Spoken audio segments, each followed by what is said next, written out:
Thompson.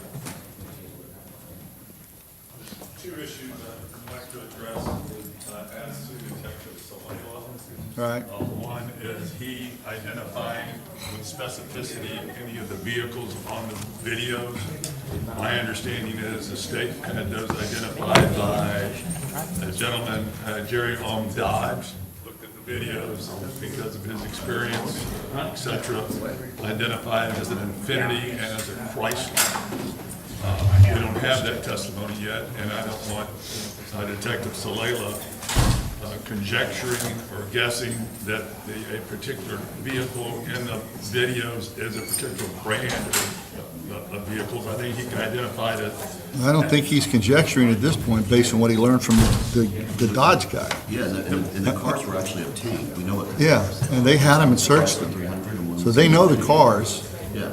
So, Correct, but you can't identify them in the videos. They're going by so fast, we're just saying they suspect. can identify them in the videos because they know when they left the station, and then they synced up all the timelines. So they see that car again, and then they see it here, and then they see it there. That's how they're following them all over town. And just to say, Mr. Sonari, I don't intend to go back onto those videos at all. Oh, okay, well, that'll save a lot. Okay, but, that's how I'm that with moves. Detective Celaya as far as the cars traveling or any of that stuff. Oh, all right, well, that makes it easier. The other issue is Detective Celaya took statements from James Denson and also from Jaylin Bedward, where both of which did not identify the right front passenger of Jaylin Bedward's vehicle, which the state alleges is my client, Andrew Thompson, and where those two individuals, Detective Celaya and Detective Barnett, indicated that passenger alleges, let me out, and we're attempting to introduce that through Detective Celaya. I'm not following what you just said. Yeah, I'm gonna, first of all, I'm not introducing those statements, and secondly, that's hearsay as far as your client. Well, I agree with the state's position to a certain extent. However, they have charged conspiracy. Right? And we would allege it's a withdrawal from the conspiracy. If in fact Mr. Thompson was involved in a conspiracy, it's a withdrawal from the Well, conspiracy. wouldn't there have to be some evidence of his withdrawal? Well, it is, let me out. Maybe it was after the crime was already committed? No, it's before. Okay, Before and the crime. how's that coming in? Well, under two theories. One is they allege that Mr. Thompson's involved in a conspiracy. It's a withdrawal from the conspiracy. How is that statement coming in, though? But as a co-conspirator statement, that's a withdrawal, it's a co-conspirator statement during the course of the conspiracy, alleged conspiracy. Who's going to say he made that statement? Detective Celaya, And who did he get that from? from Mr. Bedward and Mr. Denson, from two individuals. Just, that's not a statement in furtherance of the conspiracy. That's the only exception to hearsay. Yeah, if it's a statement in further of the conspiracy, then a statement by a co-conspirator can come in, but a self-serving statement is hearsay. Yes. All right, the second basis would be, it was a declaration against interest by Mr. Bedward and Mr. Denson, because by indicating that individual asked to withdraw, or get out, now alleging that they were the last ones in the vehicle, or the ones that were the perpetrators. So it's a declaration against interest. Whose interest? Their interest. Who? Who specifically? The The declarant? Correct. And the declarant is, Denson in one and statement. his statement that he wants out of the cars is against his interest? Correct. 'Cause now I disagree with that. One- I understand your position, but that's not against his interest. It's a self-serving statement, hearsay statement that self-serves your client, and it doesn't come in unless he takes a stand and says he said that. Not at this point. We're not severing anything now. Thank you, folks. Appreciate it.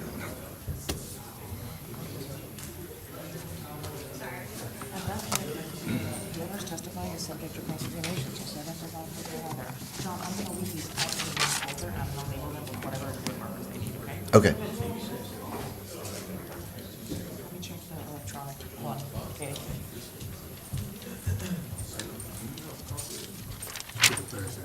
I think, okay. It's coming out of your pocket, thanks to those donuts. You'd know. You spent all your money on the donuts. I'm gonna go ahead and finish. TJ, we're ready.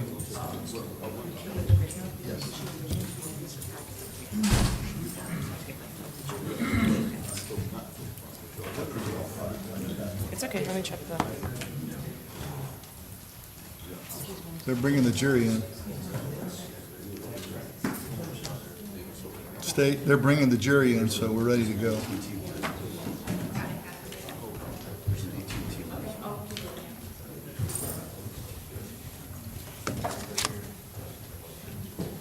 Okay, you're ready here, and I can do that. It's much smaller. It's okay, let me check.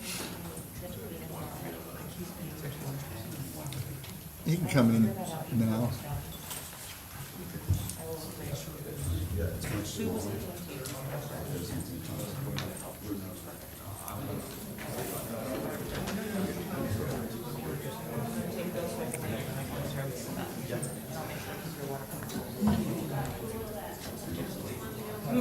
Okay, those promises are not good. Let me put that forward for me, actually. Sorry. Not be trusted with the water. Or any other liquid.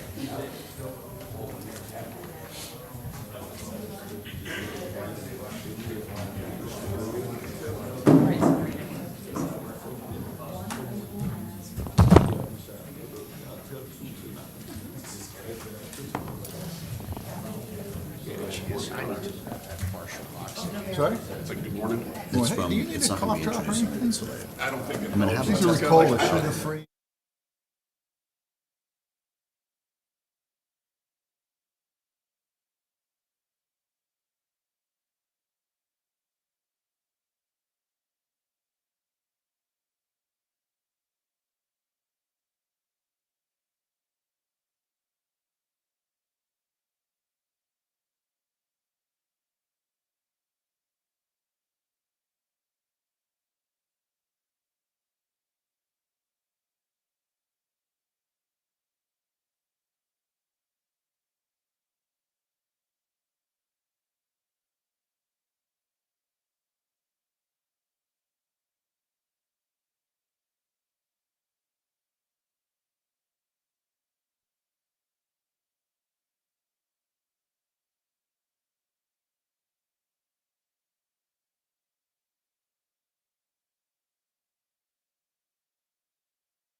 Trace back, y'all may be seated. Thank you, ladies and gentlemen. I take it again, no issues with the court's instructions? All right, very good. Mr. Chair, you may continue. All right, good morning, Detective. Good morning, John. We're going to begin again where we left off yesterday. We had been going through some of the identifications of the different suspects in this case, and hold on, we need to set up here.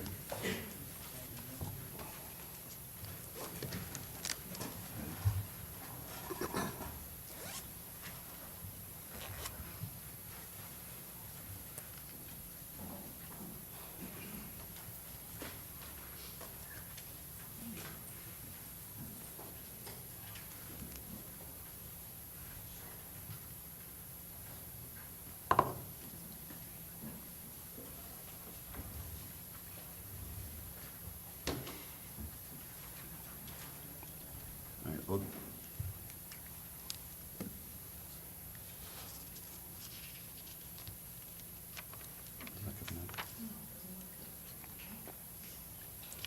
sorry, we're having a little technical. No problem. Again. I understand. Is it plugged in here? Okay. You know what, maybe I'm gonna go to the gun. While we're working on this, Detective, let me go back to State's Exhibit 31, or I'm sorry, what was it, 31 A and B that we was introduced yesterday into evidence.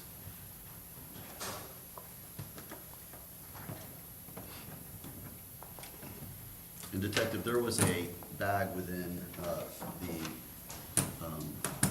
box, correct? Yes.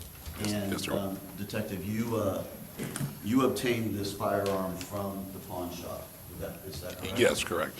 All right, when you obtained the firearm from the pawn shop, did you basically document what you obtained? Yes. And was the firearm in fact loaded with live rounds when you obtained it from the pawn shop? I'm not 100% sure if it was or wasn't. Go ahead and if you want to open that and see if it refreshes your recollection.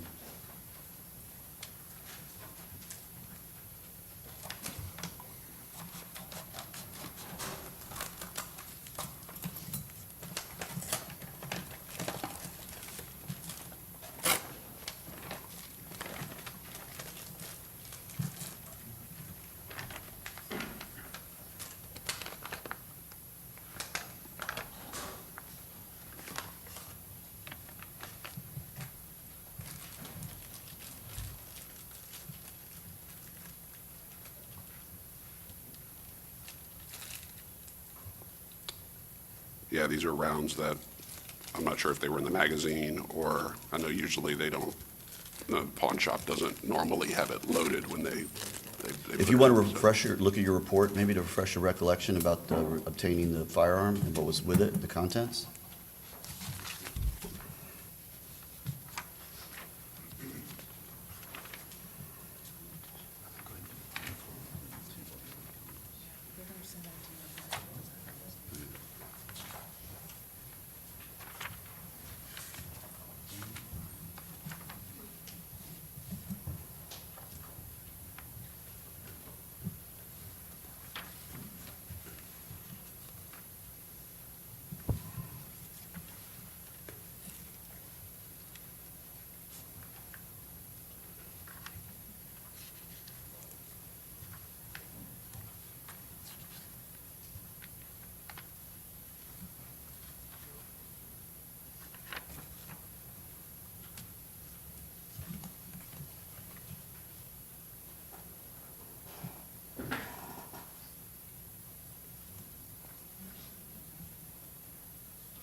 I don't recall on here on the report. I didn't document if it was loaded or unloaded, but based off of pawn shop history, stuff that I've done in the past with pawn shops. Do you have the impound of the gun with you in your report? I do not have it with me. Sorry. Okay.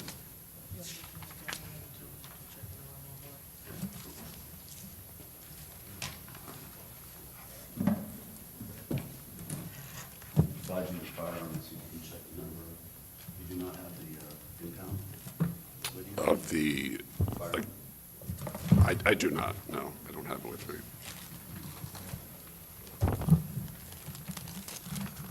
Are you saying when it's placed into evidence by us? I don't have that with me. I know Detective Barnett was the one that placed it.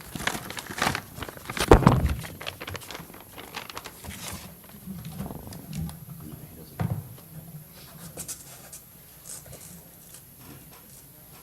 Means Detective Barnett was with me. Okay, does the number on the manila envelope match the number on the box?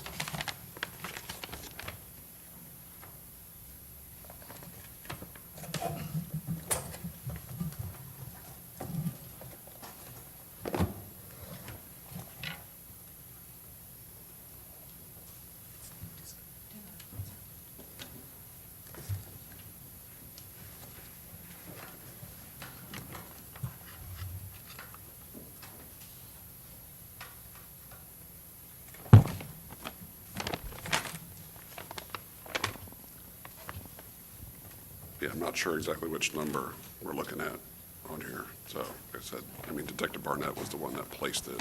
All right, well, we need calls out Detective Barnett then. When you obtained the firearm, did you also obtain the pawn slip that was used in that particular case? Yes, we did. All right, I'm showing you what's been marked as State's Exhibit number 33 for identification. Ask if you recognize this. Sorry, this was in the.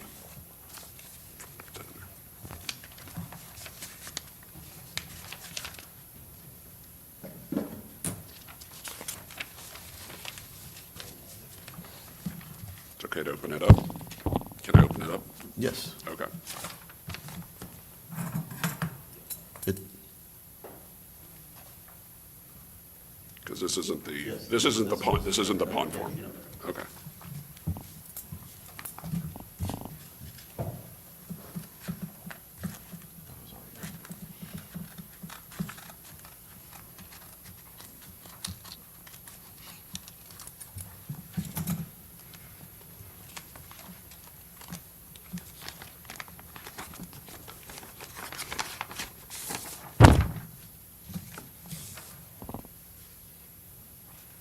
Yes, this is the pawn form. That was, that James Denson, the pawn transaction that James Denson conducted with East Tampa Pawn. All right, does that pawn form appear to be in the same or similar condition as when you received it on that day that you went and picked up the gun? Yes, it does. All right. Judge, move that State's Exhibit number 33 admitted into evidence. Any objections? No objection. Not hearing no objections, it'll be admitted to State's 33. All right, Detective, now, these pawn forms that are obtained, when an item is pawned, what is typically done at a pawn shop? When an item's pawned, whoever's doing the pawning or do the transaction with the pawn shop, they would usually provide an identification, or they would definitely sign their name on the pawn form, and they would provide a thumbprint, which a thumbprint would be placed onto the pawn ticket itself. Okay, so this is East Tampa Gun and Pawn, or Pawn and Gun, excuse me. And it indicates, it gives his name and address. Is that in fact his correct address at the time? If you recall. I don't recall if it Okay. was. And it indicates the item that he's pawning, is this the area where it indicates what is being pawned? Yes, it does. Okay, and it describes a handgun and a Taurus, correct? Correct. And then you indicated that he had to sign the form. Would that be his signature down here? Yes. That would be And is this in fact the print the thumbprint that's taken when an item is pawned? correct, the right thumbprint. Thank you, sir.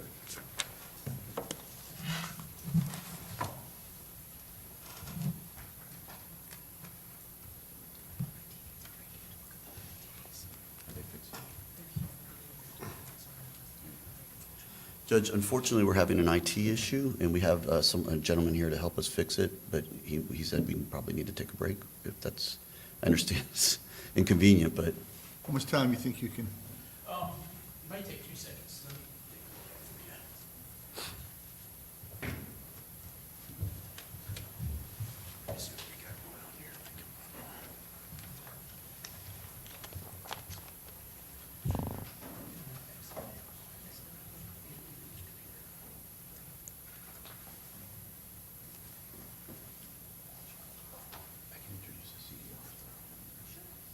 Judge, I can actually, there's a couple of other things I could possibly do while he's working on this, if it's okay if I do that while he's up here? That's fine.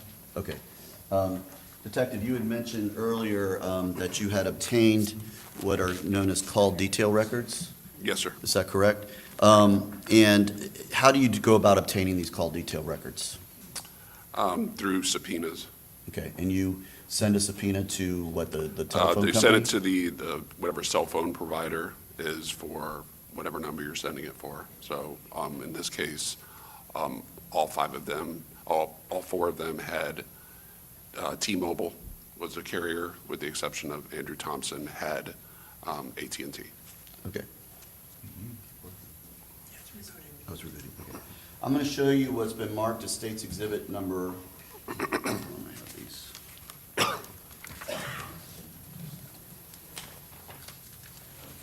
going to show you what's been marked as State's Exhibit number 30, 35B, 36B, 37B, and 38B, as well as Exhibit 54, and have you take a look at those and see if you recognize what those are.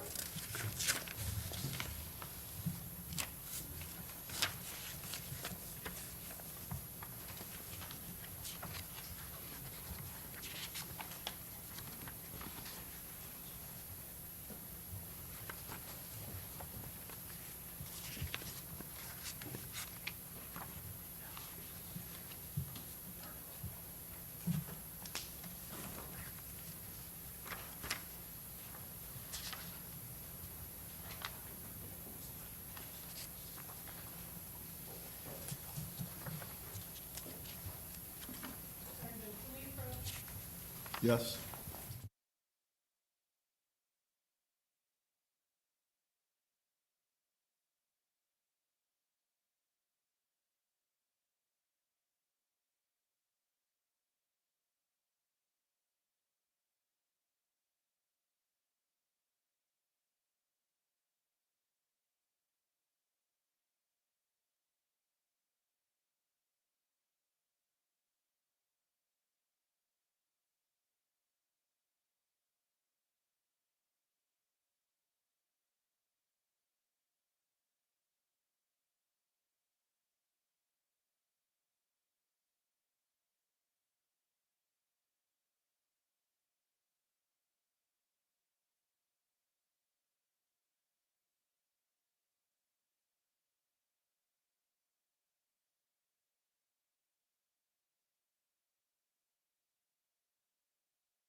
You may continue. All right, Detective, going back to what we were just talking about, when you obtain these call detail records, in what format do they come to you? They come in like a PDF and sometimes an Excel format. Okay. And what do these records contain? It contains all the incoming, outgoing calls from a cell phone. Text message, voice message. It'll show who's calling and who's receiving phone calls. Okay. And are those in fact copies of some of the records you received in this particular case of the call detail records of these five individuals? Yes, they are. All right, Judge, move to have these exhibits admitted into evidence now. State's Exhibit 54, 37, or 35, I'm sorry, 38. Let me get this right. 35B, 36B, 37B, and 38B. Any objections? No objection. All right. All those exhibits will be admitted as referenced. All right, and just I'm not going to go through each of these because that will take too long, but I want to just kind of give jury a sense of what these are. So when a record comes to you from, say, T-Mobile, do you receive generally a business record certification or saying that these are in fact the records of that phone number? Yes, correct. All right. And on the front page here, the top page, this is in fact a business record certification from T-Mobile? Yes, it is. All right, and does it contain the phone number of which you are attempting to get the records of? Yes, it does. And where is that identifier, if you could point it out to the jury? Sorry.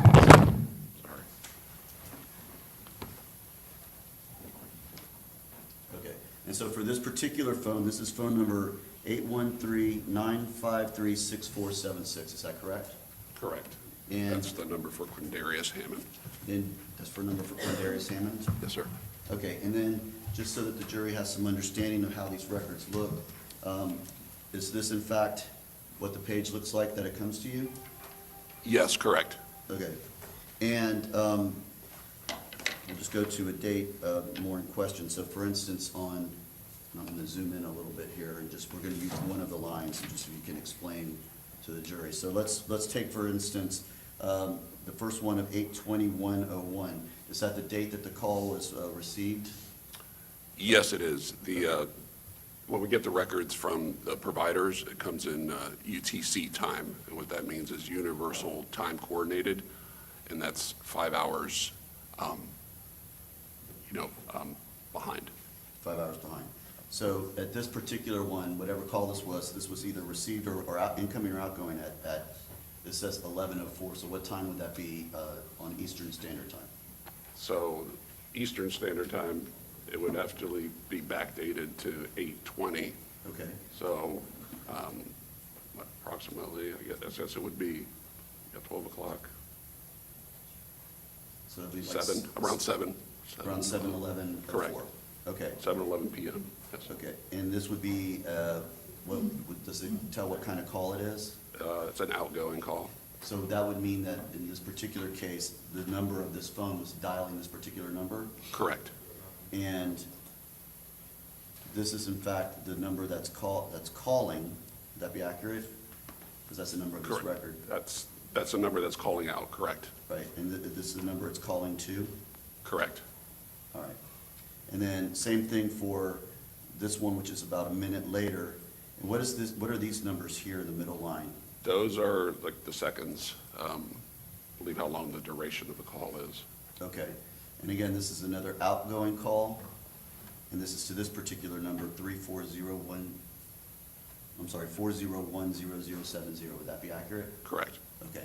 And that's kind of how there's listed with the date, the time of the call, the duration of the call, incoming or outgoing, where the call's made from and who the call's made to. Would that be accurate? Yes, sir. Unless it's being received, in which case, It would be incoming. for instance, let's go to an incoming call and make that clear. So for instance, on this call at 8/21/2021, that's received at, well, it's 1:15 here, but that would be like 8:15 PM. Correct. It has a 12 seconds, and it's an incoming. So then this would be the number that is calling it. Would that be accurate? 813? Okay. Yes, sir. And this is the number that is being called, or is receiving the call, which is, of course, the number of the records you received. Correct. All right, and that's how all of these records can be interpreted the same way Yes. as this one? Yeah, those are T-Mobile records. Okay.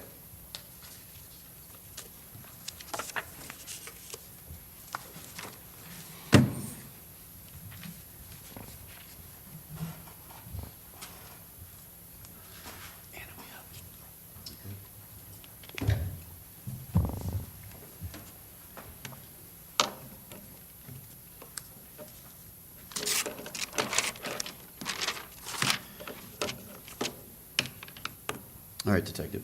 Now we're going to go back to where we were with the identifications. I believe we've got our IT situation figured out. Yes, okay. So Detective, let's go back to, we had discussed already Zvante Sampson, Anthony Thompson, which, by the way, did you receive the phone? I don't know if I asked you. Did you receive the phone of Anthony Thompson as well? Yes. I'm sorry, Andrew Thompson, I'm not sure I Yeah, called him Andrew. Anthony. Andrew Thompson.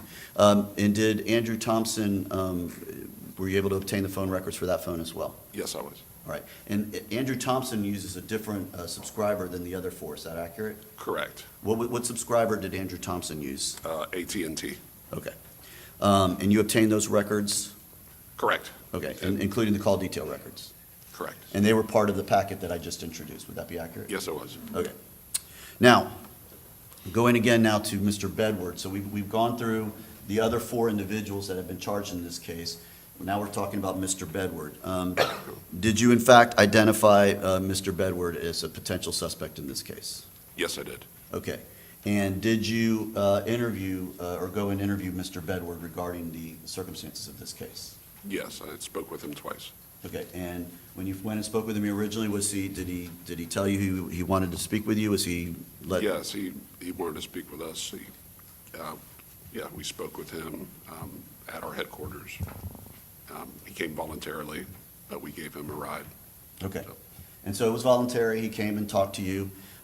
Did you present him any video to show him to see if he could identify himself? Yes, I did. Okay, and did you show him the interior of the Chevron where he's inside the store to see if he could make an identification of himself? I showed him interior and exterior. Interior and exterior? Yes, sir. And did he in fact identify himself as the person shown in that video in the interior and the exterior? Yes, he did. All right, let's go to the interior video. I'm showing you now from the Chevron videos that were collected, this is from the interior on 8/22/2021 at 5:50 and 42 seconds. That individual who just walked through the screen, is that in fact Jaylin Bedward? Yes, it is. And did he identify himself in that video as being the individual who walked through that store at that point? Yes, he did. Okay. Now, we're going to now the East Tampa Pond video, and we have a still frame here at 8/22/2021. It doesn't quite have the full hours on it, but do you see the individual circled in yellow? Yes, I do. Okay, who is that individual that's circled in yellow? That is Jaylin Bedward. And did he identify himself as the individual that was circled in yellow when you showed him this video? Yes, he did. Okay. All right, this one, because of different ways he came in and out of the screen, we've had to kind of cut it up a little bit, but we're going to try and follow now Mr. Bedward's, what he did on that particular evening.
So, Detective, just in that moment in there, that person fell. I believe we've probably seen that a dozen times now from all the other videos that have been shown. The person that fell, was that in fact Jaylin Bedward? Yes, he told me Okay. that during his interview. And did he- That he did- tripped on, I was about to ask you, did he say that was him that tripped? yes. And what did he say? How did he say what happened? He said that as he was running back across the street that he tripped on, I think it was a vacuum, part of a vacuum. That was at the store. That was, okay. And so when we've seen all these videos, that is in fact Jaylin Bedward that trips? Yes. Okay.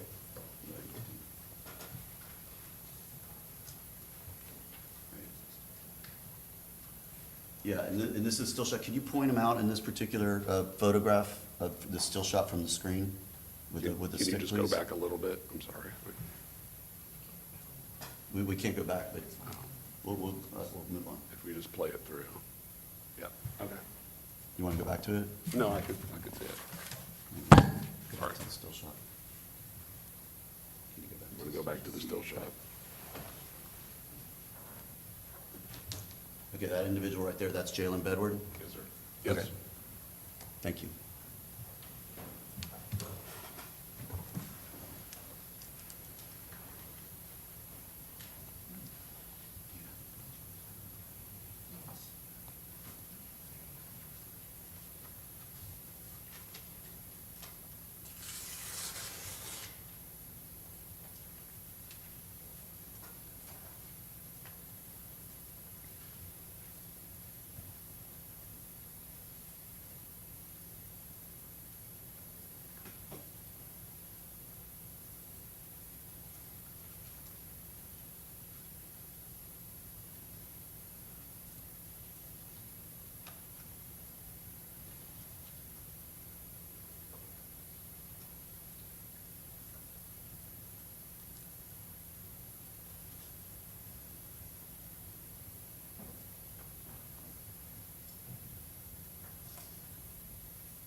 Detective, make sure we're all still following along. Where's Mr. Bedward at this point? He's over here by the dumpster. Okay, thank you.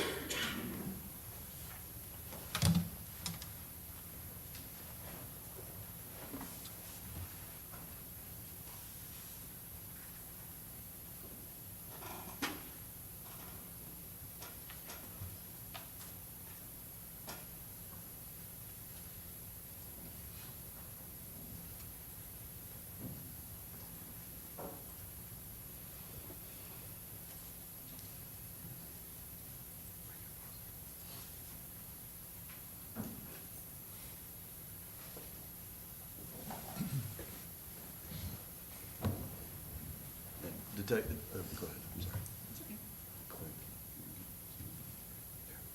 Detective, in this particular paused frame, it shows Mr. Bedward, I guess, coming out from behind those dumpsters. He appears to have something in his hand. Did you, in fact, ask Mr. Bedward about that? Yes, I did. And what did he tell you that was in his hand in that picture? He said that that was his AR assault rifle. Okay.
Again, can you show us where Mr. Bedward is on this still shot here?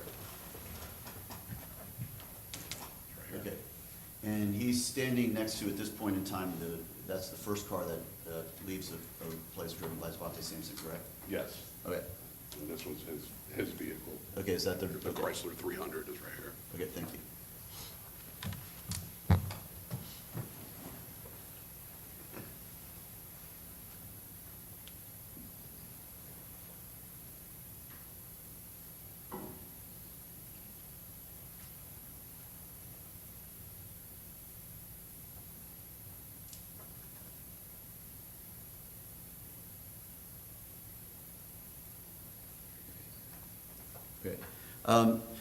Detective, did you ask him about driving that vehicle?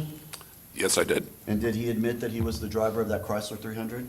Yes, he did. Okay. And what did he say he did after he pulled out of there? He said that he continued to go east and went toward Brandon. And he said he never. He never, did never, never did a U-turn, never turned around. Okay. And again, when Mr. Bedward, did you obtain his phone when he was there? Yes. When I Okay. spoke to him that day, I obtained his cell phone. And what was his phone number? His phone number was 813-534-8321. All right. And did you issue a search warrant for that phone? I did.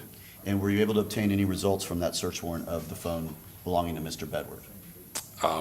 No, the phone had been wiped out. Explain what that means. His phone had been wiped out? Yeah, that means that the contents had been deleted.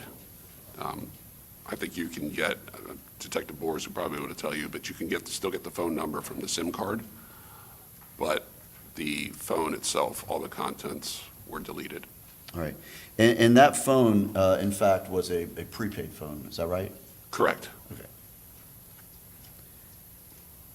Detective, did you get a warrant to search his residence? Yes, I did. And were you in fact involved in the search of his residence? Yes, along with members of Sergeant Jenny's squad.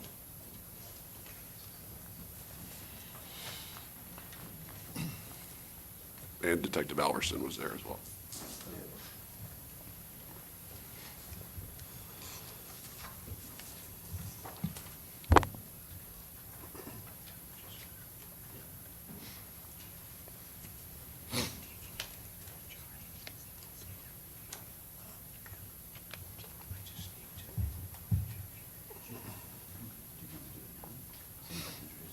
Can we approach you?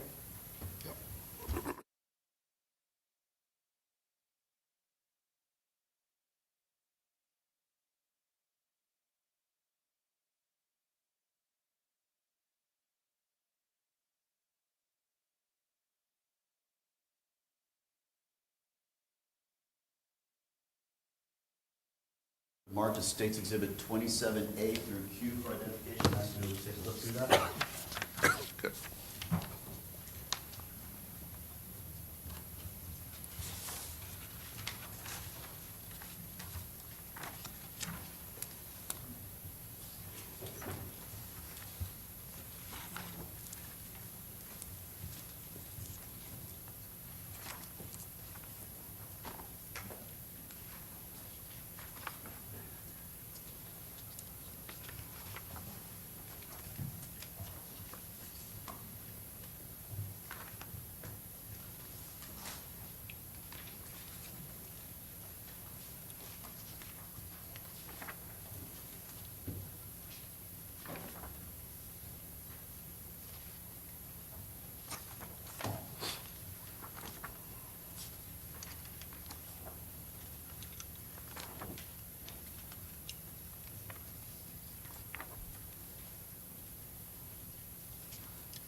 Sir, have you had a chance to review those photos? Yes, I did.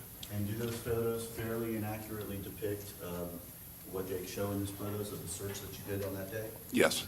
And you were present at that search? Yes, I was. All right, Judge, at this time, would move to have States Exhibit 27A through Q admitted into evidence? Can I take a look at those real quick? Yes, Judge.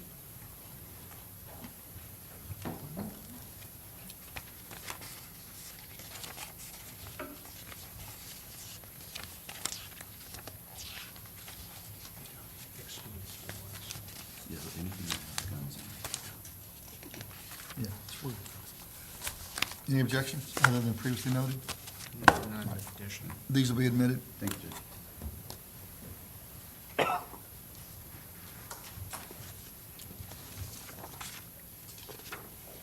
Detective,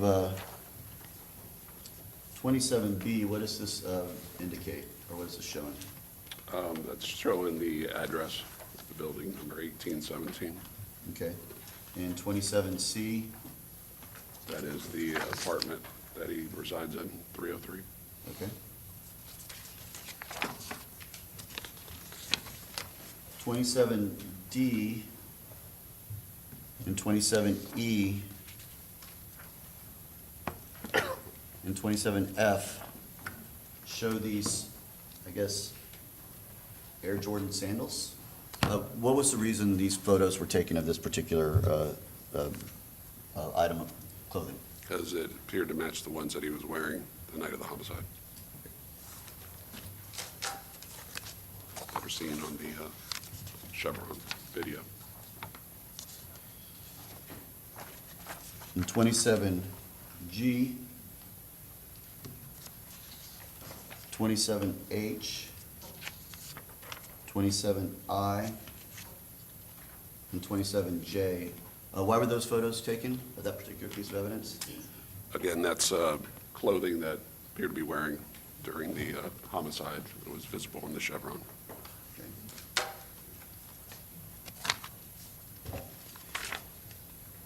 27K.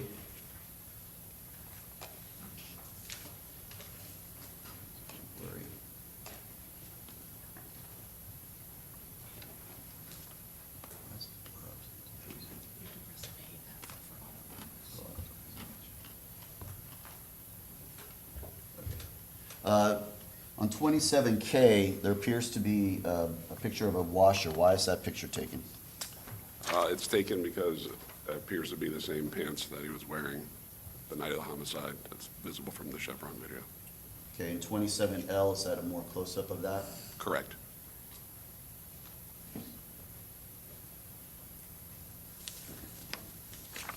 And then 27M, as well as 27N.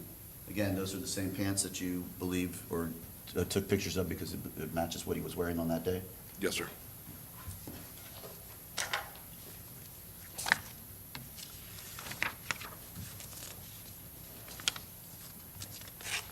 All right, 27K, or Q, I'm sorry, 27Q, what are we looking at here?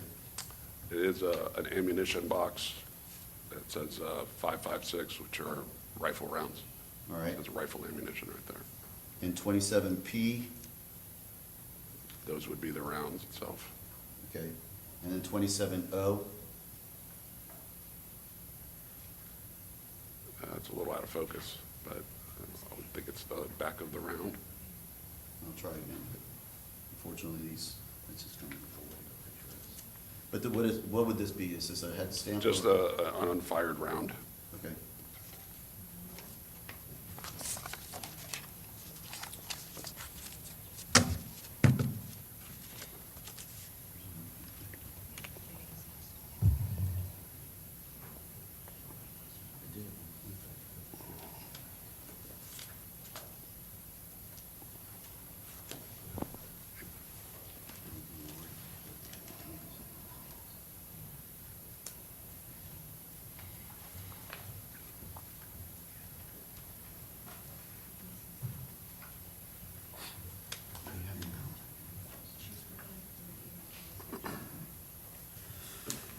Okay. Detective, was the Chrysler 300 that we've seen in some of these videos, was that car actually recovered? Yes, it was. And who was driving the car at the time it was recovered? Jaylin Bedward. All right. Was a search done of that car? Yes, it was. And were you present for that search? I was not present for that search. All right. But as a lead detective, were you aware of anything that was located within that vehicle? Yes. Was anything of any evidentiary value located within that vehicle? There was a ammunition or a box that says, I can't remember the name, it's like Zerta, or started with a Z, of like the brand of a rifle, like an assault rifle gun box. So it was a gun box for a rifle? Yes, it was. And was that rifle in the gun box? No, it was not. Was any rifle recovered in the vehicle? No, none was recovered in the vehicle. In your search, was that type of rifle the brand from the box? Was there any type of rifle like that located with that No. brand? No, there was not.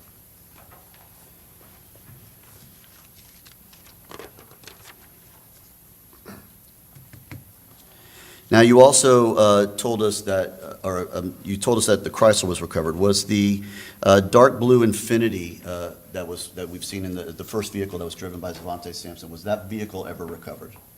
Yes, it was. And where was that vehicle recovered?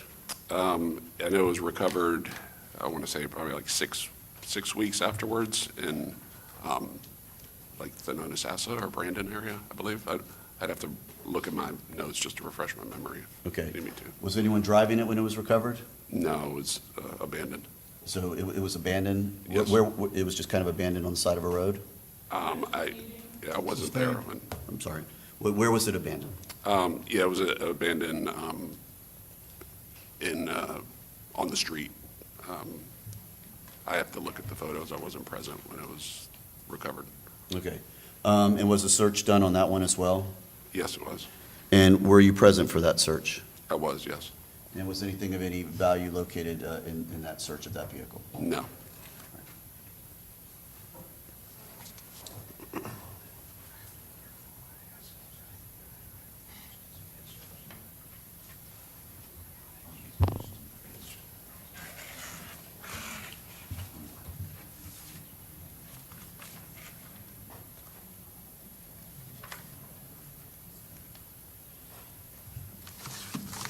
I'll look through my notes real quick, Detective.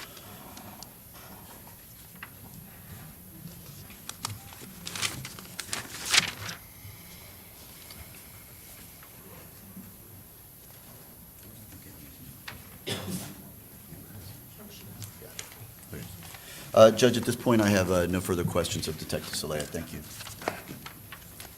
Cross?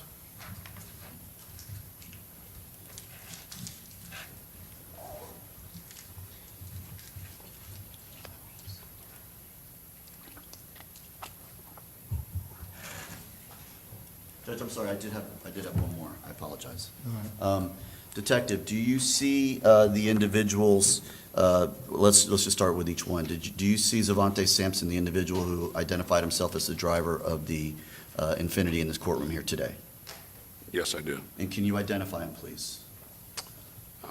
He is sitting at the end of the table there, the first table, with long dreadlocks, I guess in a suit, grayish, darker suit.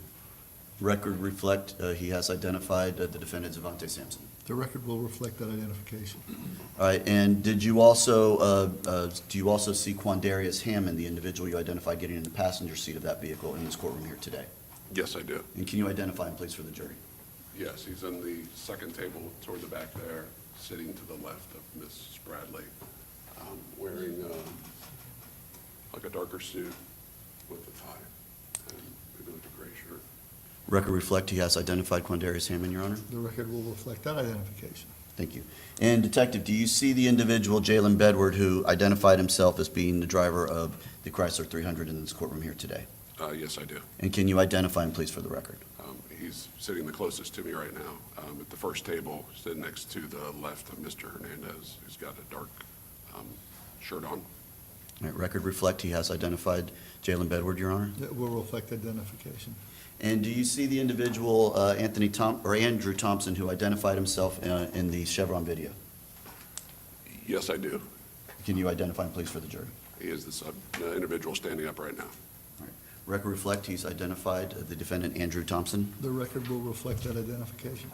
And do you see the individual, James Denson, who also admitted to you to being in those videos as well as getting in the back seat of the vehicle driven by Jaylin Bedward?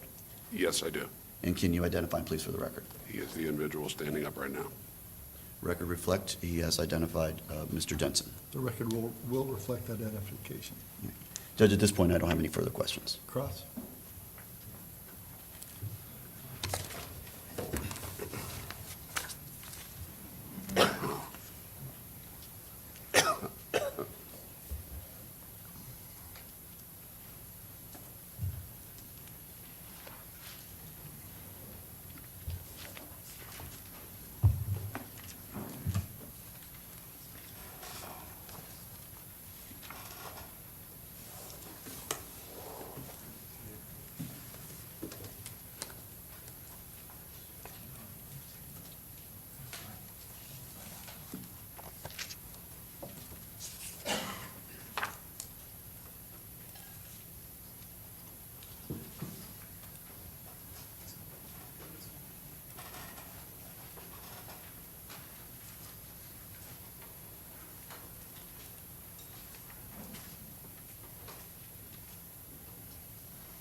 Counselor, whenever you're ready. Thank you, Your Honor.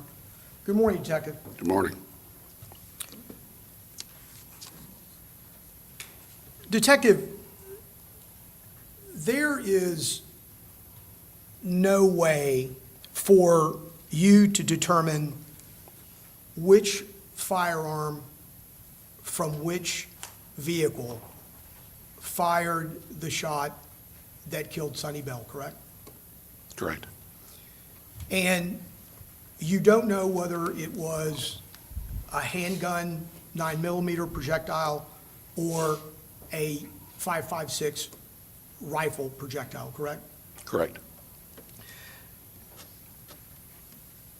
You don't know who discharged the firearm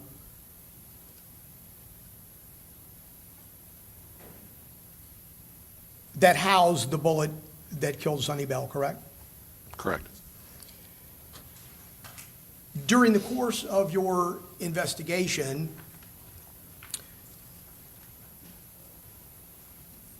you determined that there were 3 vehicles noted at the chevron of interest, correct?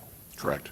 And that was amongst, obviously, several other vehicles that would come and go during the course of the time frame in which you reviewed video, correct?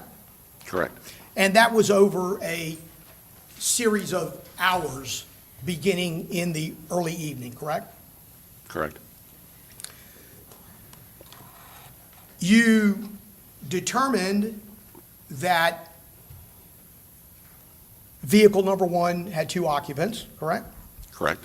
And you did that by way of viewing the video, having statements or having conversations with different individuals, that being Mr. Hammond and Mr. Sampson, correct? Correct. And you determined that vehicle number 3 had certain occupants, correct? Correct. And you used that same analysis and that same method of investigation to make that determination, right? Correct.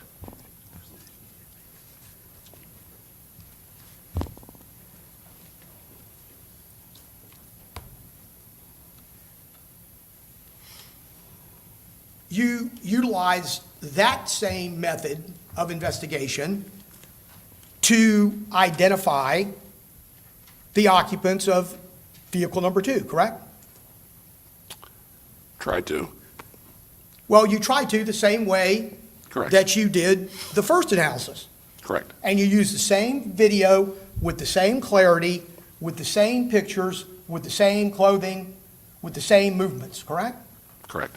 And you, in fact, identified other people. Right? Tentatively identified. Okay? And Not who was... not a positive identification. Who did you identify? Identified Devin Sampson, which is the brother of Zvante Sampson. Identified, tentatively identified. Also tentatively identified the brother Kamani Bedward, which was the brother for Jaylin Bedward. And I can't say definitively the driver of the vehicle, which was Maxwell Bedward. Okay? And a fourth individual that you believe to be a Mr. Brown, correct? Correct.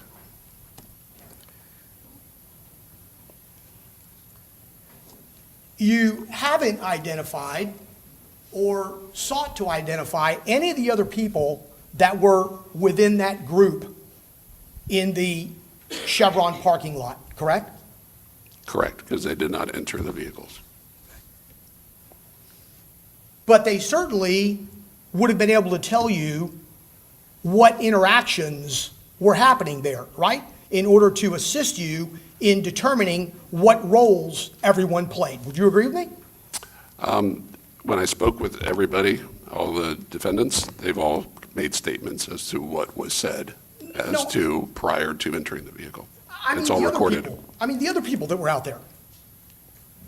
No, I don't know who those people are. And you're aware that Mr. Brown Willie Brown, allegedly had conversations with Corey Brown and Charles Dozier, otherwise known as Squeak, that evening, correct? I believe his records show that he had conversations with Charles Dozier, not Corey Brown. But he knows them very well because they are his cousins, correct? That's what he relayed to me. And they played a part in this story because it was Mr. Brown that's alleged that it was through their involvement that he was there, correct? Yeah, he told me he was trying to locate them for a memorial service that they had. So, but he didn't know where it was, so he was circling the block, drives on the back road of Giddens, and as he's driving on the back road of Giddens, you could see what, his vehicle's visible on the video there. You didn't attempt, did you, during the course of your investigation, to identify Corey Brown or Charles Dozier anywhere in that parking lot during the Chevron when Mr. Brown was in the area, did you? No. And you didn't ask anyone about that probability or whether or not that was in fact where they were? I had spoken with Charles Dozier and Corey Brown, and they told me that they were at their salon that he owned, and which was a few blocks further west. Didn't confirm whether or not that was a true statement by looking at the video in relation to them in particular, correct? No, I never saw Charles Dozier in person, so I spoke to him on the phone. Oh, you never saw him individually, like in No. a face-to-face capacity? Charles Dozier, no. He played a pretty impactful role in this, did he not, as it relates to the entirety of the story in this case? I don't think so. Other than the fact that it was by his doing that allegedly they were in the area, correct? You'd agree with me? You got to clarify that for me, like his doing. What do you mean by that Well, exactly? he had a large part of it because allegedly he was in conversation with him, telling him where to go. Correct. He was trying to locate where he was at. Did you know, by way of your investigation, that Willie Brown buys marijuana from Corey? Judge, I'm going to object. Sustained.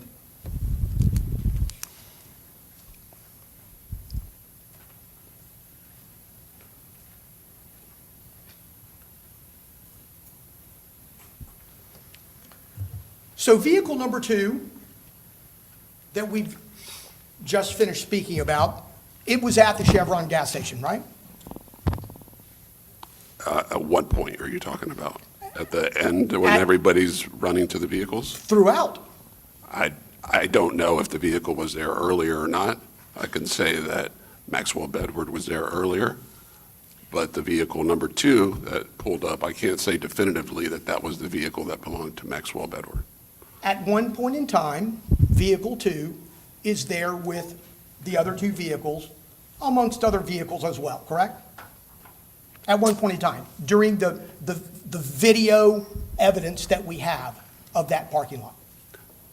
After Willie Brown's vehicle drives by, the second vehicle pulls in shortly after, and that is when everybody starts running to their vehicles and And loads you up. don't see that vehicle at any time prior to that parking lot? Now, can I say definitively? No. Did you pay attention to that? Did you look to confirm that that vehicle was not there at any point previous to that There was a juncture? vehicle that was driven by Maxwell Bedward that was there earlier, but I can't say definitively if that was the same vehicle. But it was Maxwell Bedford that was driving it later. I don't know who was driving that vehicle, that second vehicle. Did you not say a little bit earlier that you believe Maxwell Bedford was the driver? I said possibly he was the driver. I can't say definitively. You don't see the driver of that vehicle when it pulls up. Can you identify Bedward by his clothing, the same way that you identified the other individuals in vehicle 1 and vehicle 3? He's there during the daytime, but he left prior to nighttime. From my recollection, we can look at the video if you want and go through it. Well, vehicle 2 leaves around the same time as 1 and 3, correct? In between 1 and 3. What's the color and make of that car, do you know? I do not know. I thought it was maybe like an Infinity, like a whiter Infinity, lighter colored Infinity, but I can't say definitively. And during the course of your investigation, you had the opportunity to interview Willie Brown, correct? Yes, I did. And did you determine whether or not he was going to the gravesite for a balloon release? He said he did. I did not determine it, but speaking with Mary Brown and her family at the hospital, they were all wearing shirts memorializing the deceased father. So I would assume that they Wait, would I don't probably want you- went there. I don't want you to assume. Well, I mean, I guess what I'm asking is that, did he indicate to you that he was going to the gravesite for a balloon release at that point when I spoke with him, at any point? I don't recall. You'd have to listen to the interview that's recorded with him. If he had said that, do you think it would have been warranted that you include it in a report? I think I put that it was a memorial service that they were looking for, or they were a repass or celebration of life. I believe I documented that in there. Nothing specifically about going to a gravesite for a balloon release. Would you agree with me about that? I don't recall. You'd have to listen to the recording. And you know from your investigation and the review of the videos, specifically Lorenzo's garage, that Mr. Brown jumps from the vehicle, leaving Mary Harrison and Suni Bell in the car at the time of the first set of gunshots, correct? After the gunshots passed, yes, he exited the vehicle. And after the gunshots passed, we're talking about this being at the corner of Hillsborough and 45th, correct? Yes, just, you can pull up the map, I'll show you exactly where it is. But it's just past the intersection, right? Just a fraction past the Yeah, intersection? just a little bit past, a little bit east of, I'm sorry, a little bit west of 45th. It's on the north side of the road. And as part of your investigation, and as you testified on direct examination,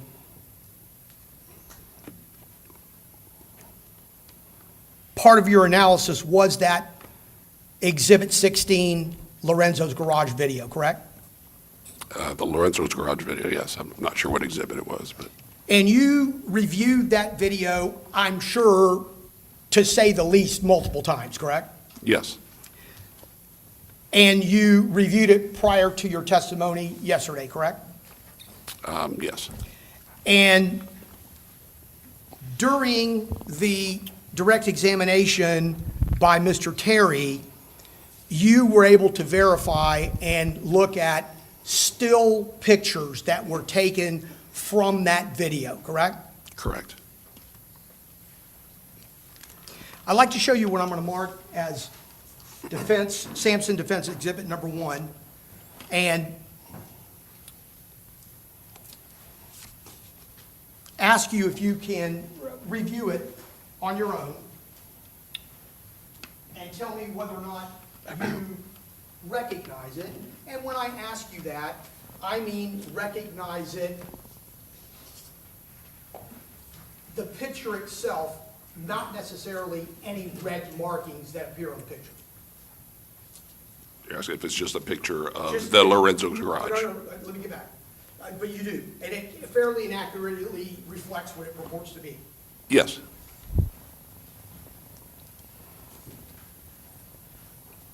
Your Honor, at this time, I would ask that Exhibit 1 for Defendant Sampson be admitted.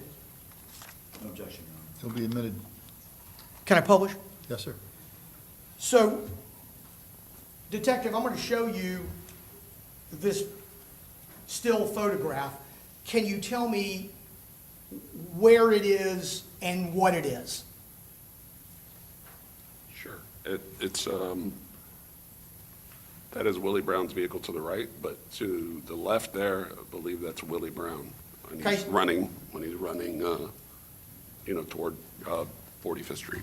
So toward the upper end of that picture to the right, that's Willie Brown's vehicle, correct? Yes, And- well, right here, I'll point to it. Please, So if we you make don't sure we mind. know. Right. And then show me, this is at the point in time where the first series of shots have occurred, correct? Yeah, the first series of shots have already transpired and passed at this point. Okay. And then at that time, Mr. Brown gets out and attempts to run, correct? I think he did run, not attempt. Okay. And you would agree with me that the red circle and the arrow is highlighting Willie Brown running. You'd agree with that? Yes. Thank you, Detective.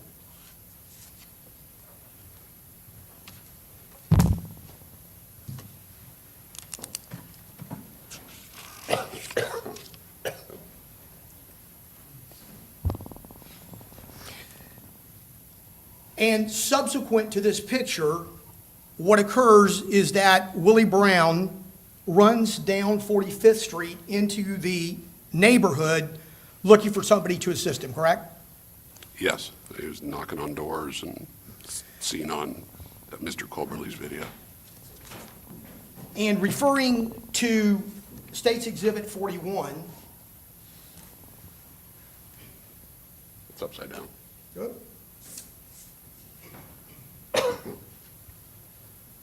All right, technology is not my forte, so bear with me.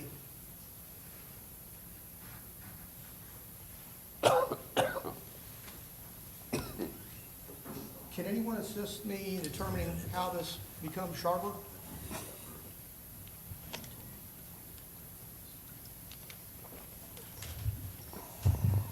Bear with me for a minute.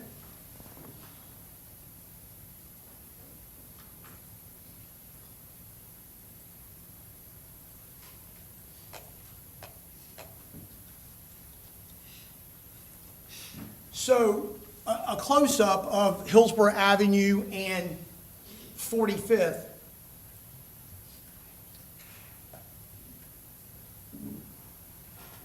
Is it correct that where my pen is that corner? I would say right here. Thank you. And there is where Mr. Brown runs down the street, correct? Correct. It's observed on Mr. Colberly's video around here. Okay, so Mr. Coberly's house is in that area. Correct. But what fronts 45th Street is what looks to be a gigantic warehouse or some type of business that fronts Hillsborough Avenue. Correct? Okay, yes. Well, I don't mean, I don't remember, okay. I don't remember what was there exactly, but I'm sorry? I don't recall what building was there exactly, so. Without knowing, obviously, what exactly the business may be, there appears to be a gigantic warehouse that has a parking lot, that has areas in and around it that would be part and parcel of not only facing Hillsborough, but facing 45th, correct? Correct. And there are several other houses as you go down 45th, and although this particular picture doesn't show the dead end, 45th dead ends, correct? I believe it does, yes. You didn't go all the way back to the dead end area of 45th, did you? Yeah, I walked that area. Okay, so you know it dead ends, right? Yeah. And there's a shop area back there that looks like, I don't know if it's a business or an open business or a closed business, but it looks to be another building that some kind of business goes on in, right? I don't recall. I don't have an independent recollection of it. There's houses on either direction, right? There are houses on both sides, correct. And down 45th, there are areas with large overbrush, correct? I don't recall, I believe. Did you attempt to do any kind of search in that area for Yes. anything of evidentiary value? Yes, I did. Okay, and how did you conduct that search? We conducted it by walking around and seeing what we saw, if we saw any, projectile strikes, anything that we could locate on any vehicles or anything like that. I believe the officers on scene also did that. Okay, so, What and we'll are the talk ones? about that. But you yourself, and I assume would it have been with Detective Barnett at that Yes. point in time? Yes, You did not walk through every home on either side, front yard, side yards, overbrush, high grass, trees, overgrown area. You did not look at any or all of the places that existed on both sides of that street all the way to the dead end, correct? Is that fair to say? not all the way to the dead end. Well, are you indicating to me that you went from house to house, from side to side, and you did a search for anything of evidentiary value, including a gun? We did walk and look, but I don't know if I had really looked in, like you said, the brush. I'm not sure if I looked in the brush area. I so really don't want to recall. focus on that for 1 minute. When you say we looked, did you look at the first house to the right and go through the side yard, look on either side of the fence, look in the backyard, look in the Did I do shrub? that personally? No. Okay. And so if I were to ask you that question as to every house going down the 45th, your answer would probably be the same, correct? Correct. Okay. Do you know if anybody checked the roof area on that business or the shop in the back or any home? No. I'm not sure. I don't believe anybody did. Okay. You didn't, you're not sure if anybody else did? Correct. Okay. As the lead detective in this case, you're not aware that anybody else did that and told you that they did it?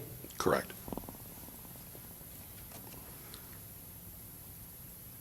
And Mr. Brown, during the course of the investigation, insisted that people were chasing him down 45th, correct? I'd have to go back and listen to his statement. But I know you said that he was hearing gunshots as he was running. Okay. And you So could you hear won't them- be, you could you hear wouldn't be able to tell us under oath here this morning whether he indicated he was being chased? I can't tell you that. You would rely, would you not, on his sworn testimony if that were to be the case? Yes.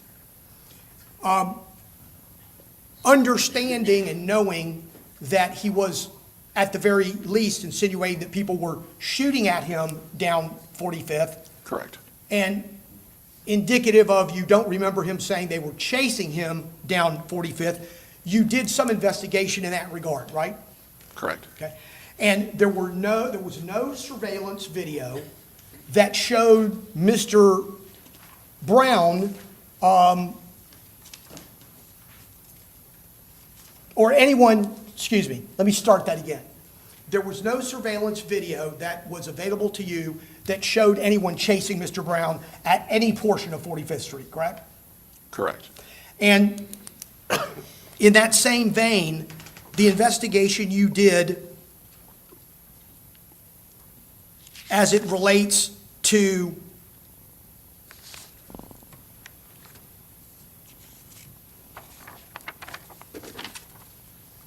you hearing gunshots or discharges in the Coberly video, you did an investigation and did not find any projectile strikes on 45th, whether it be to any cars on the street, any cars in the driveway, any property that exists,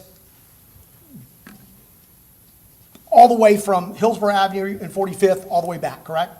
Correct. You can hear the whizzing of bullets on there, but. Well, you can hear audio Audio of from lots Mr. of discharges, correct? You can hear, as Willie Brown is running, you can hear the whizzing of bullets, and I think there's several rounds gunshot sounds that you could hear from Mr. Colberly's video. Well, your interpretation of the whizzing of bullets would be part and parcel of audio on that camera that captures several discharges, correct? Correct. And would it be fair to say you don't know from audio alone where those discharges are coming from?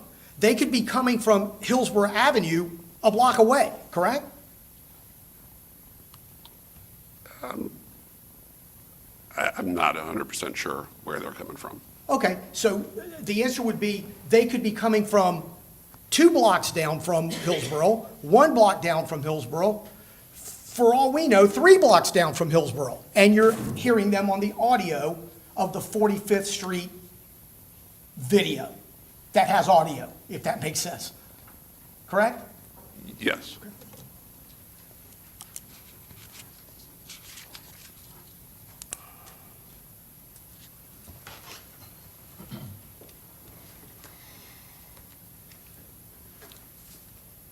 And by the time you got to the scene,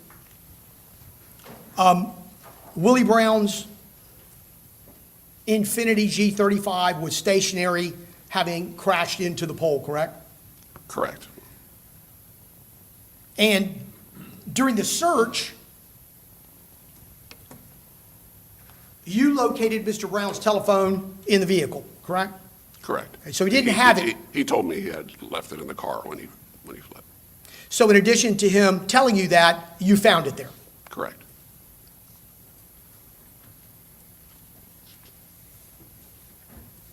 And he provided consent to search his phone. Which didn't produce anything of any evidentiary value, correct? Correct.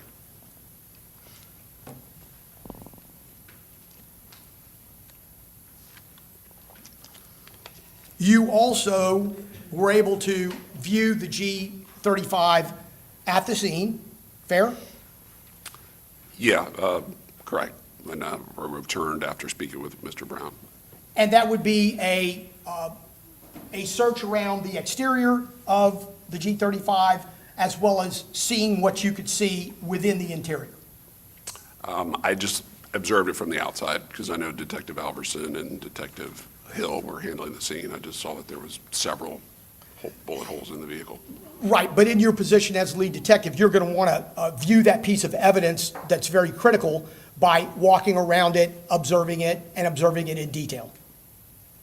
I know we sealed it up. Don't want to dive into the car and start examining stuff until we got the search warrant to look at it. But the further in exterior, detail. yes, correct? The exterior, there was several bullet strikes, holes, gunshots along the passenger, or along the driver's side. Got it. Rear driver's side. Were you present during the search at the TPD property area? For his vehicle? Yes. For Willie Brown's vehicle? No, I was not present.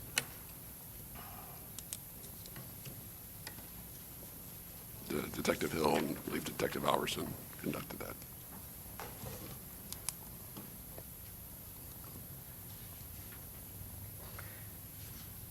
There were no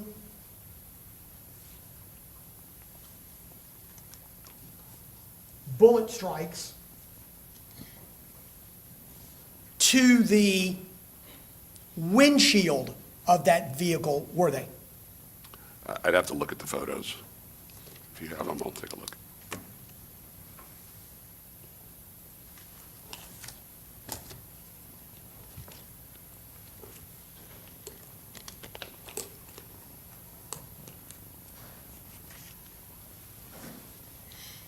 I'd like to show you what's been admitted as States 1DW and ask you if this helps you give me the answer to that question.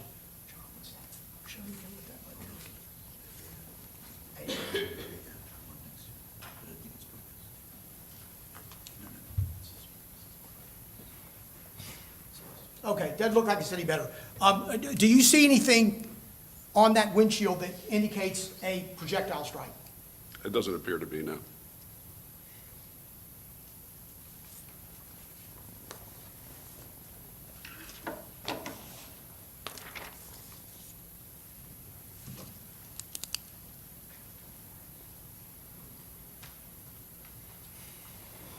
And the Lorenzo's Garage video clearly shows that vehicle 1 was about a car length or so ahead of the victim's vehicle when that first set of gunshots, that gunfire erupts, correct? No. No what? You're saying vehicle one was past the victim's vehicle when the Yes. first shot? Yes. No, that does not show that. There's Okay, muzzle flashes so- on, coming well- from the passenger side while Willie Brown's vehicle's still moving. You're talking about by way of Lorenzo's garage you video. seeing what you believe are muzzle flashes? Yes, you could see it. So your testimony is that vehicle one was side by side with the victim's vehicle when you saw muzzle flash? It was coming up. We could play the video, and I'd be glad to go through it with you. Billy?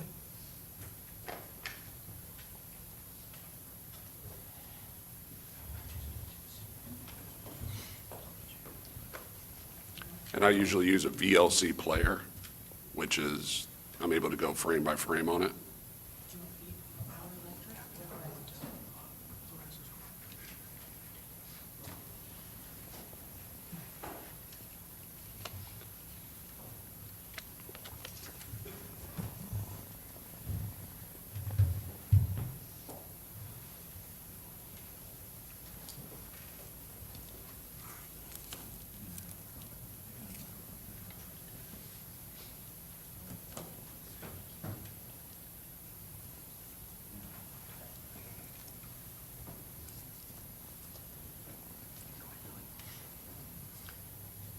So,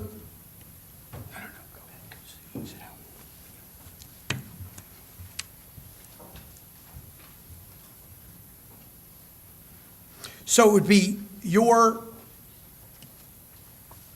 recollection, detective, based on your direct testimony and your investigation of this case, that vehicle number one, when you allege there to be muzzle flash, is not ahead of the victim's vehicle. That would be your testimony here this morning. When there is muzzle flashes coming from the Lorenzo's video, Willie Brown's vehicle is further west, and Zvante Sampson's vehicle is further east of it, behind it. On the video, when the video starts playing there, with a little clip, we can go to the times if you So want. further west, meaning that they're not next to each other, correct? On the video, we'll play, I'd love to show you the video. We'll play the entirety of the video, and I can show you and point exactly where you can see the muzzle flashes. And you And when allege we to can see hear, the location. you allege to hear audio, correct, that has muzzle, that has, Audio from the Gunshots. Power Electric has audio, clear audio, and during that Power Electric video, it coincides with muzzle flashes. well, Willie Coming Brown from- indicates that the vehicle is ahead of him, correct? He said the vehicle, go back to listen to his testimony, or, go back and listen to the recording, but he says that there was a car coming up behind him, and he heard gunshots coming up, and the vehicle ends up passing him. He doesn't, you Listen don't to the recall him recording. saying that the vehicle was ahead of him when he hears these gunshots? No.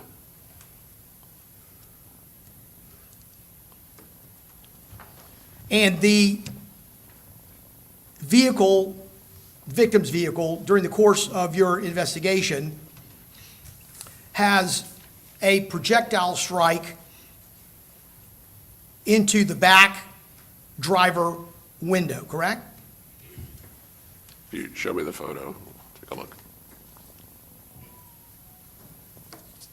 I'm sorry, I didn't hear your answer. I say, if you just show me the photo, I'll take a look, but I believe that there was one through the rear driver's side.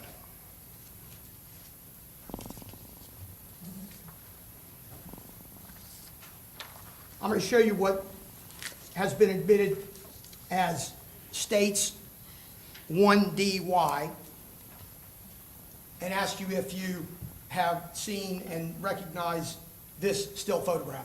Yes, And is that the projectile strike into the back passenger window of the vehicle?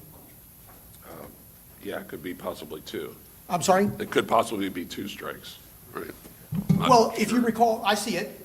If you recall, that particular bottom strike, that hits the framework of the bottom of that window, correct?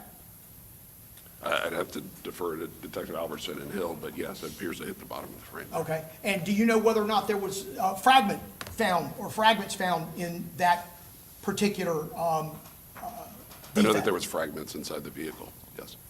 But not as it relates to the frame and not as it relates directly to that bottom strike? I'm not 100% sure. I'd have to defer to Albertson. and But Hill. you agree that there is a strike in the middle portion of that back window, correct?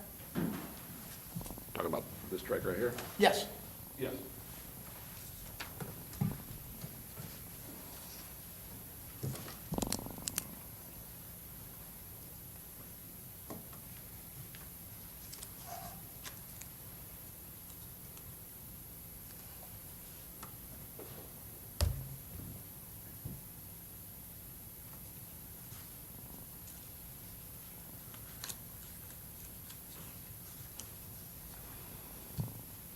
And as you continue to inspect and look at the vehicle, I'm going to show you what's been admitted as states 1EL.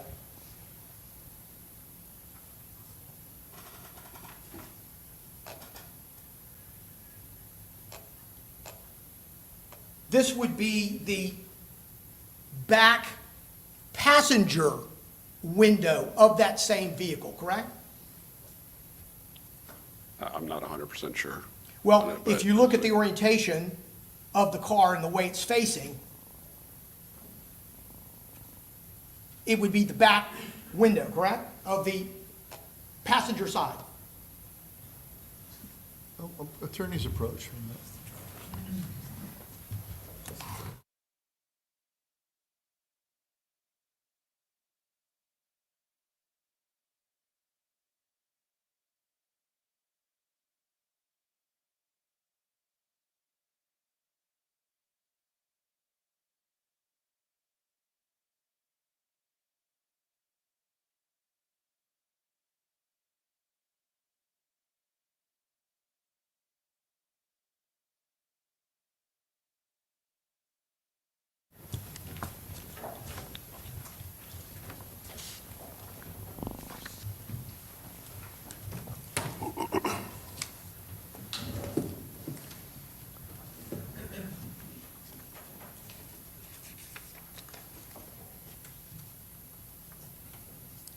Detective, let's do a reset here.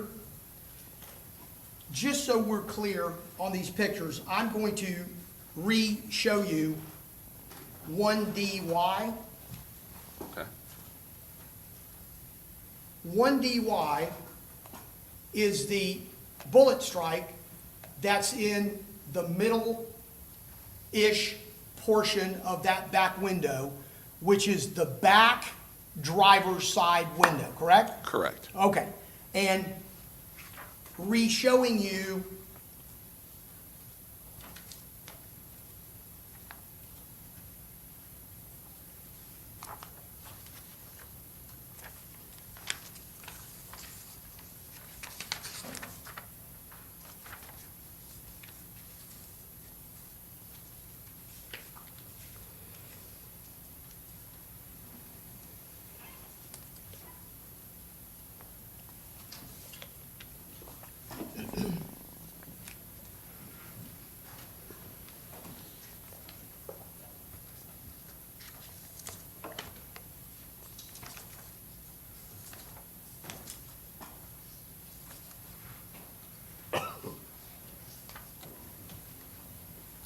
which is going to be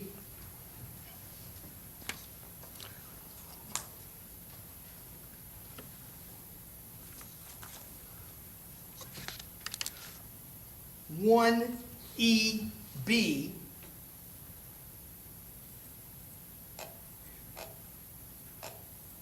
This is going to be what would appear to be a corresponding strike to the back passenger side window, correct? Appears to be. And that would indicate to you potentially, since there's one strike on the driver's side window and one strike on the passenger side window, this very well may be a through and through shot from one side of the vehicle through the other, You said- since there's you only said one of each. The driver's side rear window, you said? That's correct. Yes.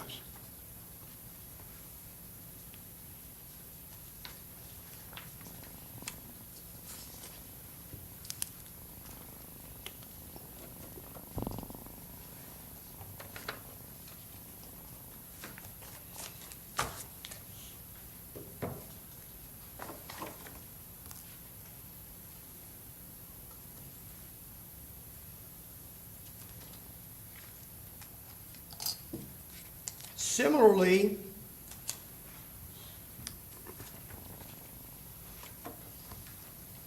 there are multiple strikes or impacts on the back driver's side door, and I'm going to show you 2A26 or 26. You would agree with me that there are two strikes on that back door area, correct? Correct.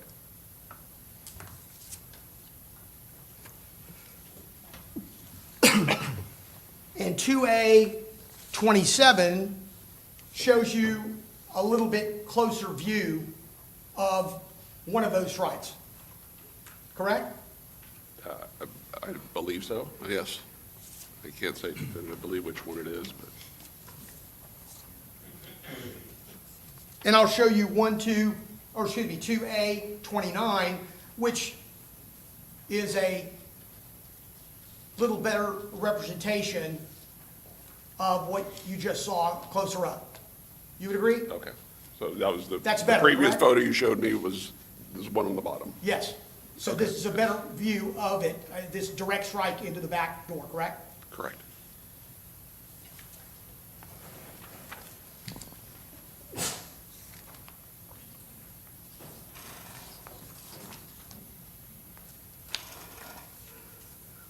Two A33 shows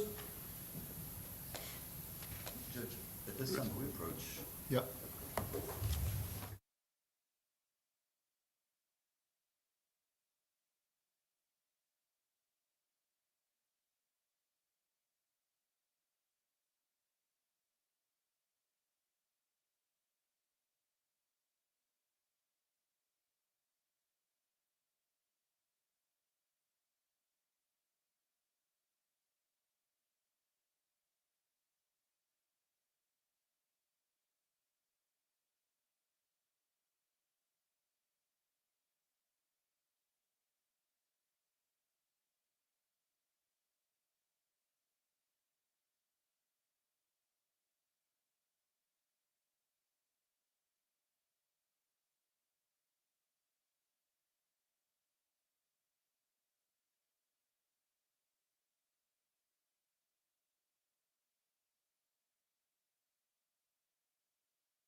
Detective, during the course of your investigation, you determined that Suni Bell suffered a gunshot to the middle of her chest, correct? Correct. And it was what we call a through-and-through wound, correct? Correct. And through and through means that it entered her chest and it exited her back. Is that a fair statement? Entered at some point, yeah. I don't know if it entered the chest or the back. I'd have to defer to Dr. Webb. That did Okay. the, Still through and through, Still whether or not it entered the back and exited the chest or vice versa. Correct.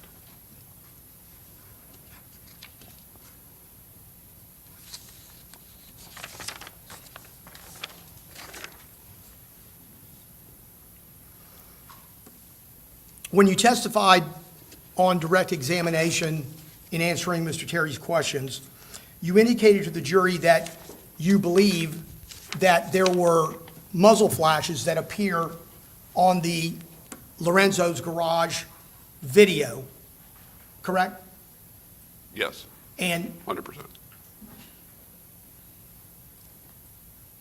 you testified that those incidents occurred at 9:04:37, correct? On the time there from the And auto upgrade. 9:04:38, correct? I'm sorry, we're. 9:04:38, 9:04:37, 9:04:38, Yes, okay? Which is in the span, obviously with simple math, of a second or two. of a second or two. We look, actually, there might have been some at the 36 mark. I'd have to look at the video exactly and see. And in looking at that video, Willie Brown has not yet exited, correct? Correct. Do you recall him exiting at 9:04:40? Does that ring a bell to you? I'd have to look and see exactly on the time, but I know it's after the series of the 10 series of gunshots that he exits after that. And you believe it was a series of 10, correct? I believe so, yes. Then you believe that vehicle number 3 discharges at some later time shortly thereafter. Yes, down the road. By that time, the dark blue or gray Infiniti has left the camera view of Lorenzo's garage, correct? Correct.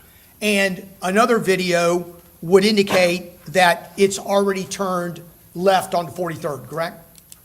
Correct. And this occurs before vehicle 2 comes into frame in relation to where it is to the victim's vehicle. You would agree? Vehicle number 2 is coming into the frame when the vehicle turned? Correct, after it's already Zvante. turned. I'd have to go back and look exactly at the time on vehicle number 2 on that, but I believe when the gunshots are heard, like the second series of gunshots, that Zvante Sampson's vehicle is already off for like 43rd. So it would be impossible for, even in a rearview mirror situation, vehicle number 1 to see anything about what vehicle number 2 did. Correct. I believe so. As it relates to vehicle number 2, you don't know during the course of your investigation how many projectiles were discharged from that vehicle, correct? I do not know. I believe they fired, but I can't say definitively. You know, there's not as much video evidence as there is showing from Lorenzo's garage or the auto upgrade video or the principal auto video that shows vehicle 1 and 3. So it doesn't, for whatever reason, contain video, if you continue to look at it, that would identify vehicle 2's part in this, correct? There's one video from the Lorenzo's garage that possibly appears to show maybe a muzzle flash coming from the second vehicle at one point. But And you very don't know distant. how many projectiles were discharged from vehicle 2, correct? Correct. And you know that there are a number of audio discharges that appear, I believe, from Power Electric, correct? Correct. That you can't attribute to a particular vehicle. Correct. Well, there's one appears to be louder, that it could be a, assault rifle round.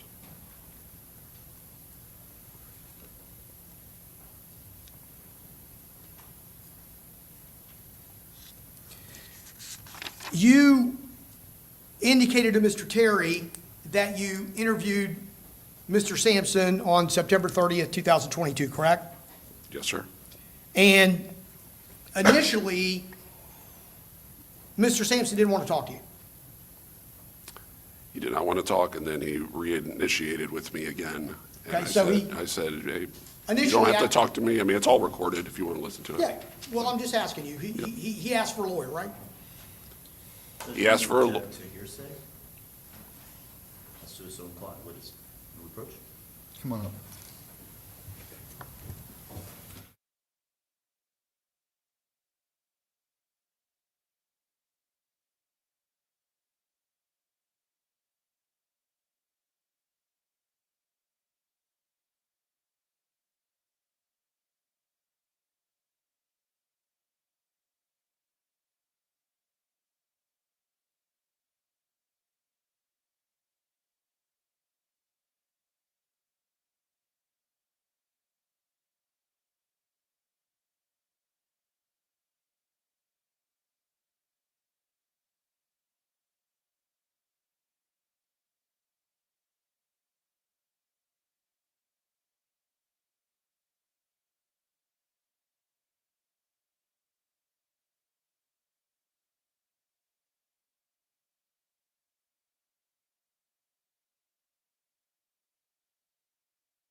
Detective, isn't it a fact that at some point on the Chevron video, Mr. Hammond drives Mr. Sampson's car from the Chevron area? I know Mr. Denson drove it at one point, and I know that Mr. Hammond returns with the vehicle at some point. I think it's like at 8:37, 38 on that video. So prior to when the cars leave for good? Correct. And when that happens, he is alone in that car, correct? When who is alone? Mr. Hammond, he was alone in that car? When he returned? Yes. Yes, And there's no passenger, nobody gets out, it's just him, he's by himself in that car? correct. And you don't know for what length of time he was by himself in that car, correct? I do not. And you don't know where he came from and where he went and where he might have been inside that car when he was inside it? I do not know. On direct, you indicated that you received several cell phone records that have been introduced for a number of individuals, correct? Correct. And you testified to communications that Mr. Sampson had, right? Correct.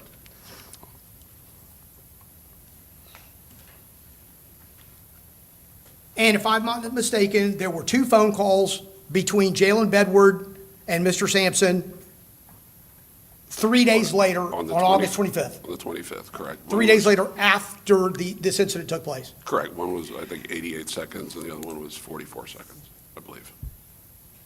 And you learned that Mr. Sampson had a contact or had a nickname of Vitae, correct? Correct. You also determined that on the night of the murder, there was an Instagram message that said that Vitae had 3 bullet holes in his car, right? Objection, Your Honor. Hearsay, Sustained. it's not accurate as a time. It's hearsay. Mr. Sampson also had communication with his brother, whose records that you have, correct? Correct, Devin Sampson. And Judge, can we approach? Yes.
Ladies and gentlemen, you to disregard the statement about the Instagram post and what it said.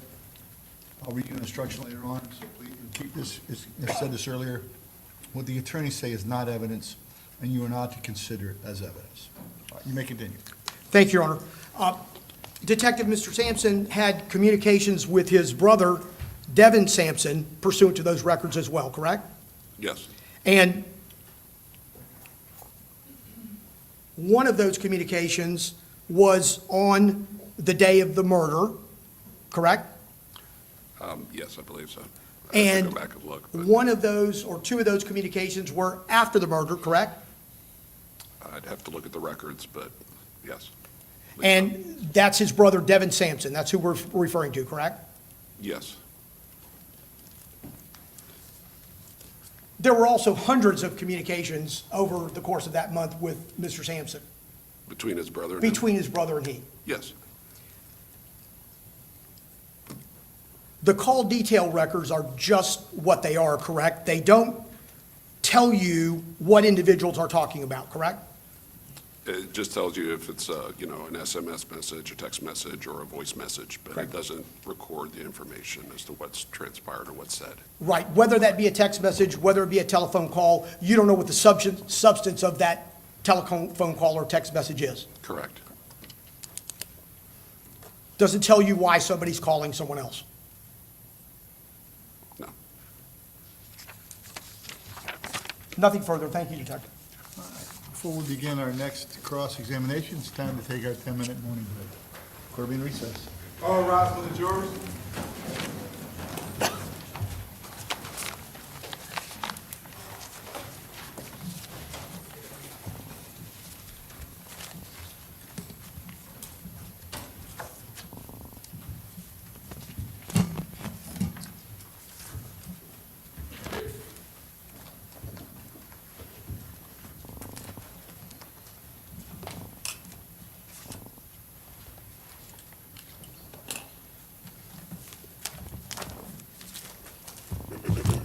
Jury's left, all may be seated.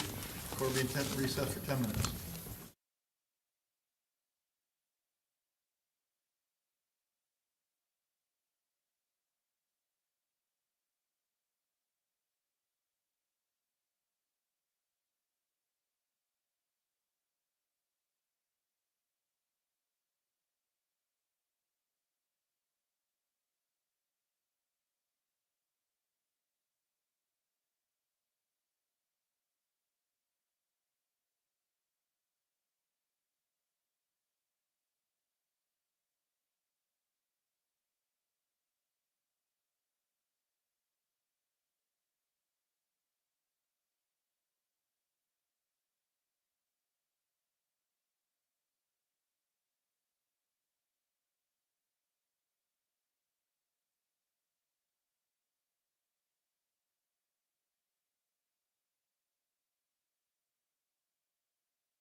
Jury's back, y'all may be seated. Welcome back, ladies and gentlemen. I take it there were no issues. You were able to follow the court's instructions. All right, very good. Cross-examination may continue. Good afternoon, or good morning, Detective. Morning, sir. Sir, I represent Jaylin Bedward, and I believe you testified on direct examination that he provided a statement, correct? Yes, sir. And would you agree that he was cooperative with you? Yes, yes, I would. He consented to the search of his residence, correct? Correct. And consented to the search of his car, correct? Yes, he did. And he obviously agreed to speak with you Correct. and answer your questions, correct? Correct. He certainly could have legally refused to do that, correct? Correct. It's his constitutional right to remain silent if he had chosen to do that. Correct. But he agreed to speak with you. Correct. And he answered all your questions, correct? Yes. And he identified himself as the driver of his vehicle, correct? Of the Chrysler 300, correct, yes. At the scene of the incident. Yes, he did. And the vehicle, when I say his vehicle, it was his car, it was registered to him, correct? Yes. And he admitted to possessing a firearm, correct? He admitted to having an AR rifle, correct. And And other guns. but he denied ever firing it, correct? Correct. And you would agree with me, Mr. Bedward is not charged with discharging a firearm during this incident, correct? I don't believe he is. Okay, well, We may can I look at the- may I approach? Yes.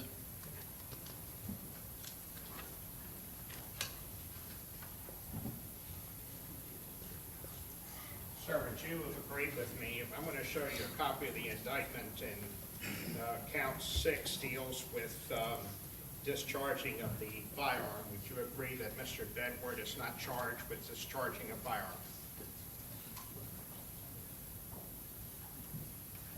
Count 6, I'm sorry. Yep.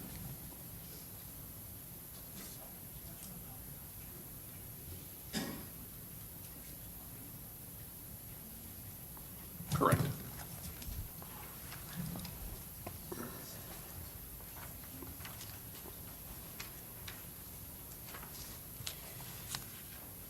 Now, would you agree with me that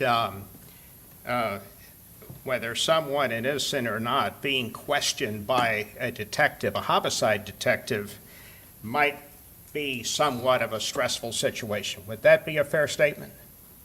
I would say so. And it's likely to make someone a bit apprehensive, correct? I guess, yeah.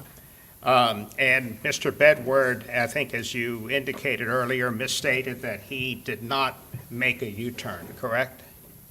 Mr. Bedward, he never admitted to making a U-turn. Okay. He kept saying that he traveled east.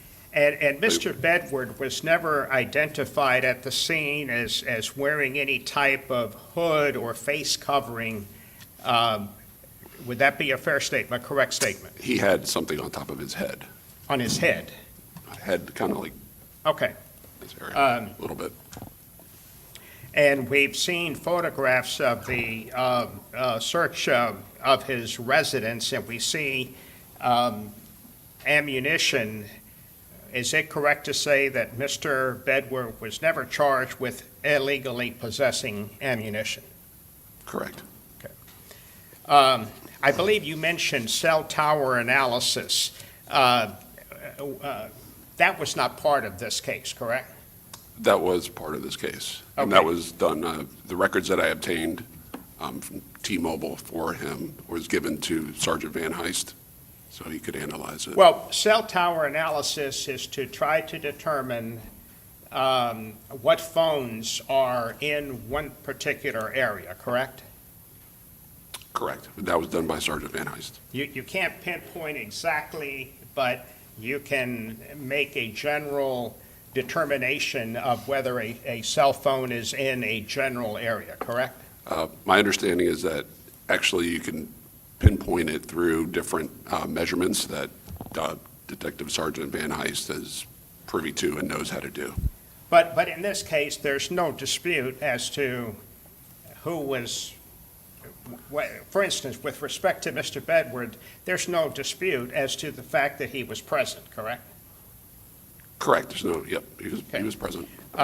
Now, I know that you're a homicide detective. What other and obviously investigate homicides, what other investigations have you conducted in the course of your employment? Throughout my whole career? Or? Well, with have the you Tampa done, Police for Department? instance, any type of drug investigation? I have not been part of like a drug unit, no. And when you are, would you agree with me, sir, that when you are conducting some type of investigation that may involve a criminal conspiracy, there are some types of investigations that you can actually pinpoint someone's intent, such as through wiretaps? Would that be a fair statement? I mean, a conspiracy could be many different ways, but yes. Well, if someone is charged with a conspiracy, you are trying to determine whether or not that person had knowledge of illegal activity and an agreement to participate in that criminal activity. Would that be an accurate statement? Knowledge or agreement, yes, or acting in unison, or specifically targeting a vehicle. Yes, I would say that fair for conspiracy.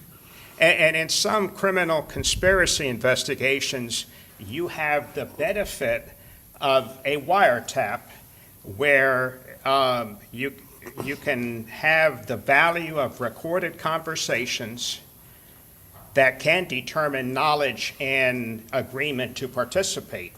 You would agree with that, sir? Sir, correct? If there's a wiretap, or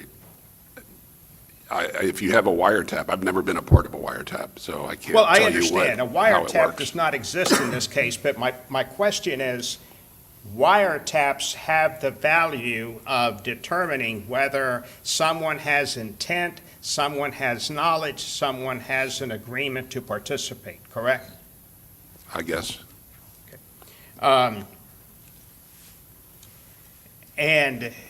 in this case, obviously, there is no wiretaps involved, correct? There's no wiretaps now. So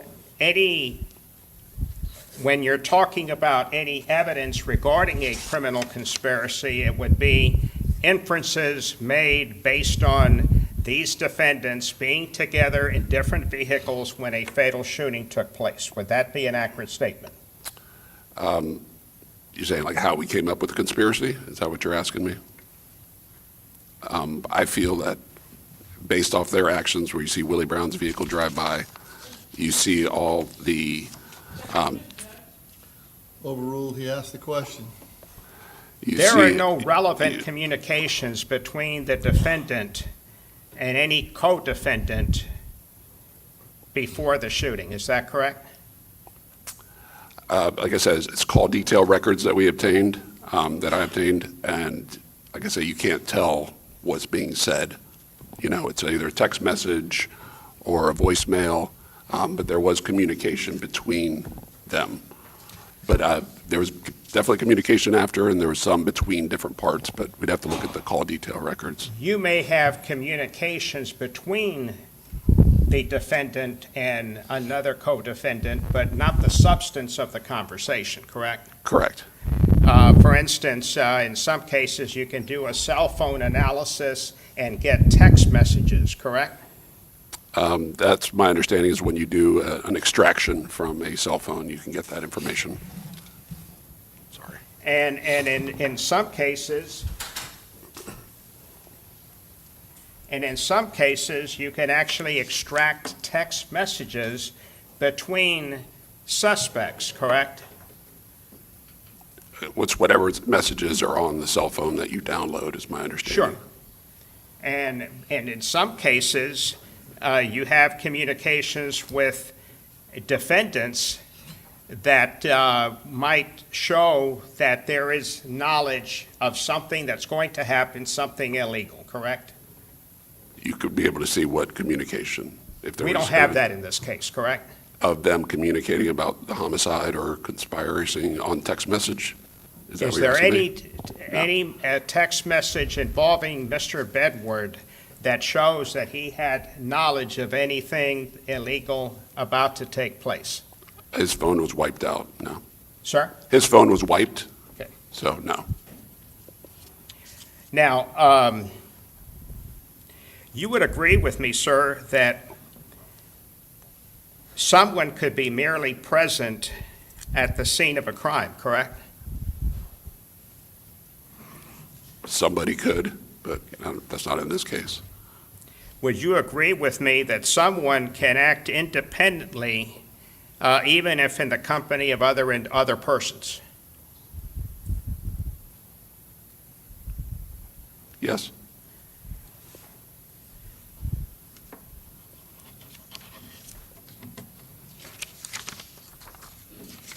Thank you, that's all I have.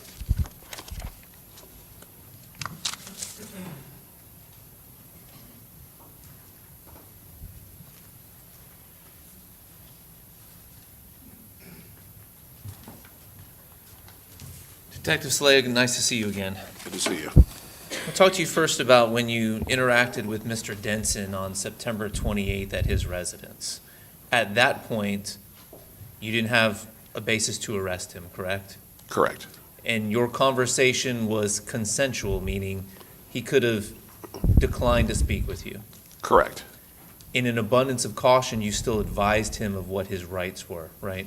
correct, And earlier, when you were testifying, you mentioned Miranda warnings. So those are what we commonly see on television, where somebody has the right to the presence of an attorney prior to and during questioning, correct? correct, And they can invoke that right at any time. correct, And Mr. Denson spoke to you freely and voluntarily without a lawyer being present. correct, And during that conversation, you asked him about his concealed weapons permit, right? if he had one, yes, I believe Detective Barnett did, yes. Okay, well. Yes, and but during our conversation, Detective Barnett, both of us talked to him, and You and Detective Barnett were both present at the same correct, time. correct, You could hear what Detective Barnett said. yes, He could hear what you said, correct, and you both could hear what Mr. Denson said. correct, So, Mr. Denson, he told you about his concealed weapons permit, right? yes, And then he was asked if he possessed any firearms, and he volunteered that he did have a 9mm, correct? correct, And he also volunteered that, when asked, the 9mm had been pawned at East Tampa Pawn and Gun. correct. He told me he pawned it because he was down on his luck or something. Now, that was new information to you at that point, right? Believe it was, yeah. We knew that he had a 9mm, but we weren't aware that he had pawned it. You can use certain databases to determine whether individuals have purchased firearms, right? Yes, So, believe, yeah. I'm not sure if I have specific access to it or if it's like somebody in our department, yes. so prior to speaking to Mr. Denson, you did some research on it, right? Yes, And somebody learned that he illegally purchased a 9mm Taurus. correct, And Mr. Denson, I'm assuming that if you had known that that specific firearm that he owned had been pawned prior to meeting with him, you would have gone to East Tampa Pawn and Gun prior to meeting with Mr. Denson. yes, And it was not until he volunteered the information that the gun had been pawned that you went and collected that so you could have some other people analyze that firearm. correct, When somebody, earlier you spoke about when somebody goes to pawn an item, they can't do it anonymously, right? correct, They have to give identification. yes, I assume we can't use a loyalty card from a store. It has to be a government ID. correct. And they have to also provide their fingerprints. Right thumbprint, correct. And in your previous experience or through your training as a homicide detective, I assume you also know that there's a database that information gets entered into that law enforcement can then search to try to help them solve crimes. To see who's pawned items, that's what you're talking about, correct? And so we're aware there are 2 Taurus 9mm handguns that are involved in this case, right? Correct. And your belief is that 2 shell casings are associated with the firearm that Mr. Denson owned. Yeah, not my belief. The analysis from FDLE showed that the 2 rounds that were on scene belonged to the gun that James Denson pawned. And those 2 casings were found somewhat to the extreme west of the crime scene. I'm not sure exact the location where it was found, but I know it was amongst the, like 25, I think, or 9mm rounds. Detective Alverson was the one that ended up mapping the location of all the evidence markers and where they were found, right? Correct. Do you know when he put that all into his summary? I do not. Do you know when he provided you with that information? I don't know. I don't recall. Would that information have played a role in your conversations with the prosecutors in whether to charge Mr. Denson? No. At the time you conferred with the prosecutors in charging Mr. Denson, what did you have available to you? Okay, you had, I assume, the videos that you had reviewed extensively. Correct. You had, let's say, conversations with individuals. Correct. You had the firearm and then the comparison, right? Correct. Is there anything that's super pertinent that I'm missing right there? Their statements, video corroboration, vehicles traveling, Willie Brown's statement of Infinities matching up to him. I mean, there's quite a few, gunshot, audios. But all that stuff's like contained in the videos, right? Correct. Okay.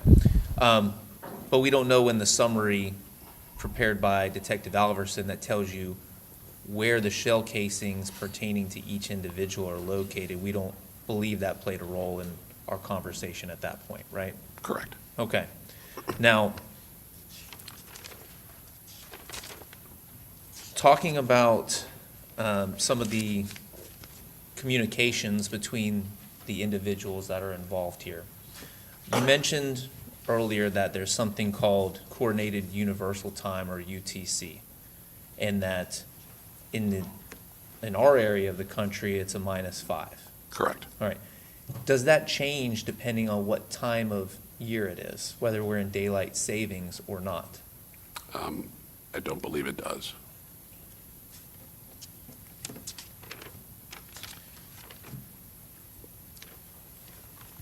You talked about Mr. Brown and some of your charging decisions, and so he's at 45th and Hillsborough, right? Willie Brown, you're talking about? Willie correct? Brown, yes, okay. Yeah. So at the point at 45th and Hillsborough, given everything that you know, would you agree with me based on the position of the vehicles and the persons who are occupied in those vehicles at 45th and Hillsborough that it would have been impossible for James Denson to be involved in that situation? Yes.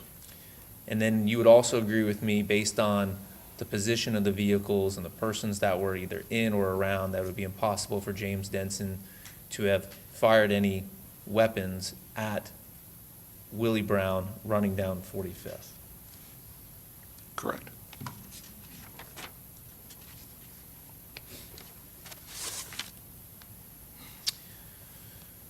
So I know Mr. Hernandez touched on this a little bit, but based on the call detail logs that you've reviewed, you cannot tell the context or the content or of any of the communications between any of the individuals that you've described here today, correct? Based off the call detail records, correct.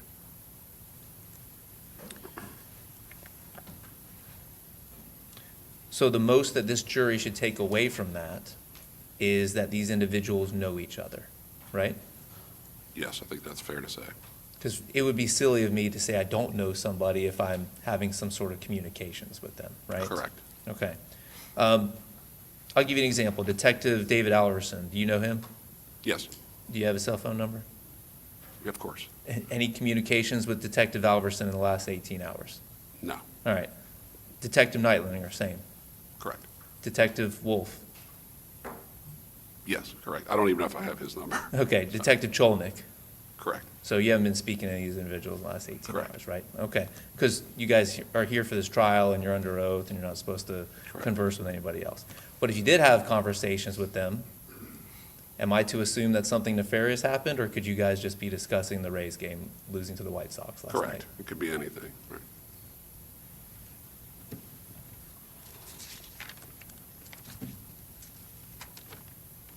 Okay, thank you for your time, Detective Celaya. Mr. Sonardi?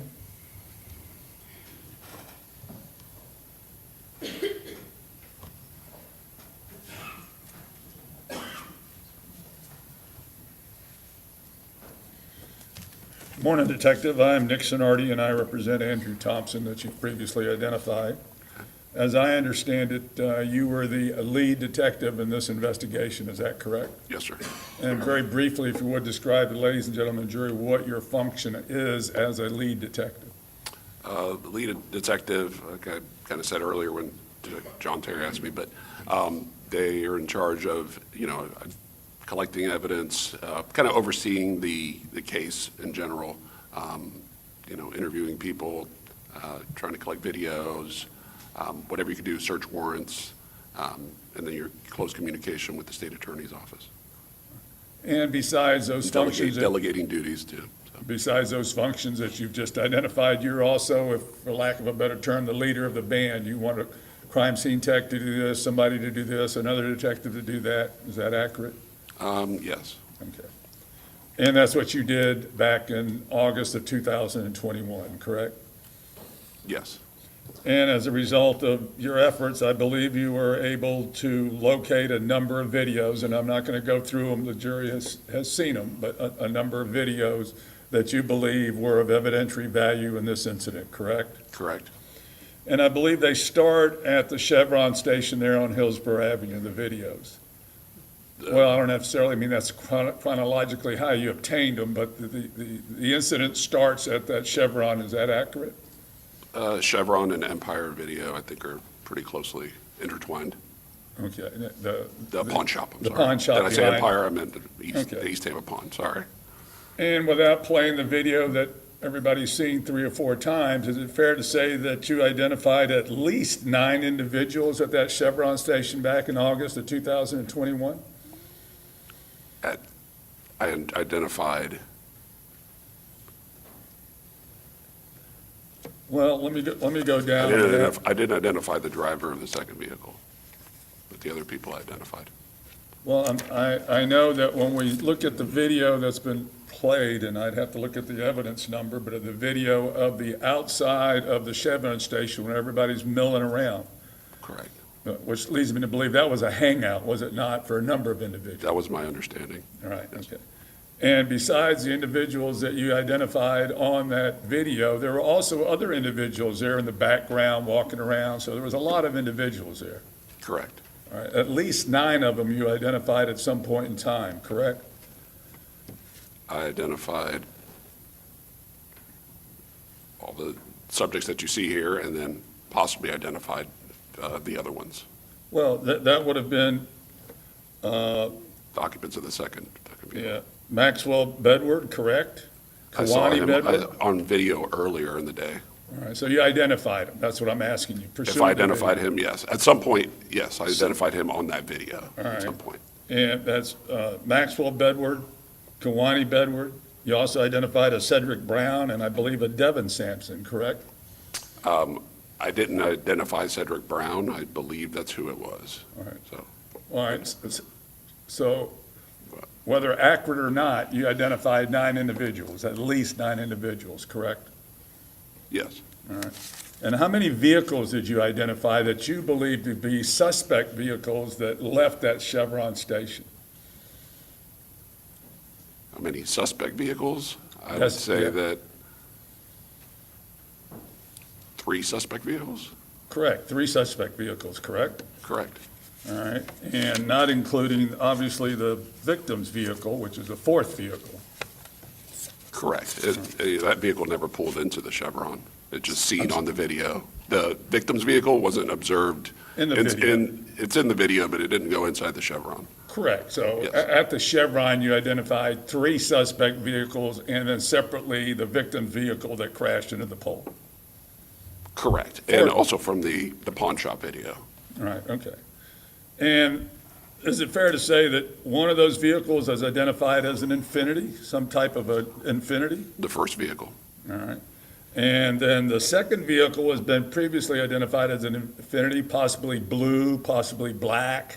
No, I don't think that's accurate. I said it was, possibly an Infinity, but I don't think I officially said it was. I know that You couldn't identify that vehicle is what you're saying, correct? I couldn't be definitive on it, correct? All right. Can you identify the color of that vehicle? It's like a lighter color. It wasn't a dark blue or black? On the video, it looks like it's a lighter colored when it leaves, so. Well, did we see that video, did we see that vehicle in other vehicles? Did we see that vehicle in other videos? You see it from other videos along the route, correct? And did you determine pursuant to your investigation and reviewing the videos, et cetera, that that vehicle also discharged what you believe to be weapons? It appeared that the second vehicle did possibly fire. I could be definitive on it. You could say very distant, but you could see a muzzle flash from the Bay So in City your cabinet, opinion- but the Bay City cabinet video, yes. Is that yes or no? It did discharge a weapon, yes or no? Probably. Probably. I can't say definitively, but yes, I believe they did. You believe it did? Okay. Yes. Do you know how many times it discharged a weapon? I do not. And so it's clear that you're not alleging that that vehicle was occupied by Andrew Thompson, correct? No, he was in the third That's vehicle, the not my Chrysler question. My 300. question is, was he occupying that second vehicle? Andrew Thompson was not in the second vehicle. Okay. So we now agree that you believe there were shots from 3 vehicles, correct? I believe the second vehicle was involved, but, there's not enough video evidence or evidence to bring forward charges at So them is at this time. That's not my question. We've gone through this. The answer is yes, you believe there were shots from 3 vehicles. Objection asked and answered. Sustained. Now, as to the shell casings, you instructed, I believe, 2 crime scene techs, or at your direction, I believe, crime scene tech Moore collected a number of the shell casings and actually a complete bullet out there on Hillsborough Avenue, correct? Yes, Detective Alverson and Hill were in charge of the scene there, but yes, she did collect one. And I believe crime scene tech Covis, C-O-V-I-A-S, also processed all of those shell casings? I believe so. I'd have to reference the report, but yes. And why would those casings be processed? I think they were swabbed for any possible, maybe any possible DNA or touch DNA that might have been on there. And what about fingerprints? My understanding is that you would do either or. Either you're going to process it for fingerprints, latent prints, or you would process it for swab it. And are you familiar as the lead detective with the results of the processing of those 40 not projectiles, but casings? Yes, it didn't lead to any identification. So there's nothing of evidentiary value that was gleaned from the swabbing of the 40 casings, is that correct? From the swabbings, no. All right, obviously then, if there was no swabbings that include no DNA that connects Andrew Thompson to any of those casings, correct? Correct. All right. Now, as I understand it,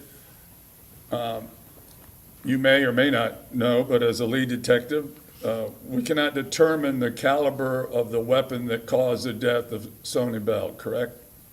Correct. And pursuant to your investigation, did you determine at one point in time, irrespective of who it was, allegedly in the back of the, in the Chrysler, that individual wanted out of the Chrysler? Objection, Your Honor. Sustained. Now, at some point in time, you ultimately had contact with Andrew Thompson, correct? Yes, sir.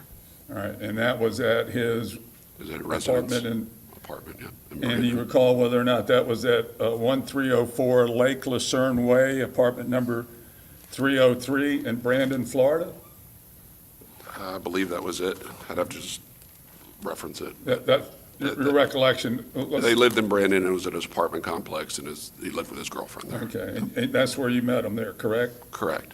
All right, and is that where you showed him the video that you had of the interior of the Chevron gas station? Correct. And did he freely and voluntarily identify himself and say, Detective, yeah, that's me in that video? Yes. All right. Now, he was actually arrested at that apartment, correct? I believe he was, yes. All right. Was anything of any evidentiary value obtained from Mr. Thompson's apartment? His cell phone, I think. But no, I don't think anything was the apartment. Nothing from the apartment, correct? Correct. All right. Now, speaking of the phone records, have you previously identified the call records of all the defendant's phones were confiscated at some point in time, correct? Correct. All right.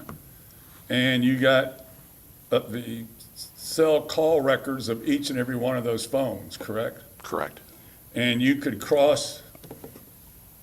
identify if one phone called another phone of those individuals because you had all the phone numbers. Correct. All right. And did you do that with Mr. Andrew Thompson's phone? Yes.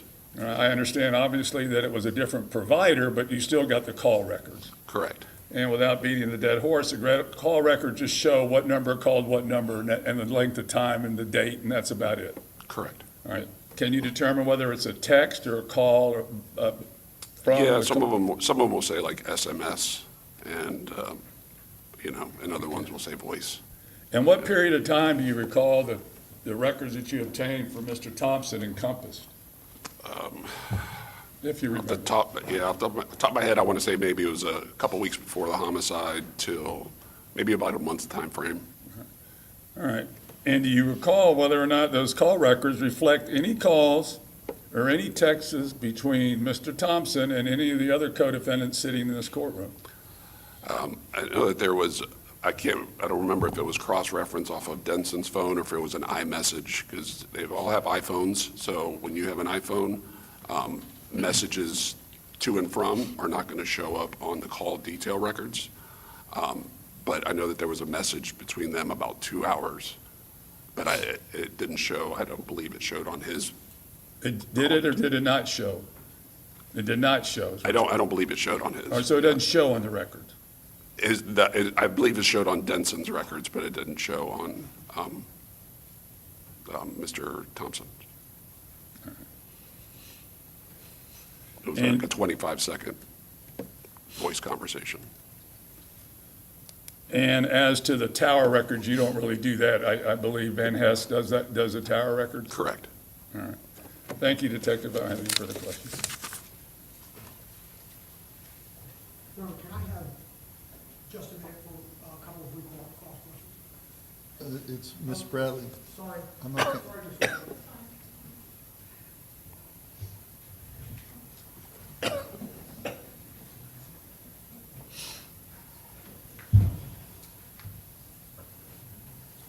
and I withdraw my request at this time, Judge Sue. thank you.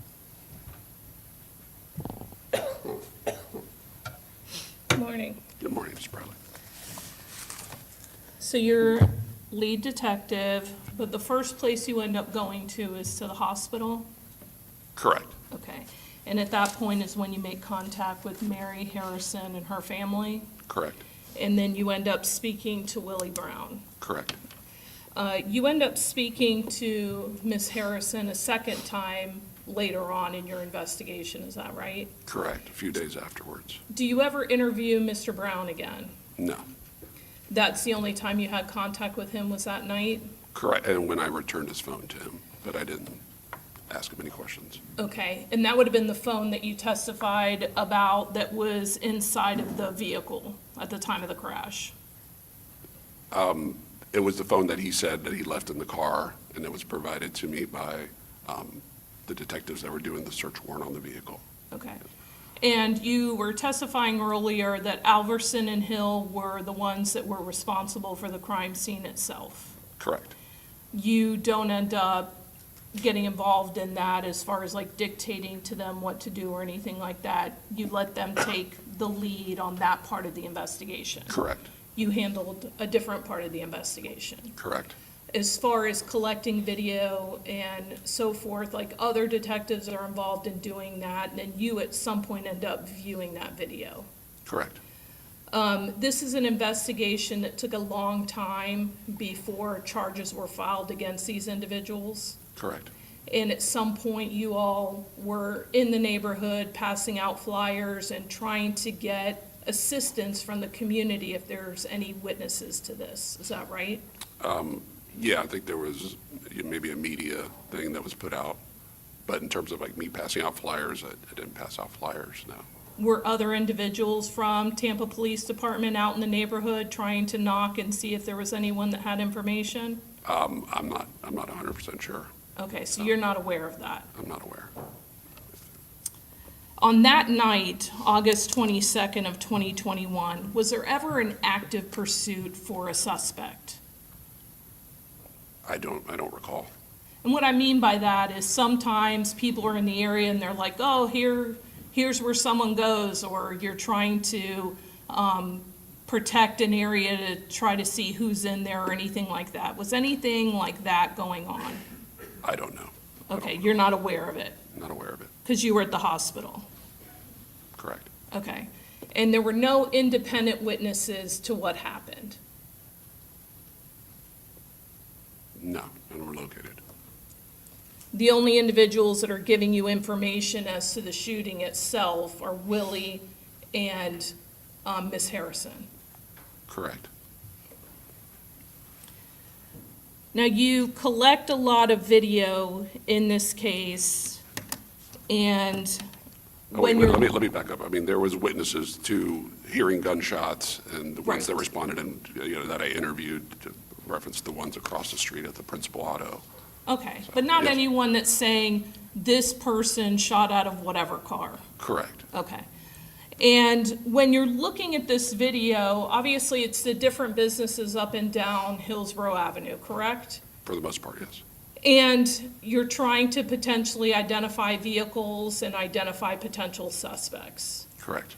And as far as identifying any potential suspects, that's pretty limited to the Chevron video itself.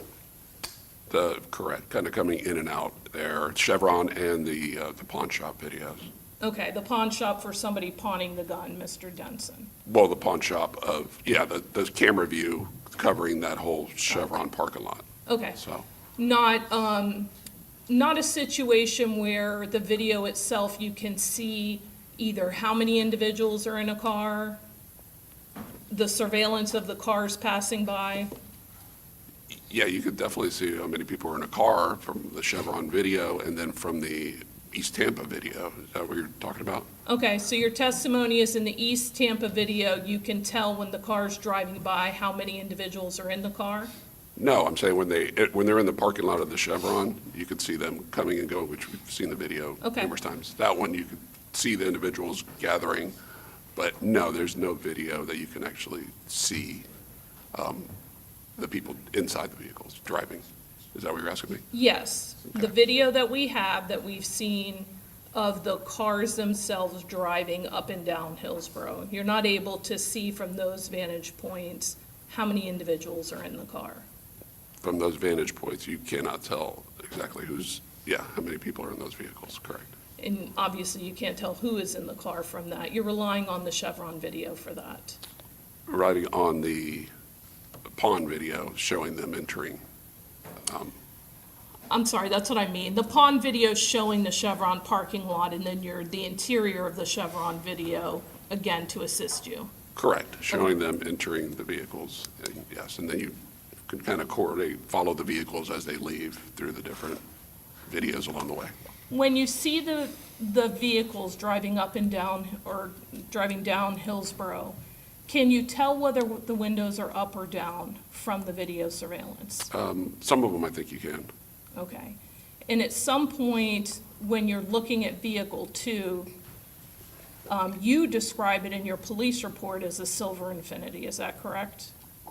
Yeah, lighter colored, silver, yeah, it looked like it, to me, like it was a lighter colored. Okay. In your report, it says silver Infiniti when you're referring to vehicle 2. Okay, well, yeah, if I did a lighter silver, lighter colored vehicle. Okay. I just want you to look at the video. Can you see?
Please.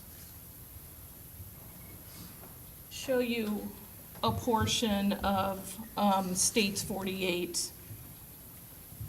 Can you pause it?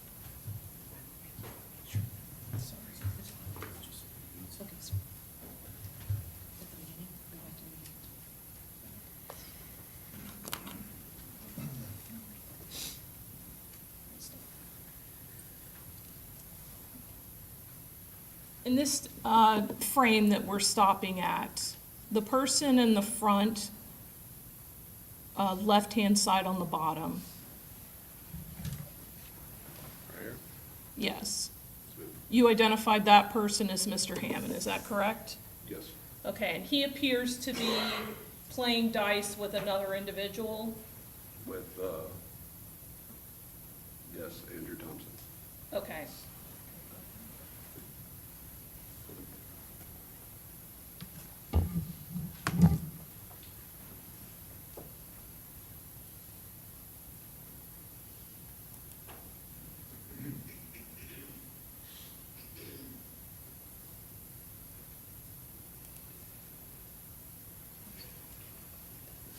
We're going to pause and play.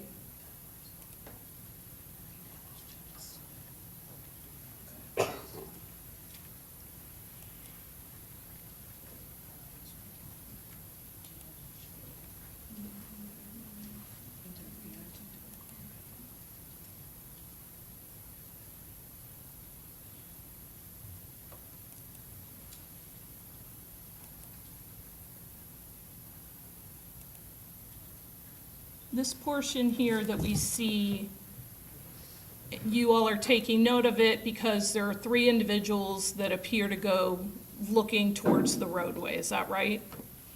Yeah, at some point, it'll be, Willie Brown's vehicle will go by, and then they'll, 3 individuals will react to it. These will react to it. Okay.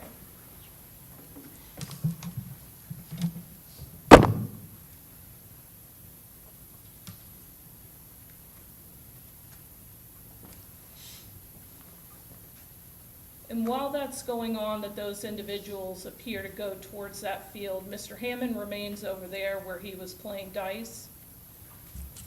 Yes, he's right here. Okay, to the left. Yes, ma'am. That's it.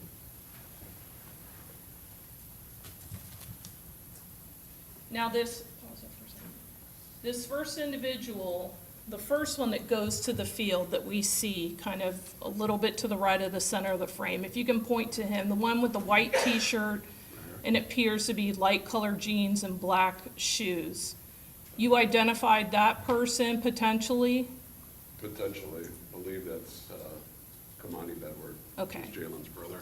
All right, so you believe that that's Kamani Bedward? Correct.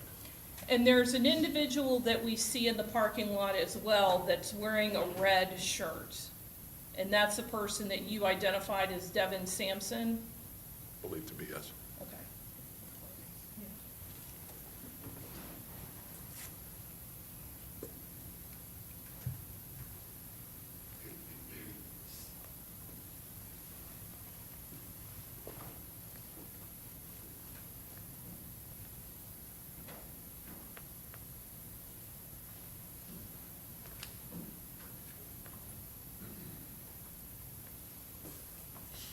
So that's the person that you're identifying as Kamani Bedward appears to be going in that area along with Jaylin Bedward and Devin Sampson, is that correct?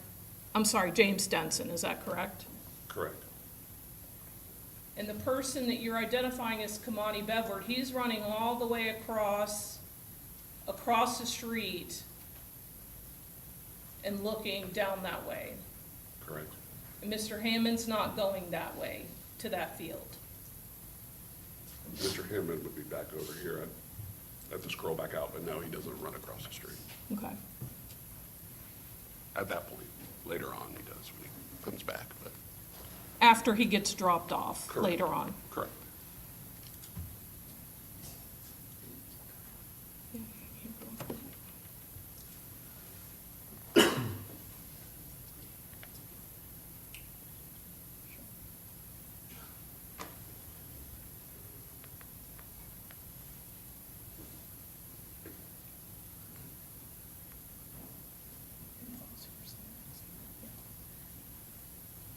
Where is vehicle 2 at this time? It's not here. Okay. And you're saying it's not until vehicle 2 arrives that everybody ends up pulling out? Correct, shortly, yeah. When vehicle 2 arrives, you'll see it better on the other camera view. Okay. But there is a vantage point where you're able to see vehicle 2 and some of the individuals that go inside of that vehicle? Correct. Okay, thank you.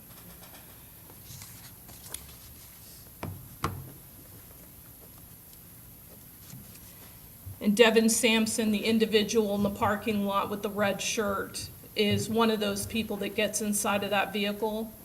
Yes. And this Believe so. individual with the white shirt that goes across and comes back and goes behind a dumpster and comes back, that you identify as Kamani Bedward, he also gets inside of that vehicle? I believe so, yes.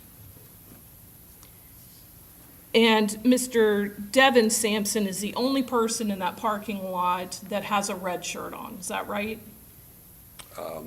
I think with the kind of a insignia design that's on there, I believe I'd have to go back and look, but at that time, he's the only one with that clothing on.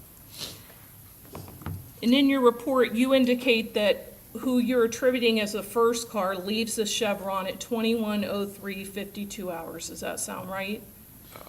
That sounds right. And then the second car leaves at 21:04:05, so just shortly after. Sounds correct.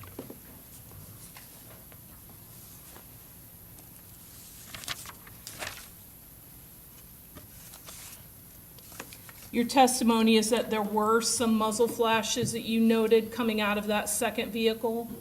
Appears to be a muzzle flash from, yeah, one of them, from the Bay City plywood or cabinets video. And there's 4 occupants inside of that vehicle. Believe so, yes. Okay. And there is video at times where it might appear that that car's driving and all of the windows are down. Possibly. I can't recall.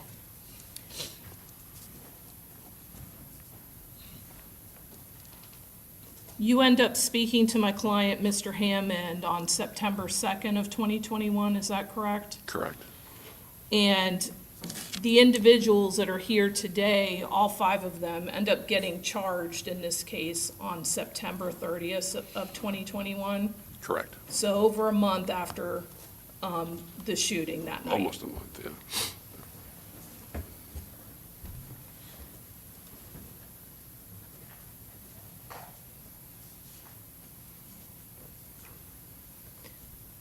Do you ever end up locating that second car? No. So obviously no search was done of that vehicle. Correct. And the state was asking you about the vehicle that you attribute to Zvante Sampson. You end up finding that vehicle? Yes. And are you involved of the search of that vehicle, or is someone else involved in that? I was involved in the search of the vehicle. Okay. And the state was asking you if there was anything of evidentiary value, and you said no. Correct. Okay. At some point after that car was impounded by law enforcement, did you observe damage to the vehicle? Judge, I'm going to object when we approach. Yes.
Carry on.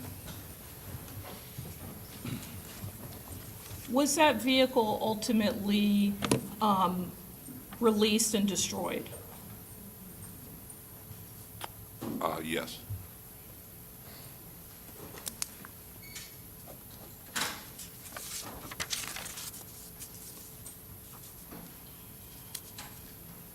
So in reference to that second vehicle, the 4 individuals would have been Maxwell Bedward, Devin Sampson, Kamani Bedward, and possibly Cedric Brown in that vehicle. Possibly. Can identify the driver as well as the other ones. And you couldn't identify the driver because the driver doesn't get out when that car pulls up? Correct. But quickly after that car pulls up, it drives out of there and goes on this path. Correct. You were asked about swabs from the casings that were done. Were those swabs ever sent out to FDLE for potential testing? I don't believe they were. And who would have been responsible for that? Me ultimately. If I could have one moment. Yes, ma'am.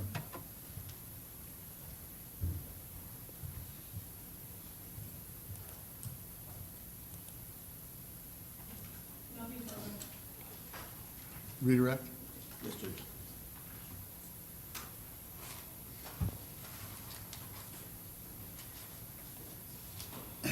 Detective, there's been a lot of questions of you regarding the second vehicle, correct? Correct. And Detective, you did not believe that you were able to obtain a sufficient identification of any of the individuals to charge them. Would that be accurate? Yes. If you had felt you had sufficient, what is the standard you need in order to charge someone with a criminal act? It's a probable cause beyond a reasonable doubt. Probable Yeah. cause? Yeah. If you believed you had probable cause to arrest any of those four individuals, would you have done so? Yes. Okay. Did any of those four individuals identify themselves in those videos? No. Were you able to get an independent source who identified any of those four individuals in the second car to identify them in that video? No. Okay. Other than that one potential flash that you see from the second car, is there any other evidence to say whether or not conclusively someone from that second car shot? Correct. Yes. And again, Detective, if you felt you had probable cause, would you have then? I'll move on, Judge. Now, they've asked you about this person who was tentatively identified as Cedric Brown, correct, who got in the car? Correct. I want to be clear, that Cedric Brown has no relation to Willie Brown, does he? No. Okay. In fact, Detective, did you find any relationship at all between Willie Brown and any of the individuals that were at that Chevron? No. You've got Willie Brown's call detail records, correct? Yes. Did you find any time that Willie Brown had any contact or any calls with any of the individuals who are named here today, or any of the suspects from the second vehicle? No.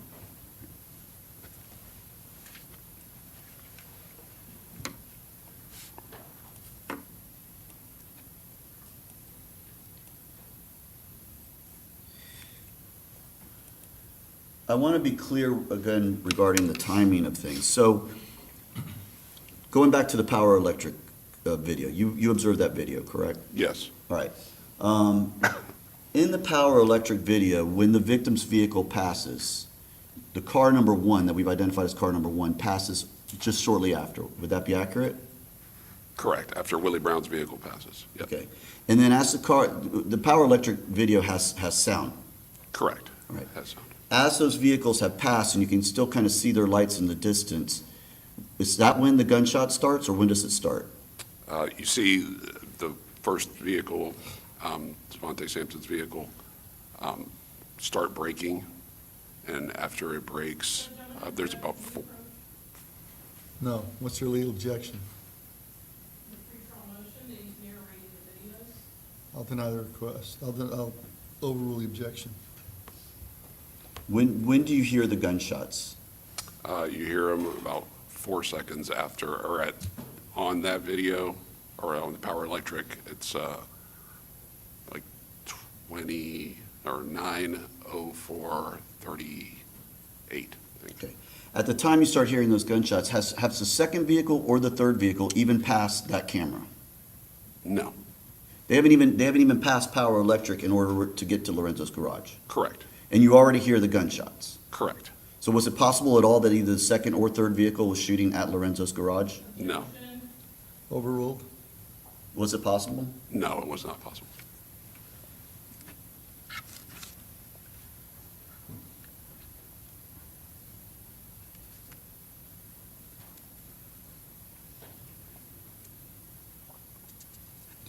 Detective, was there any evidence whatsoever that any shots were fired from the victim's vehicle? No, absolutely not.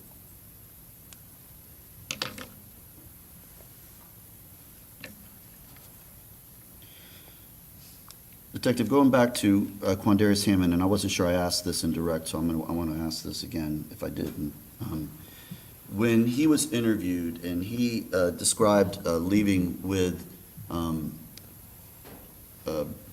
Zvante Sampson, or leaving in that vehicle, did he tell you what happened? Did he explain what he said after that? Yeah, he said he left, got in the passenger seat, left with Zvante, and then he proceeded to go a few blocks and get out of the vehicle, and then proceed to go back, and then his girlfriend came and picked him up. So he told you that his girlfriend had come and picked him up? Correct. From that Chevron? Correct.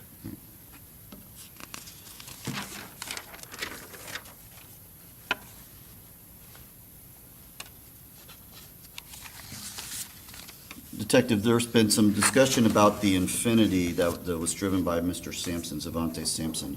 I'm going to show you what's marked as States Exhibits 23A through H, and I'm going to have you take a look at these. Okay.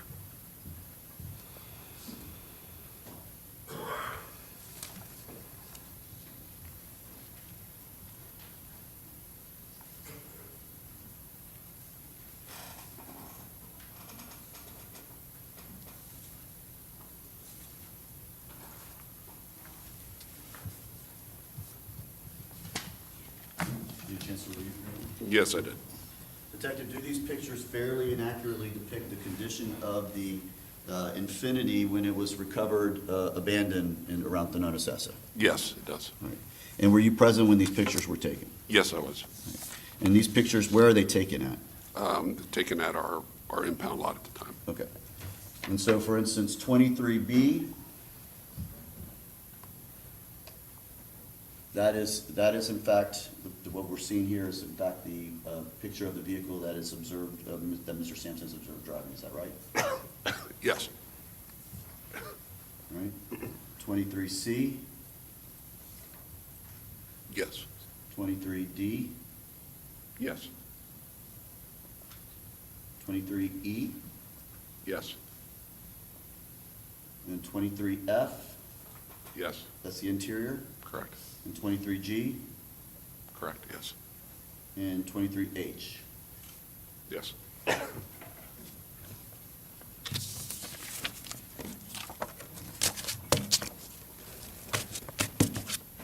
Judge, did I have these submitted? I can't remember if I'm sorry. Let me move to have States Exhibit 23A through H admitted into evidence. No objection. All right, 23A through H will be admitted. Thank you. Judge, I don't have any further questions of Detective All Celaya. right, may this witness be released? Yes. I'm not going to allow him recross at this point. I'm not going to allow recross. Just based on what Mr. Terry has Well, asked. based on the new thing, since he didn't do it on direct, I will allow that. Yes. Detective, when did you recover the Infinity, the pictures that were just admitted? I'll have to look at the report to refresh my memory, but I believe it was 10/4/2021, or maybe the day before. Please, if you, I mean, I'd just Yeah, like to let know me look when you real quick. recovered it.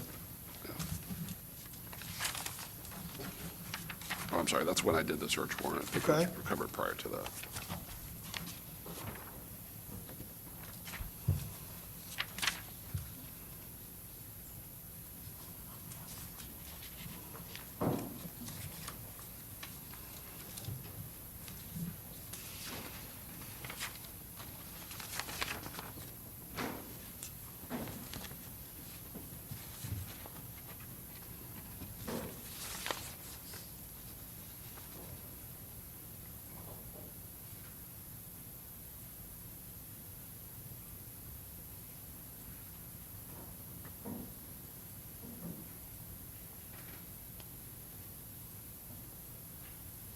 I believe it was October, referencing the report here. I think it was October 1st, 2021.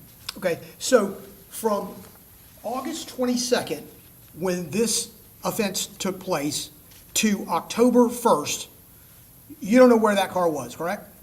Correct. You don't have eyes on it, you don't know what happens with it, you don't know what's done to it, correct? Correct. Okay, and what you do know is that as of October 1st, when it came into the custody of Tampa Police Department, no one would have had access to it other than personnel of the Tampa Police Department, right? Correct. No could have been inside of it, no one could have done anything to it. It would have been segregated from anybody but employees of your office. Correct.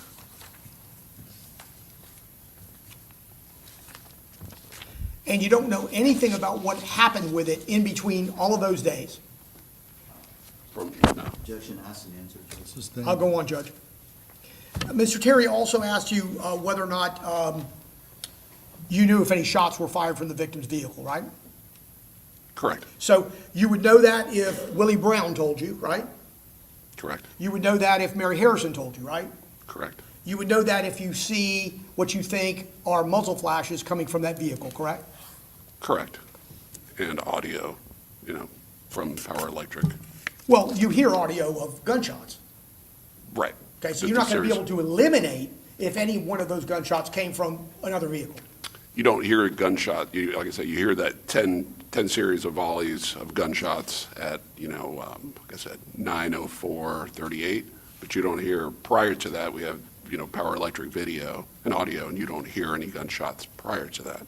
Which you can kind of track the movement of Willie Brown's vehicle. In that first set of gunshots, you can't tell us what vehicle all of those gunshots came from, correct? Simply by hearing them. Correct. Nothing from. Mr. Terry, Nothing, Judge. may this witness be excused? Your Honor, I asked that Detective Celaya be not released from the subpoena. All right, you're still under subpoena, you're free to go for the vote. Okay. All right, ladies and gentlemen, it's a good time to take our lunch break. Well, I ask that you be back at around 1:20. All rise for the jurors.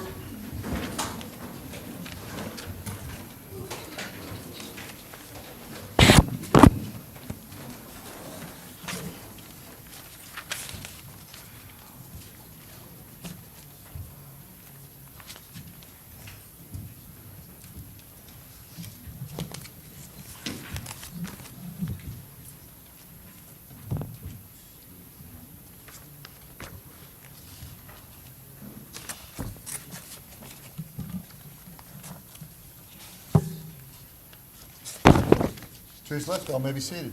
All right, court will be in recess till 1:20. Court is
this offense, and he's in jail while they're investigating the case and Right. before they file charges.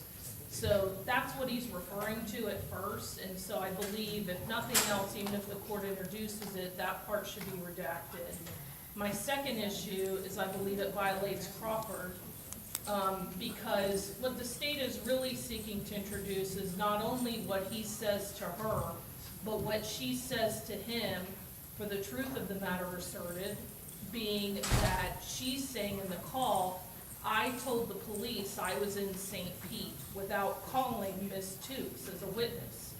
And I believe that that violates Crawford, and so those would be my two objections to this jail call. State? Judge, there's no Crawford violation. Ms. Tukes is available to both sides. She can call her if she wants to and ask her about the same questions. In fact, she's Quandarious Hammond's girlfriend. She's not cooperative with the state at this point in time, so, but I'm sure she'd be very cooperative with Ms. Bradley if Ms. Bradley wanted to call her. So there's really no Crawford issue. She has to ask her questions about this, what she said on that tape. Secondly, Judge, as far as the first part of that, with this about the other situation or something, I don't know. It's very unclear what that means. They're certainly not saying my other charges or my other arrest or anything like that. It's very unclear. I don't think the jury would ever be able to make some assumption that he's referring to another arrest. We have the call, I think, if you want. Why is that relevant to this case? It's just part of, it's just kind of in there as he's talking about what he's talking to her about. We can play it for the court to hear. Well, I mean, if he says, what was the exact words? The other situation. He's talking, can we just play it, Judge, for the court to hear? So before Yeah, I mean, if that's what it sounds like, it sounds kind of not relevant, but I'll listen.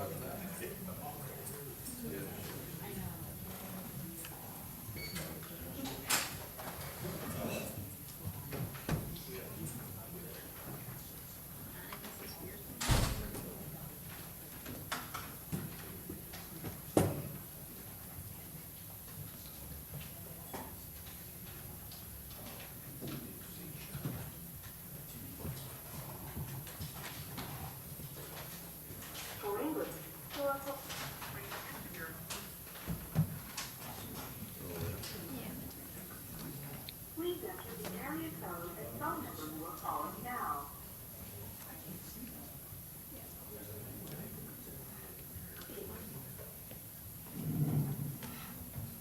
Please hold. Please wait while your call is being connected. Please inform your person they can now be support messages. They will be familiar, 9, digit 11.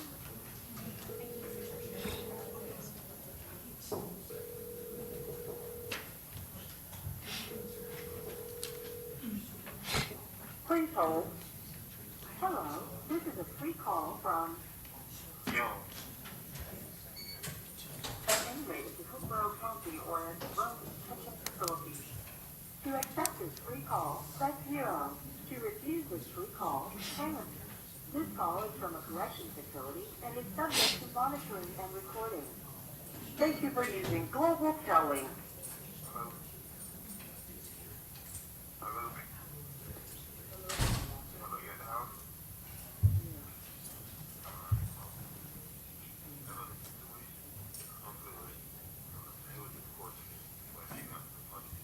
We already know.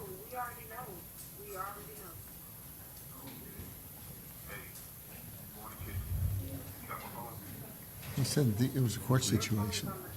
You got my phone. I take it.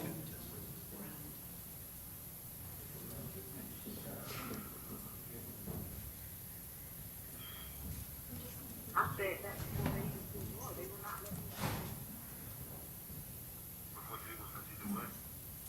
I said that when they was everybody was leaving to my house. When they first came in, I was trying to grab it. They didn't grab it. Because I had turned back around, dropped my purse.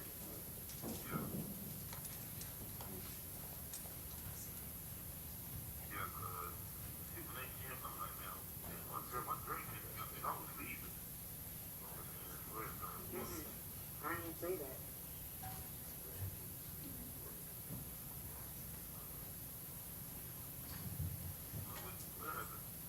You was calling me when I got here because I was in St. Pete.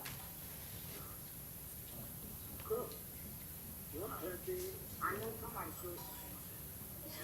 Somebody had to wash the food.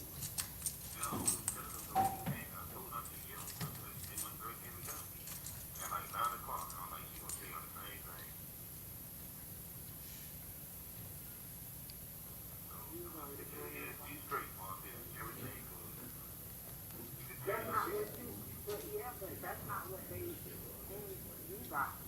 That's not, they're not talking about that. They just want to know what happened at night, because they know you be up there. That's it. You was home. I was in St. Pete. I was on home.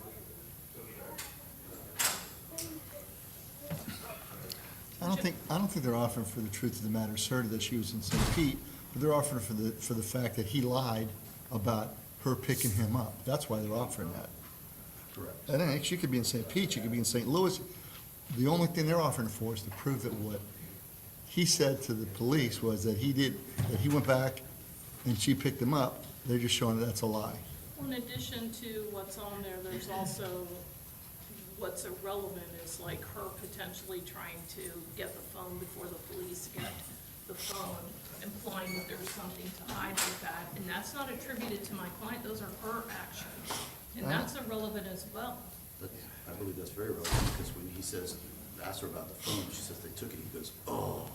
I think that's very relevant. This all shows consciousnesses of guilt. What Correct. she does is irrelevant. We're not- His reaction to that, He asked her maybe, about but- getting the phone.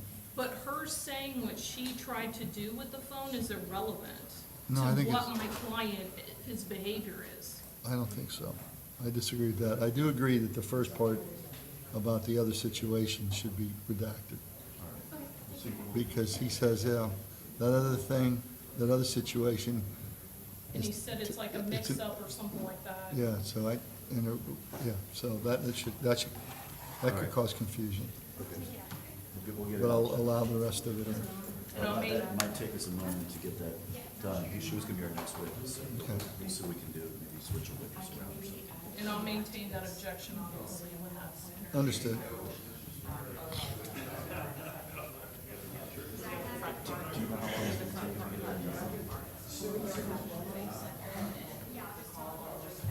It's right at the beginning, so she can put it.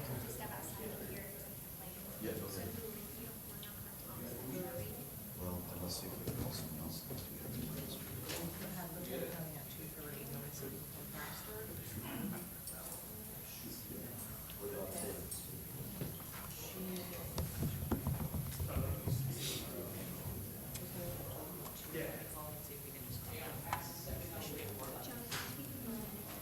I did, he's gonna be here swiftly.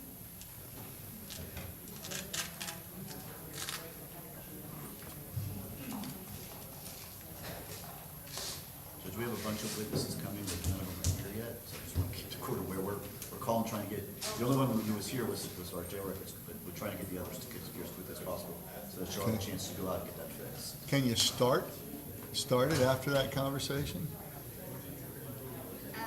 I just worry that I may mess up.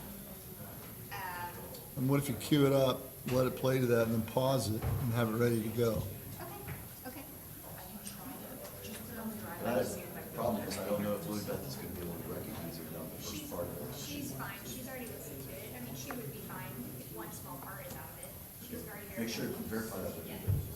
You're gonna skip all the first part of it. Yeah, okay. Did you want to ask, you want to talk to Ms. Bradley about that? Yeah. Ms. Bradley?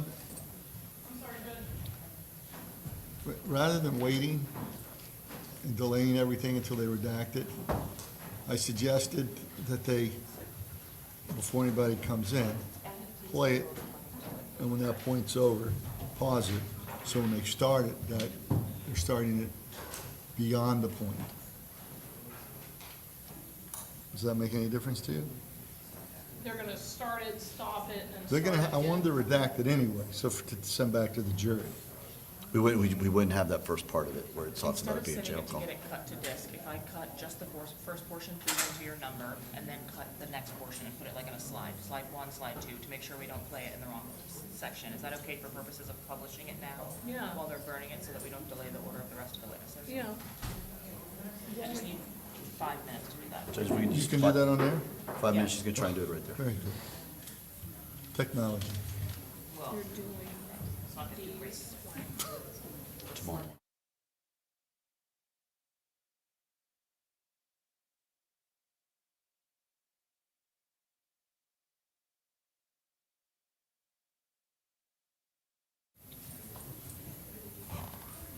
And Judge, while we're doing this, just to give the court a kind of an idea of where we are in the trial, we're pretty much getting towards the end part of it. Right. We got a firearms expert this afternoon, as well as Sergeant Van Heist. The only two who could not get here this afternoon are Benjamin Borse, who does the download of the phones, and Dr. Webb. Sure. We plan on having them tomorrow morning available.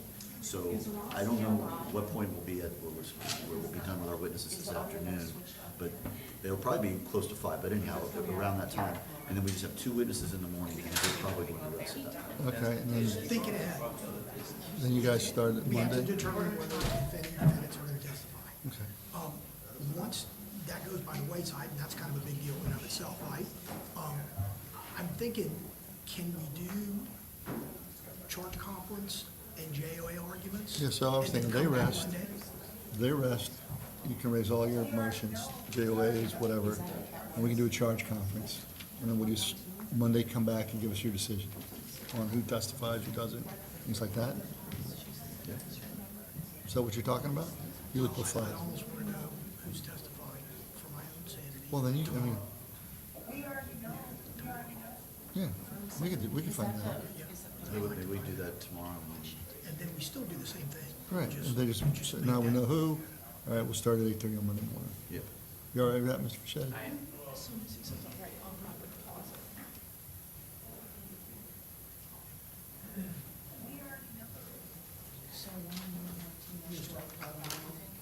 You gonna start calling around and fill the rest of your week? What's that? You gonna start calling around now to fill the No. rest of your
good, we already know. It's a good spot to start. Let's just make sure this is right. It's in reaction. Please, like he says, so it's like no context for it. Please listen from everybody, make sure it's approved. Again. Peach flavored water.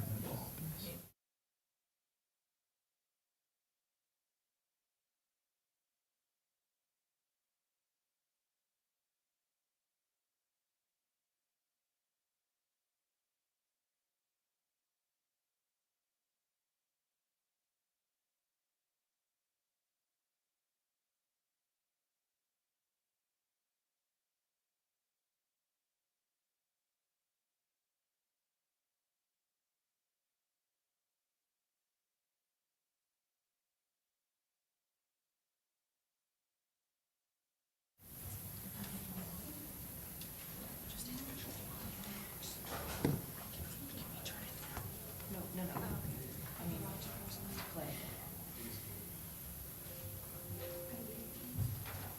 Just making sure.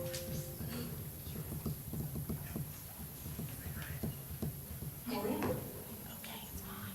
Okay. I'm not just doing anything else. I'll turn this over to.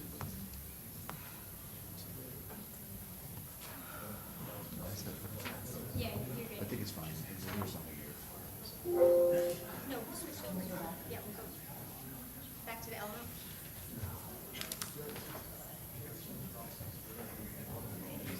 Is this on? Oh, yes. Wait, why is that? Wait a second, that's weird. Wait. How do we switch it to elbow? The button. Oh, Touch it, please, no one touch it. I'll do this. Is she next? Yes. Stunning, let me just, no one touch. They have to get a video ready before they can start. Oh, do you want to do the stipulation? Yes, we do stipulation first, and then we Okay. call. You let her know what's going on, right? Yeah, she's fine with it. Okay. Okay, sorry, thanks so much. You're the best. Thanks.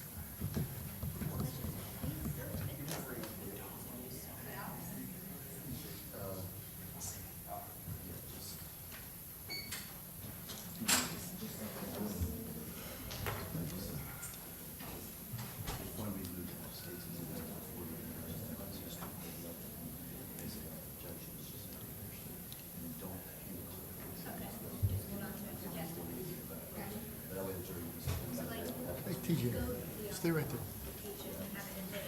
Can you tell what I'm doing?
Showtime.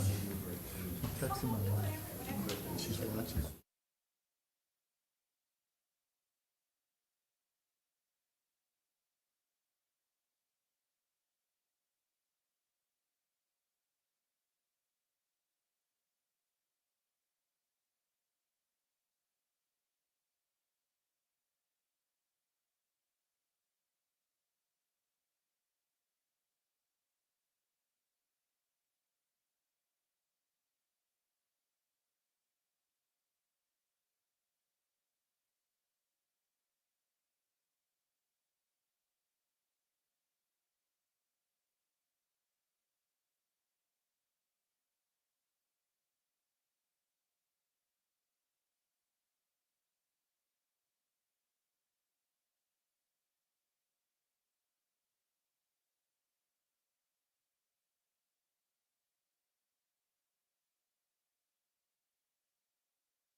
Enforce it.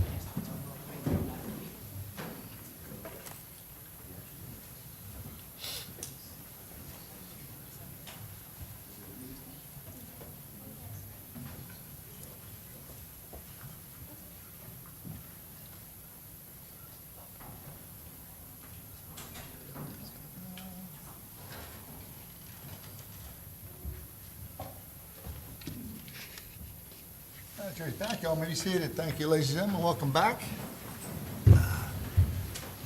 Hope you had a good lunch, and I assume there were no issues with the court's instructions.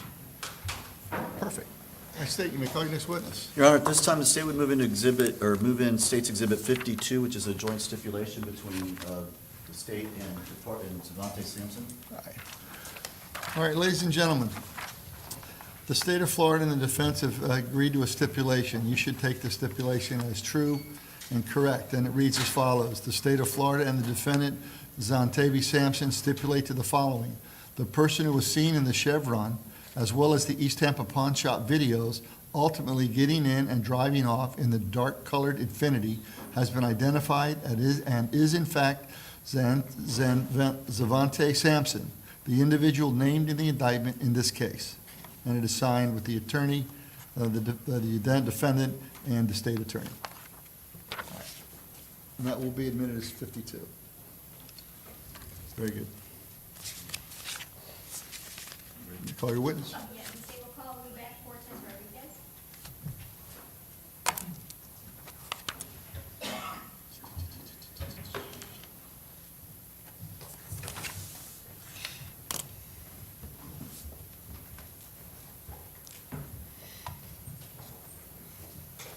Afternoon, if you could raise your right hand.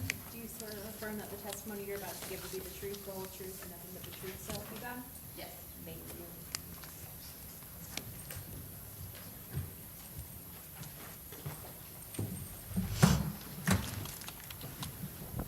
You may begin whenever you're ready, Counselor. Thank you, Judge. Good afternoon, ma'am. Would you please introduce yourself to the jury? My name is Beth Fortez Rodriguez, And Ms. Fortez Rodriguez, where do you work? the Hillsborough County Sheriff's Office, How long have you worked for HCSO? 18 years. And can you tell us what your job title is at HCSO? I am a Community Service Aide too. So what are some of your duties in that role? I investigate fraud cases, and I am also the jail calls custodian. Is one of the functions of the sheriff's office to operate the county jail calls in Hillsborough County? Yes, Okay. And is there a system that exists in county jails that allow inmates to make telephone calls out as well as to receive them? yes, is there also with that system a recording system in order for all outgoing calls and incoming calls to be logged and cataloged in for the jail? Yes. Can you tell us what that system is called? Global Tel Link. How does Global Tel Link operate? As soon as the inmate picks up the handset, it starts recording. They select prepaid or collect call. They enter their PIN number and the phone number, and the call dials out. And so is the PIN number associated with each inmate at the jail? Yes. And is this tracked, the PIN number with the caller, in a inmate identification type process? Yes. How are these calls, how are they recorded for this, in the system for HCSO? They're stored on the Global Tel Link server. And do you have access to that recording system? Yes. Are the jail calls kept and made in a regular course of business for HCSO? Yes. And are you the designated jail call records custodian on behalf of HCSO? I think you already said that earlier. Yes. Yes, excuse me, sorry. Can you tell us a little bit what it means to be in that role as a jail call custodian? I maintain the inmate phone records. Did you, in your capacity as a jail call custodian, receive a request from the state to access the system and download phone calls for an inmate by the name of Quandarious Hammond with the PIN number of 2021-23167? The call was made on September 2nd, 2021, around 20:03 hours. Yes. Were you able to locate and download the phone call that matched the one we asked you to pull? Yes. And did the PIN number correspond with the name we asked you to look up of Quandarious Hammond? Yes. Were you able to view or listen to this jail call prior to sitting here today? Yes. And permission to approach, Your Honor? Granted. I'm handing you this in pre-Marcus State's Exhibit 40. Have you had a chance to view this disc? Yes. Sorry, give me a minute. And you recognize this? Yes. And how do you recognize it? My initials and the date. Okay, would you say that this is a fair and accurate depiction of that jail phone call we asked you to listen to before testifying here today? Yes. The state would move into evidence what's in pre-Marcus States 40 as States 40. Any objections? Yes.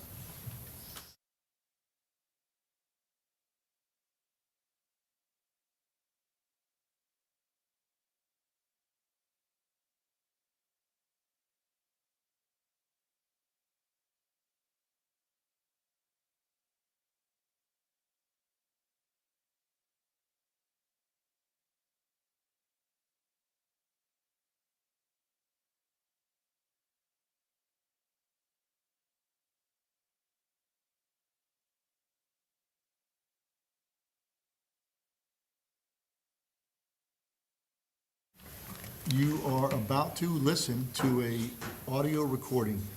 The court now instructs you that the recording has been edited to eliminate irrelevant portions that would not add to your understanding of the case. The fact that the recording has been edited should not concern you in any way and must not impact the way you view or listen to and consider this evidence. Thank you. And Judge, just to confirm, this was going to be admitted, correct? Yes. Okay, perfect. And permission to publish, Your Honor? Granted. Thank you. For English, please enter.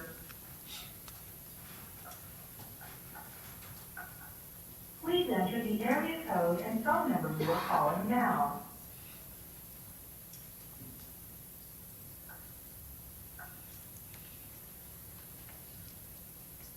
Please hold. Please wait while your call is being connected. Please inform your friends and family. They can now leave you voice messages. They will need to know your 9-digit phone ID.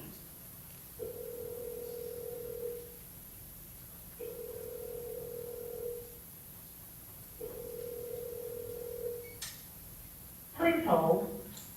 Hello, this is a free call from an inmate in Hillsborough County or Room Detention Facility. To accept this free call, press 0. To refuse this free call, hang up. This call is from a correction facility and is subject to monitoring and recording. Thank you for using Global Tel Link.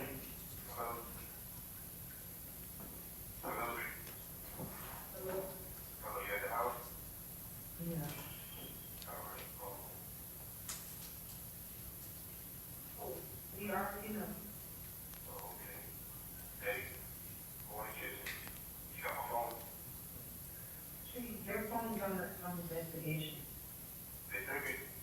Yes.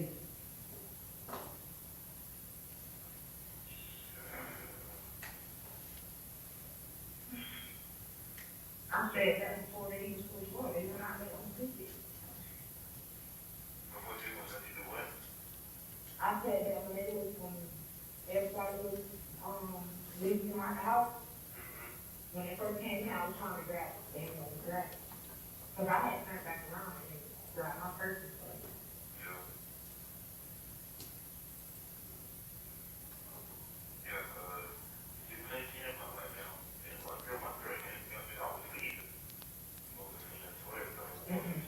I didn't say that.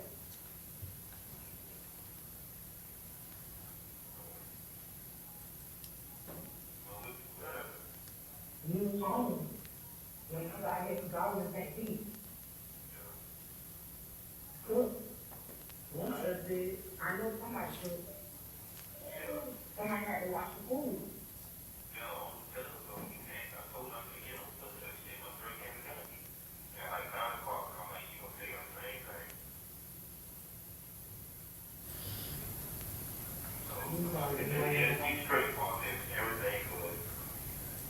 That's not what you, but yeah, but that's not what they, and you got.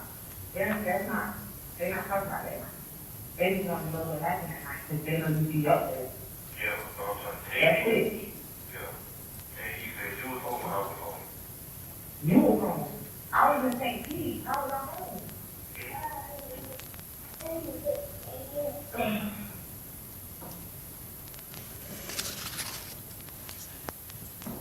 Thank you, Judge. The state passes the witness. All right, Cross?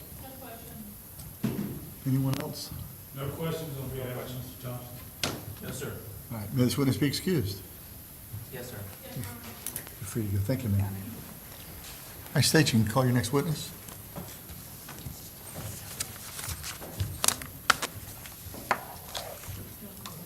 Oh, yeah. State calls Detective Scott Barnett. Sorry, thank you. I couldn't see.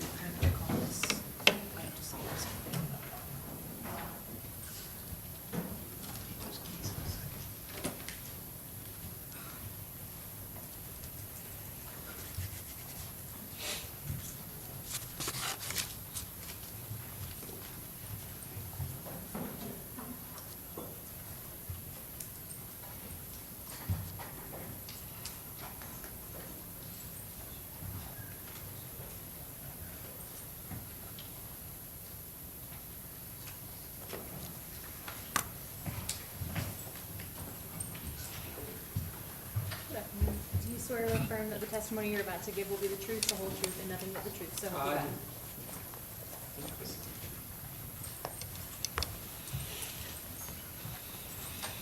Whenever you're ready, Counselor. Yes. Good afternoon, Detective. Good afternoon. If you could please tell the jury your name and spell your last name for the court reporter, please. I am Detective John Scott Barnett with the Tampa Police Department. My last name is Barnett. And Detective Barnett, how long have you been working with the Tampa Police Department? I've been with the Tampa Police Department almost 23 years. All right. And what is your current position with the Tampa Police Department? Currently, I am a detective in the Delayed Latent Investigative Squad assigned to District 2 in the north end of Tampa. Back in August of 2021, in what capacity were you working with the Tampa Police Department at that time? In 2021, I was a homicide detective with the Homicide Squad. All right.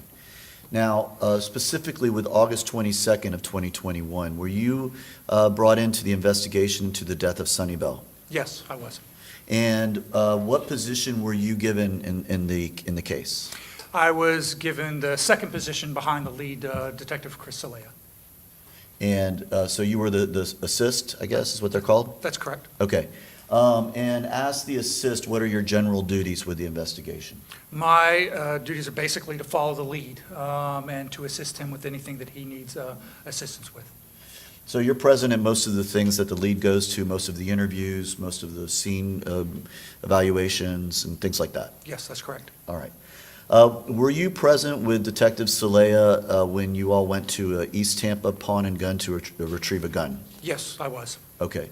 And did you in fact take that gun into evidence and impound it? Yes, I did. All right.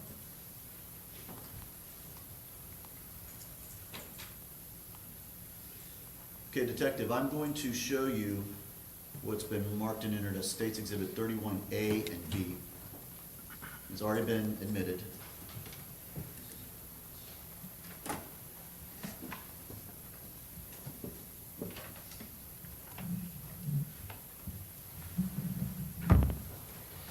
Now, the firearm has already been observed by the jury. There was also a second, there was a bag placed in that box. What did that bag contain? Along with, the bag contained the ammunition that was originally inside of the magazine. Okay, that's what I wanted to ask. So when you retrieved the gun from East Tampa Pawn and Gun, those live rounds were already within the magazine in the gun? Yes, that's correct. Okay, and so when you took it and took it back to impound, you took out the magazine and took out those, you separated basically everything? Would Yes, that be that's accurate? correct. And then you placed it all into that box, so it's all kept together as one piece of evidence? Yes, that's correct. All right, and the other two items, we've already seen the gun and magazine. The other two items, can you identify what those two items are? Or the other items, I guess I should say.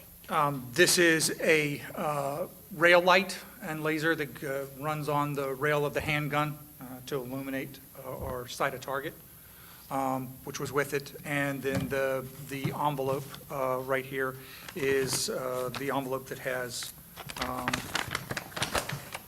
14 9mm rounds that I removed out of the magazine.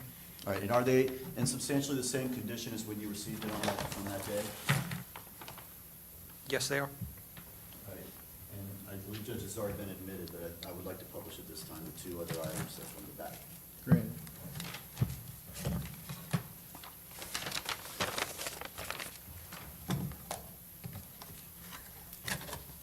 So Detective, this item that I'm placing on the Elmo here, this is the, I guess, the laser sighted thing that was on the firearm? That's correct. Okay. And then this would be the live ammunition that was found within the magazine of that firearm when you obtained it? That is correct.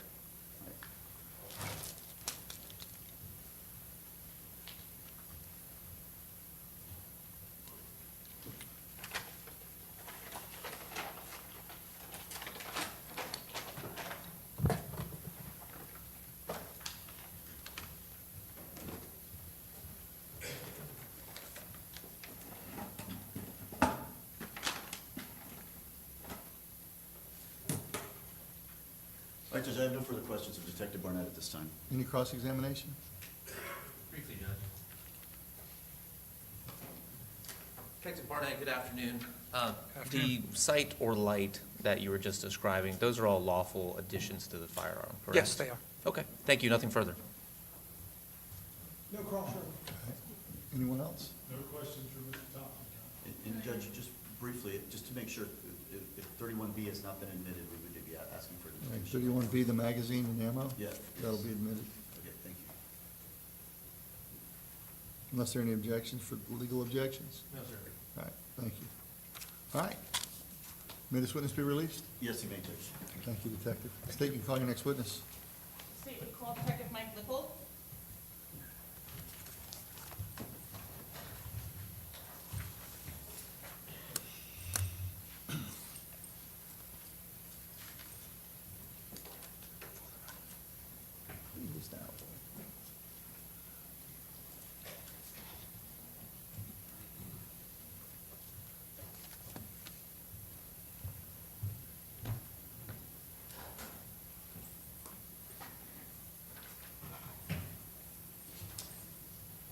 Afternoon, if you could raise your right hand. Do you swear or affirm that the testimony you're about to give will be the truth, the whole truth, and nothing but the truth, so help you God?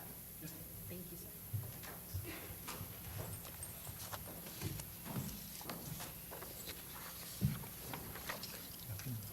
Counselor, whenever you're ready. Good afternoon. Good afternoon. Would you state and spell your name for the jury? Yes, it's Michael Lippold, last name Lippold, And how are you employed? Tampa Police Department. What is your title there? I'm a sergeant. And what division are you in now? Right now, I'm the sergeant of the narcotics division, The narcotics division? or narcotics squad, yes. Where were you assigned in 2021, August to be specific? I was the homicide sergeant at that point. What are some of your duties as the homicide sergeant? Review reports, assign them out, review case files, review legal documents, search warrants, maintain the rotation of the detectives, communicate with the other supervisors on any information that might be needed, and obviously communicate with my chain of command. Now, would you say you supervised the homicide detectives as the sergeant of the homicide division? Yes, ma'am. So if we've heard from some detectives, Detective Celaya, Detective Alverson, were those members of your squad in August of 2021? Yes. And when you supervise them, tell me how it is that you assign them cases. It's just a rotating list. Once a detective is at the top of the list, they get the homicide and fall to the bottom for the next one. There's usually 2 scene detectives. They come from the middle usually, and then there's a lead detective, which is towards the bottom to help the detective that's up. And that list does it have anything to do with their actual qualifications, or when you say rotation, do you mean, the bottom has the last homicide assignment and it rotates in that manner? Yeah, it's just rotation, nothing to do with qualifications, just a rotation. They all have the same qualifications? Yes, ma'am. And can you tell me how long you've been with the Tampa Police Department in total? 16 and a half years. Did you have any law enforcement experience before that 16 and a half years? Yes. And what was that? That was St. Petersburg Police Department. How long were you with St. Pete Police Department? A little over 2 years. Now, when you indicate that you're supervising scenes, what does that mean specifically when you actually get there? How does that differ from the detective that's assigned? Mostly make sure the scene is secure. Make sure if there's any witnesses or anyone needs to be interviewed, that they're where they need to be and lined up for the detectives to get there. Make sure that there's logs in and out, and then usually communicate with my chain above me once I get there. When the scene is more involved, do you actually get into the assistance of the scene search, the scene, recording, anything like that? Do you kind of go hands-on if there's a larger scene or more involved scene? Yeah, I can. I would say any scene if I'm not tied up on something else, yeah. You provide assistance? Yes. And when you are called out to these scenes, is that on a rotating basis? So it could be at 10 o'clock in the morning and it could be at 3 o'clock in the morning, meaning opposite schedules? Yeah, whatever. Time does not matter? No. Okay. And did you have some specific involvement with the homicide investigation into the death of Suni Bell and attempted murder of Mrs. Harrison or Mr. Brown? Yes, ma'am. What was your involvement specifically in that particular investigation beyond supervising the homicide detectives assigned? Well, I assisted reviewing some videos, obviously assisted with search warrants, assisted with reviewing search warrants, controlling or communicating with other squads and whatnot. As the homicide was being investigated over the weeks or months leading up into the arrest of the defendants, did you have a continuing involvement? Yes. So I want to start with the night of the homicide, August 22nd of 2021. Did you respond out to the scene on East Hillsborough Avenue? Yes. And what are some of the observations that you made when you arrived on scene? The scene was secure. There was crime scene tape up. There were several officers along Hillsborough Avenue. Hillsborough Avenue was closed down both east and west from 45th Street to 40th Street. I remember there was a silver Infiniti G35 that was appeared to be crashed into a telephone pole at 43rd Street. It had front end damage, which was consistent with the pole it was kind of laying on. I remember the vehicle obviously had several bullet strike marks or bullet holes in it along the driver's side and rear of the vehicle. I remember multiple casings along the roadway of Hillsborough Avenue. Do you recall the caliber of the casings that you yourself observed? Yes, I remember seeing 9mm and either a .223 or .556 rounds, which are the same size. You say same size, it's a different measurement, but the same caliber of a bullet? Yes, yeah. Okay. When you arrived and saw the size of the scene, what did you actually do on scene on the night of to assist? I helped kind of triage where good video surveillance would be. So I was directed to a couple businesses that had surveillance cameras that were already being viewed. Did you have an opportunity specifically to review the camera at the principal auto sales location? Yes, Detective Wolf brought me into the business and showed me the camera on their screen. Where was that principal auto sales location in relation to the vehicle crash that you already mentioned? Would have been just a tad east of that location. Pretty much directly in front of it, just a little bit to the east. Were you able to see from the surveillance that you reviewed the vehicle crash location? Yes. And while you were with Detective Wolf in reviewing this video, was there any information or visual that you observed that you then ultimately relayed through to the person you assigned to be the lead detective? Yes. Okay. I'm going to show you what has been pre-marked as States Exhibit A through I.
Proposed Exhibit 55A through I, and let me know if you recognize that.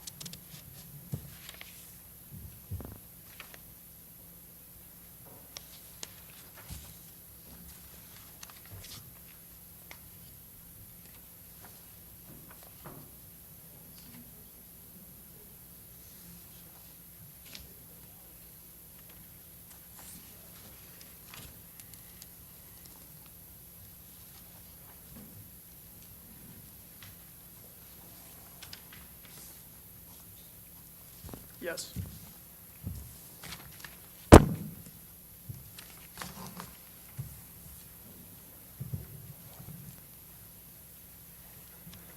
And do you recognize what I've just provided to you as at least a relevant portion of the video that you saw from the principal auto sales on August 22nd? Yes. Your Honor, at this time, the state would move what was proposed States 55A through I into evidence. Any objections? No objection. All right. It will be admitted as States 55A through I. As you watched the video, did you have the opportunity to isolate some of the images or slow down the footage so that you were able to see what was going on in that video? Yeah, I was able to, obviously, inside the business and also after the fact, obviously, within the office at the headquarters. I'm going to publish for you 55A. If you could look just over your shoulder there for reference here. Is this the view that you were able to see some activity on the cameras that you were watching? Yes. And from that, what information was relayed from 55C or 55D as it related to the vehicles that you were observing in the video to your lead detective? Judge, objection the same. The best evidence is the video and even the screenshots from the video, not his interpretation. Will object.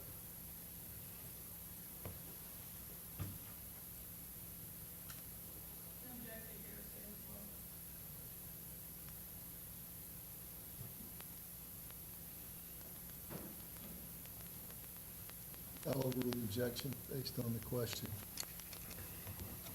Both objections. What, if anything, of evidentiary value did you note from the video in principal auto sales? Same objection. Same ruling. It's, I mean, obviously, I knows that to be the victim's vehicle, and then are you gonna show different? Yes, I can. If you want to use, there should be a wood stick up there. I know it's a little bit difficult because these are screen grabs, but if you can point to us and identify the victim's vehicle that you've just mentioned. There, and then I think it's this vehicle here, behind it. Now I'm showing you 55E. I won't go through all of these photos, but essentially, can you describe for us what it is that you observed that actually made you take note? Yes, obviously, there in this photo, I noticed there would be a light, which I believe would be a large muzzle flash, come from, obviously, the passenger side of the vehicle, because this is the driver's door.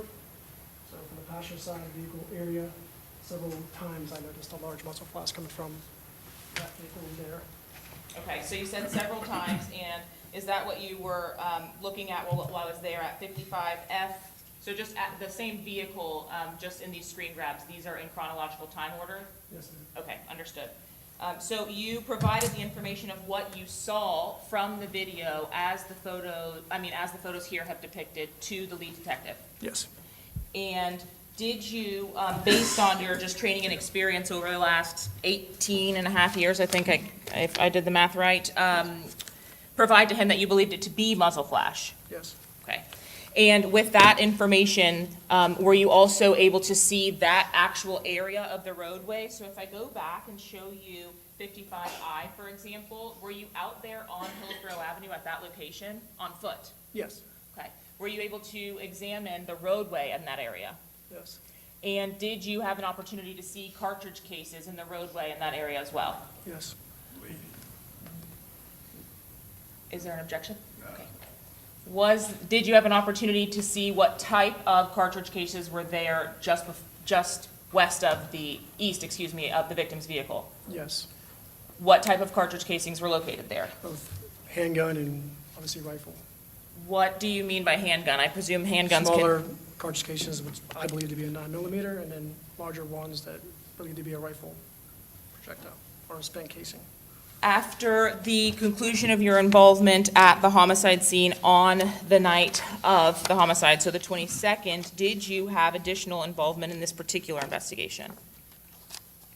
I reviewed some other videos and whatnot, yes. In addition to the videos you viewed that night. So we saw principal auto sales screenshots. Did you also review the Chevron video? Yes, ma'am. Did you see any additional videos on that evening? Just those two on that evening. Sure, could I ask Sergeant Lippold to get a little closer to the mic? I'm sorry, I have a cold, so I know, I'm trying to speak up. My voice it's out. I'm sorry. Yes, that night, Chevron and Principal Auto are the videos I reviewed, or looked at. During the course of the investigation, were you privy to additional videos that had been recovered either by yourself or homicide detectives or deputies on scene, et cetera? Yes. And ultimately, were you involved in the investigation on August 27th of 2021 as well? Yes. What, if anything, did you respond to on that date? On that date, I responded to a traffic stop of Mr. Bedward in his silver or gray Chrysler 300. Is that Jaylin Bedward, the defendant? Yes. And you indicated it was the Chrysler 300. Is that the vehicle that you saw when you arrived on scene to this stop on the 27th of August? Yes. And was Mr. Bedward still present at the time of your arrival? Yes, ma'am. Did you have an opportunity to, or did the detectives with you have an opportunity to speak to Mr. Bedward there? I did not. Detectives, yes. And were you to remain with the vehicle, or did you have some other responsibility at that time? I stayed with the vehicles. Can you explain to me what the weather conditions were on the 27th of August when you arrived to the 300? It's clear when I arrived, and then shortly after, it started to rain really heavily. And what was your role in staying with that vehicle? I wanted to preserve any evidence that was in the area that I believed of importance, which is the passenger mirror. So I stood over the mirror above it. I had an umbrella trying to cover the rain. Why is it that you believe there was some importance on the passenger mirror? Did you make some observation? There were scratches to the top of the mirror. So, yeah, And having reviewed the principal auto sales video, why were the scratches on the passenger mirror of importance to you? Objection, Judge, same continuing objection as to the Approach.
may continue, Counselor. Thank you, Your Honor. Detective, without telling me the reason for such, did you document a defect to the passenger mirror on the right side of Mr. Bedward's vehicle?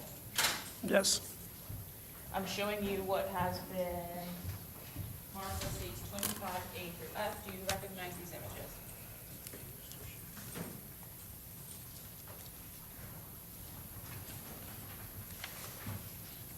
Excuse me, A through H.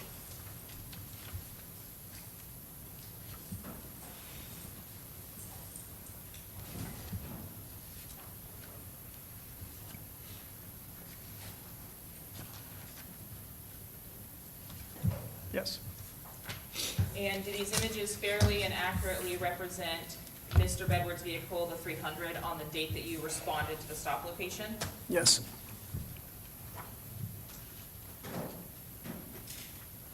And do they accurately depict what we had previously discussed was the defect you wanted documented on the passenger mirror? Yes. At this time, state moves to admit states 25A through H. Any objections other than previously noted? No, just renote our previous objection. All right, they'll be admitted as 25A through H. I'm showing you 25B. Can you see that okay, Detective? Yes. Is this the vehicle, the Chrysler 300, as it appeared when you arrived on scene to take photographs? Well, when I got on scene, it was dry, but yeah, I was on scene. When it started raining, yes. Okay, I apologize. Let me go to the dryer. Let's look at 25C. Did you instruct the crime scene tech to photograph this item? Yes. What mirror are we looking at in this 25C? The front passenger mirror. Of the same vehicle, we saw this overall photograph of 25B. Is that correct? Yes, ma'am. Now, at some point, maybe we see it in the reflection here. At some point, are you holding an umbrella to make sure it does not get wet? Yes. All right. And is 25D just depicting another angle of that mirror? Yes.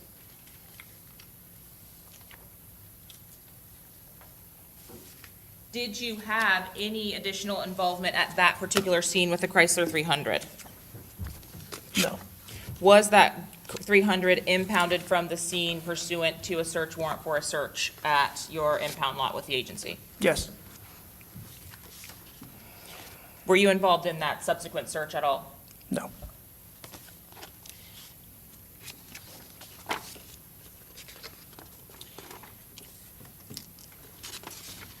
Did you then have additional involvement in the following month on September 29th of 2021?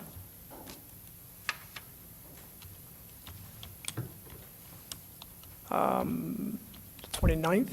Yes. Did you respond to a search warrant that was conducted on Quandarious Hammond's residence? Yes. Was that on the 29th? I may. That was on the 2nd of September.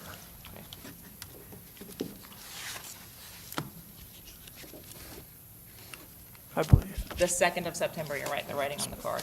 Do you, when you ask a crime scene tech to come to a scene, have them fill out a card which indicates the date during which the search took place?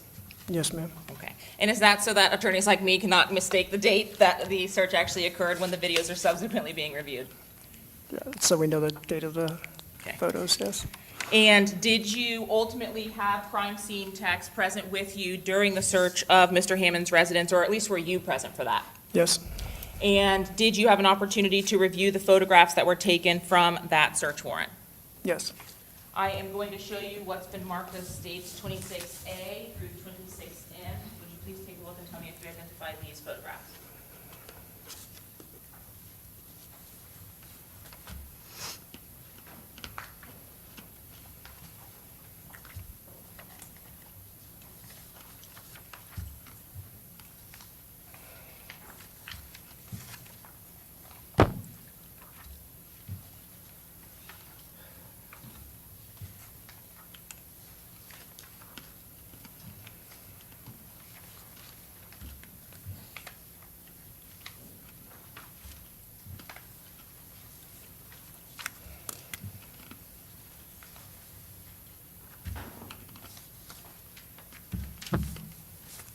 Yes.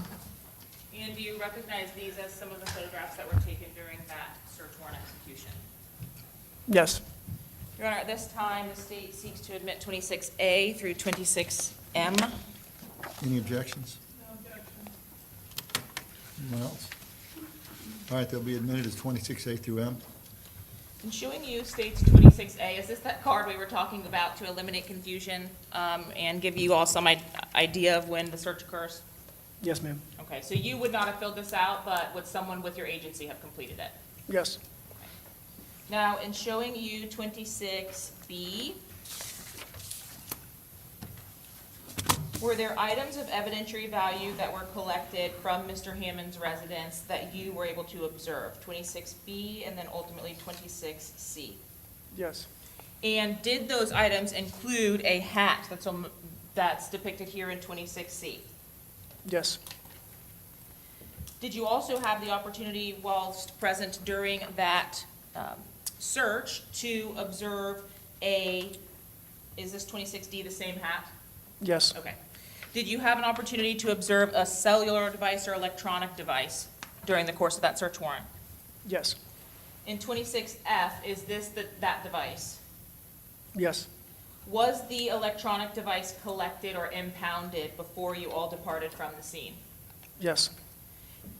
Were you involved in any subsequent search warrant for the device from Mr. Hammond's residence? I'm sure I approved the search warrant. Yes. When the homicide detectives that you supervised needed approval of warrants, is that typically your responsibility to review and approve those? Yes. Okay. And additionally, did you recover some clothing items from the search warrant at Mr. Hammond's residence as well? Yes. In looking at 26H, can you direct us to what specifically from this photograph was collected into evidence? Yes. Had you, at the time that you attended this search warrant execution, had an opportunity to review the surveillance footage from the interior of the Chevron gas station? Yes. In looking at 26J, after the item was photographed, was there an opportunity to lay the item out and take better photographs of those pants? Yes. And were those pants ultimately collected, 26K? Yes. Lastly, along with the pants was a top of some kind also collected and retained. Yes. And is that what's depicted in 26L? Yes.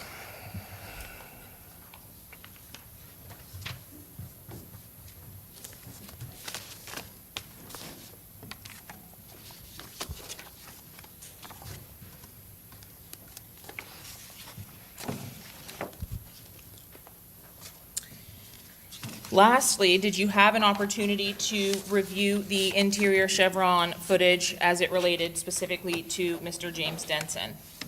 Yes. Did you have an opportunity to view that footage and determine what you believed him to be wearing at the time that he was at the Chevron or the Jet on August 22nd of 2021?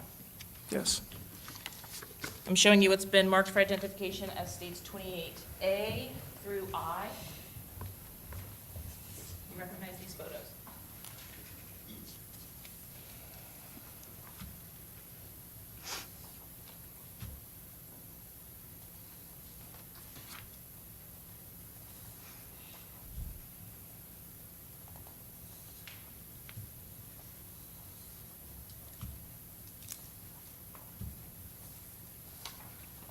Yes, ma'am. Do they fairly and accurately depict at least some of the photographs that were taken during the execution of that search warrant? Yes. And did that occur on September 28th, 2021? Yes. Your Honor, at this time, the state seeks to admit states 28A through I. Any objections? And permission to publish, Your Honor. It will be admitted as 28A through I, and you may publish.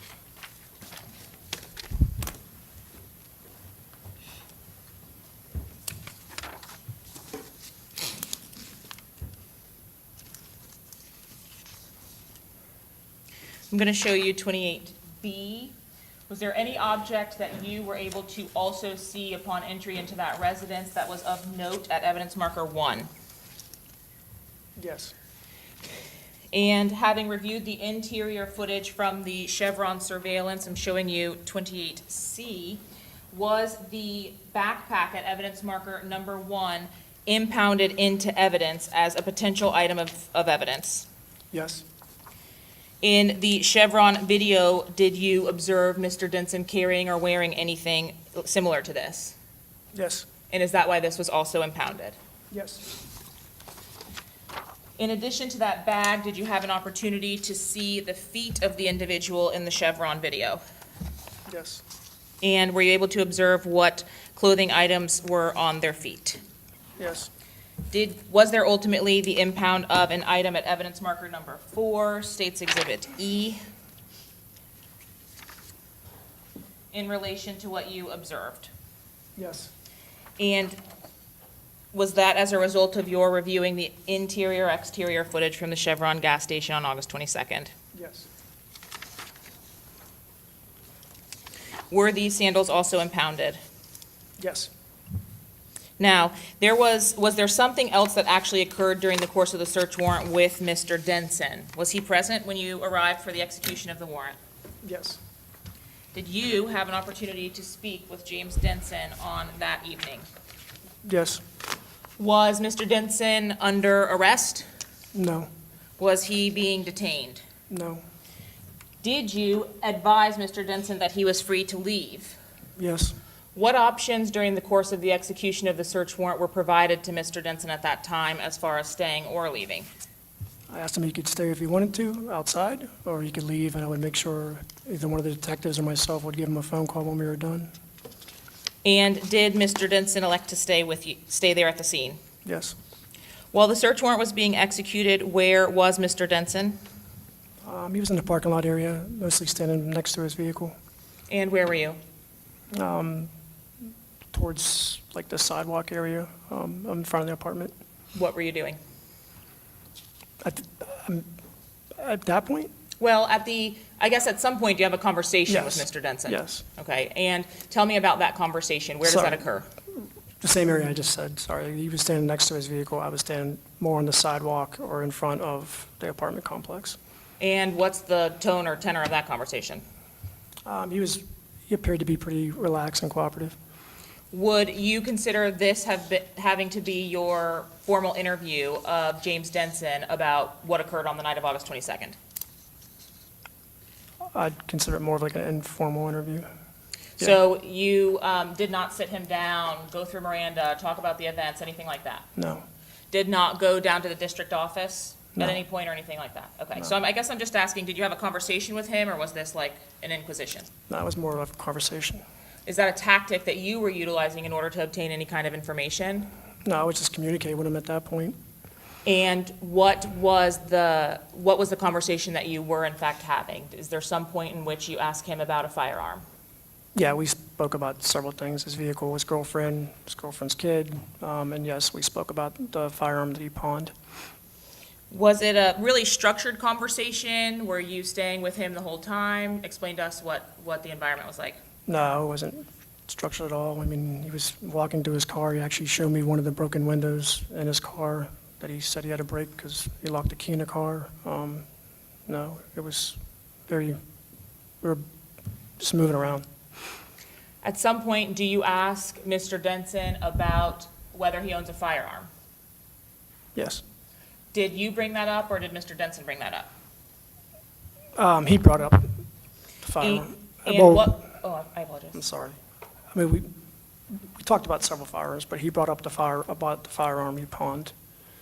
Okay. You mentioned that he brought up the firearm he pawned. Did you know anything about the pawning of a firearm at that time? Yes.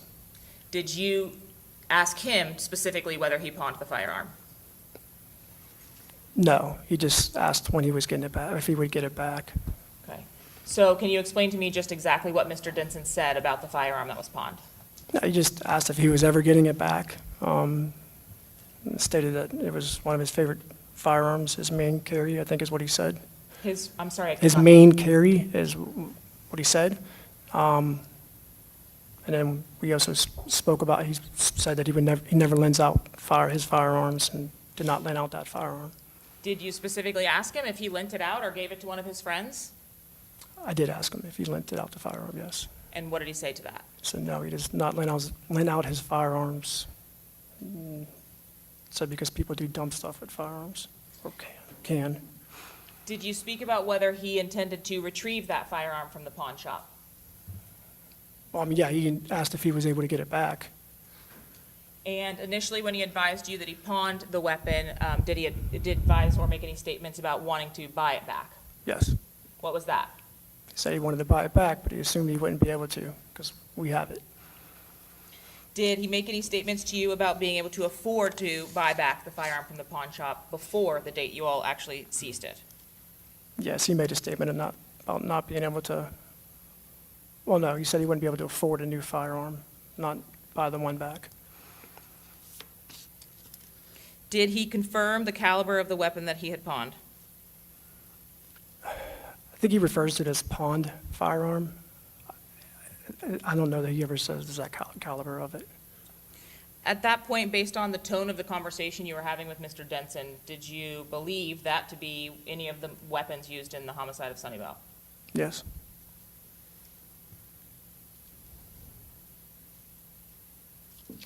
And what was Mr. Denson's demeanor during the course of your conversation? Like I said, he was relaxed, and cooperative, and kind of easygoing. Did you ultimately, as you've indicated before, advise him before you departed that you would let him know when the search warrant was completed? Yeah, I told him that someone would call him. Did Mr. Denson ultimately depart that location where that occurred? Yes, he eventually left. Your Honor, may I have one moment? Yes, ma'am.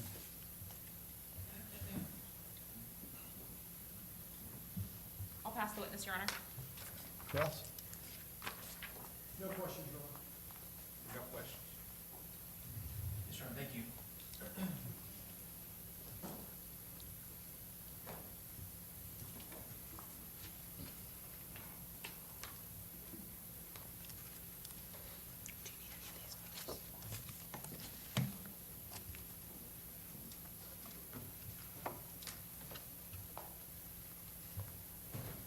Sergeant Lippold, good afternoon. Talking about Mr. Denson, when you spoke to him on September 28th, you said that prior to going to his apartment, that you were already aware that he had pawned a firearm. Is that true? Yes, sir. Okay. Why didn't you go to the pawn shop prior to going to Mr. Denson's house to retrieve that firearm? I believe he already had the firearm.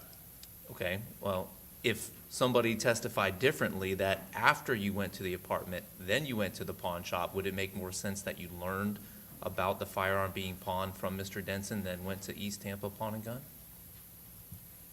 I'd have to review it. I'm not sure.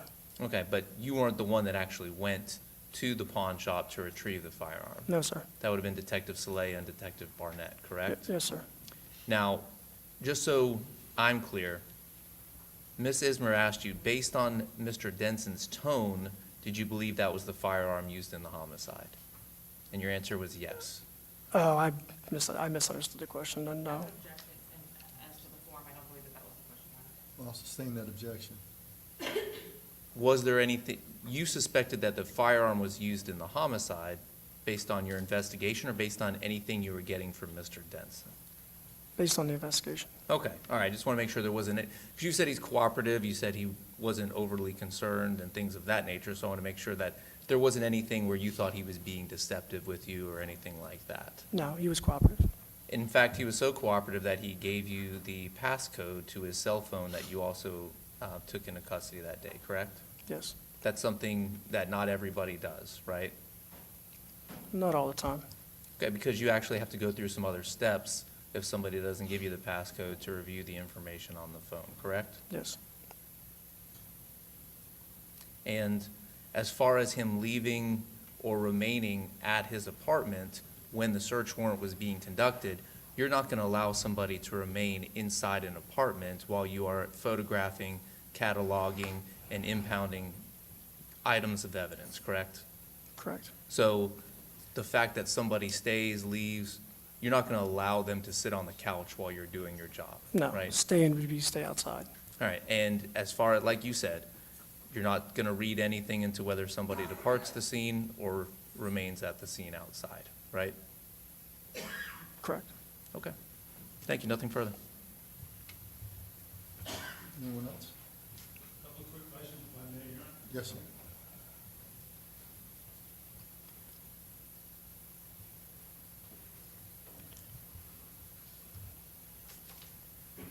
Good afternoon, Detective. How you doing, sir? You've described that you were out in the rain taking photos of a Chrysler 300, I believe it was? I had the crime scene tech take photos, yes. Right. You were just here, I think you were holding the umbrella. Yes, sir. Okay. And do you know the year that, you've identified it as a Chrysler 300, the vehicle, correct? Yes, sir. You know the year of it? I believe it's a 2016. 2015? 2016? 2016, and this was in 2021 when you took those photos, correct? Yes. And that'd have been 6 years later, 5 or 6 years later, if my math is correct? Yes. That's how old the car was? Yes, sir. Thank you. Anyone else?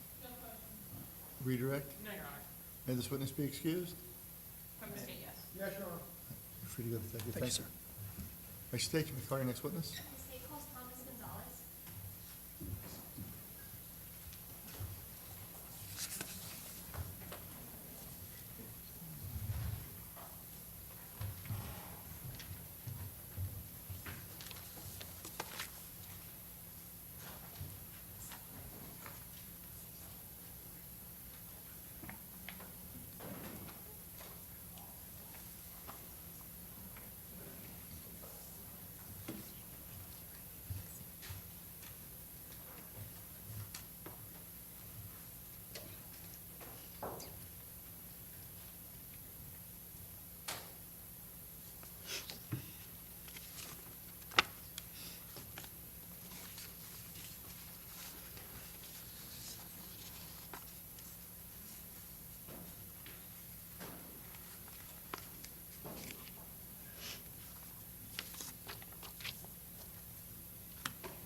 Do you swear or affirm the testimony you're about to give will be the truth, the whole truth, and nothing but the truth, so help you God? Yes, I do. Thank you, sir.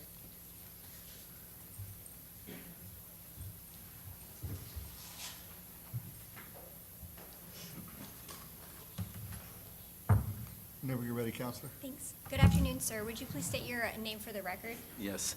My name is Thomas G. Gonzalez Jr., Gonzalez, Gonzalez.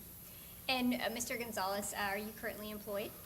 Yes, I am. I'm currently employed by the City of Tampa Police Department, And what is your job title at the Tampa Police Department? Latent Fingerprint Specialist. Prior to being at TPD, do you have any experience in fingerprint comparisons prior to becoming, before working for Tampa Police Department? No.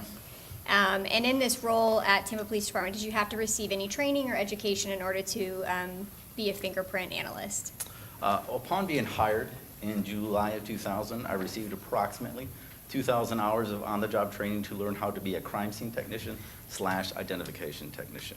I was trained to document a crime scene using photography, collect and preserve evidence, and process evidence for latent fingerprints. As identification technician, I was trained to analyze and compare ink-to-ink fingerprints for the purposes of elimination and identification. Upon being promoted in April of May of 2006, I received additional 1,000 hours of on-the-job training to learn how to analyze and compare latent fingerprints to known fingerprints for the purposes of identification and elimination. I took coursework in rhinology, advanced latent fingerprint comparison and analysis, courtroom testimony. Okay, I think you answered my next question. You receive on-the-job training in order to keep up to date with the fingerprint and comparisons and if they change or anything like that? Yes, I do. Okay. How much time would you say a week is dedicated to comparing fingerprints? The vast majority of my time. Alrighty, and in general, in your years of experience, how many fingerprint comparisons do you believe that you have performed? Many, multiple, hundreds of thousands. At this time, the state would tender the witness, Your Honor. Anyone have any questions? No objection. sir. All right, you may continue. Why don't you walk us through exactly what is a fingerprint? A fingerprint, well, known fingerprint, let's just go over known fingerprints. If you want to get the known fingerprints of an individual, you take the person's hand, roll it into a thin layer of printer's ink, and re-roll it onto a fingerprint card. Or nowadays, you can do it on a computer scanner, and that's how it's done. It's just the known fingerprints, which is a copy of the ridge detail on the hand. And so I think by the name of a known fingerprint, that then that basically says that you know who the fingerprints are coming from. Is that correct? Yes, that is correct. And would you say that each fingerprint has differentiating characteristics as opposed to another person's fingerprints? Yes, approximately a dime-sized piece of skin anywhere on your hand is unique to every other piece of skin on your hand and anywhere else. And does anyone have the same fingerprints, even identical twins? No, with over 100 years of research and many multiple hundreds of millions of fingerprints, we have yet to find two people with the same fingerprint. If you could, Mr. Gonzalez, can you briefly go over any type of methods you use when comparing prints to one another? Technically, I use the AC methodology, which is doing an analysis, a comparison, an evaluation, and a verification phase, comparing the RID system from one fingerprint to another, and determine if those RID systems came from the same finger or not. Were you asked to compare fingerprints in this case? Yes. And I'm showing you what's been already entered into evidence as State's Exhibit 34. Do you recognize this document, sir? Yes, I do. And how do you recognize it? I recognize it from my analysis and comparison work in this case, and also my handwriting. Okay, and so your handwriting is all the red ink that's alongside this exhibit? Yes, that is correct. Okay, thank you, sir. And I'm going to be handing you, Your Honor, permission to approach the witness. Yes. I am handing you what's been pre-marked, or I think I messed those up. That was Exhibit 33, excuse me. Okay. I'm handing you what's been pre-marked as Exhibit 34. Do you recognize this, sir? Would Yes. you like me to put the other exhibit? No, I recognize the date. Okay, Okay, and the red mark, okay. all right. And what, you're looking at certain things in order to recognize it, is that correct? I'm sorry, what was that? Are you looking at certain things on that document in order to recognize it? Yes, I'm looking at my handwriting and also the red dot I notated on when I did my comparison. Okay. Would you say that this is the same or substantial same condition from the last time we reviewed it when comparing it to Exhibit 33? Yes. State will move to evidence which can pre-mark the State's Exhibit 34 as State's 34. Any objection? 34 will be admitted. And when you had the opportunity for this case to compare Exhibit 34, the known prints of Mr. James Denson, to the Pond Form Exhibit 33, were you able to find any conclusions? Yes, I conducted a comparison and concluded that the same person that was rolled in exhibit, I believe you said 33 was the court rolled prints? No, I'm sorry, sir, 34 are the known prints. Okay, so the same person that was rolled in exhibit 34, which is the court rolled print, was the exact same person that left behind the inked impression on exhibit 33. 33, thank you. Thank you. One moment, Your Honor. Yes, ma'am. The State will pass the witness. Thank you, Judge. Any questions? No, sir. No question. No question. May this witness be excused? You're free to go, sir. Thank you. State, you may call, you know what? Yeah, we got one time for one more witness before we break. Call your next witness.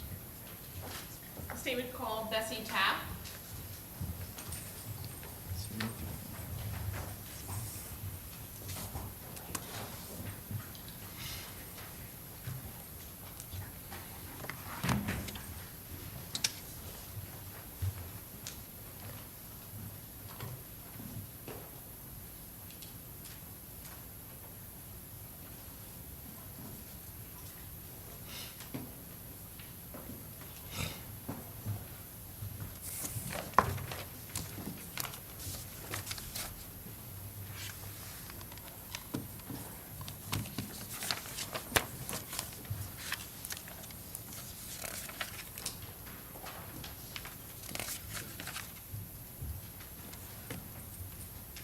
Your Honor, can we approach very briefly? Yes.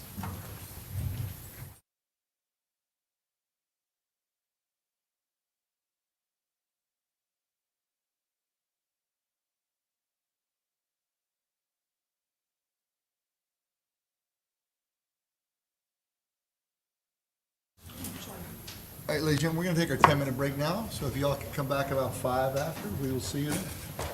10 minutes. All rise for the jurors.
Judge, I wanted to make sure that I renewed on the record my objection to the court's pretrial ruling as it relates to the motion to dismiss, first the C4 motion. That wasn't my ruling. Correct, Judge. Right. But it was in pretrial. But you want to just renew your objection? I want to renew the Understand. objection for that motion to dismiss as well as the motion to dismiss referencing the destruction of evidence. Okay, thank you.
All rise for the jurors.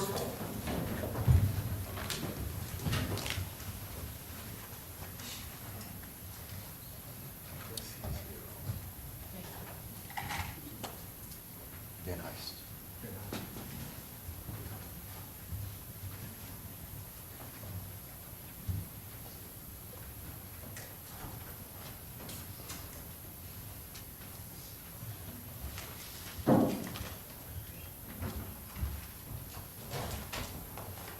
Jury's back, y'all may be seated. Welcome back, ladies and gentlemen.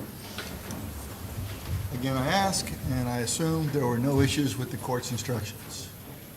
Very good. State, you may call your next witness. State will call Sergeant Gregory Van Heyst.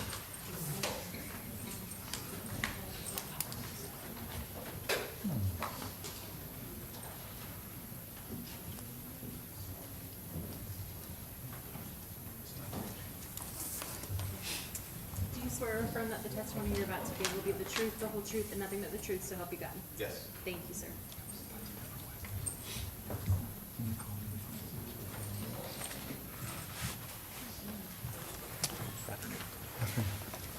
Whenever you're ready, Counselor. Good afternoon, Sergeant. If you could please tell the jury your name and spell your last name for the court reporter.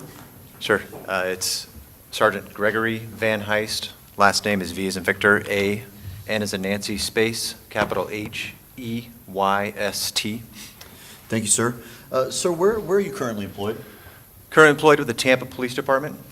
And how long have you been working with the Tampa Police Department? It's going to be almost 26 years now. All right.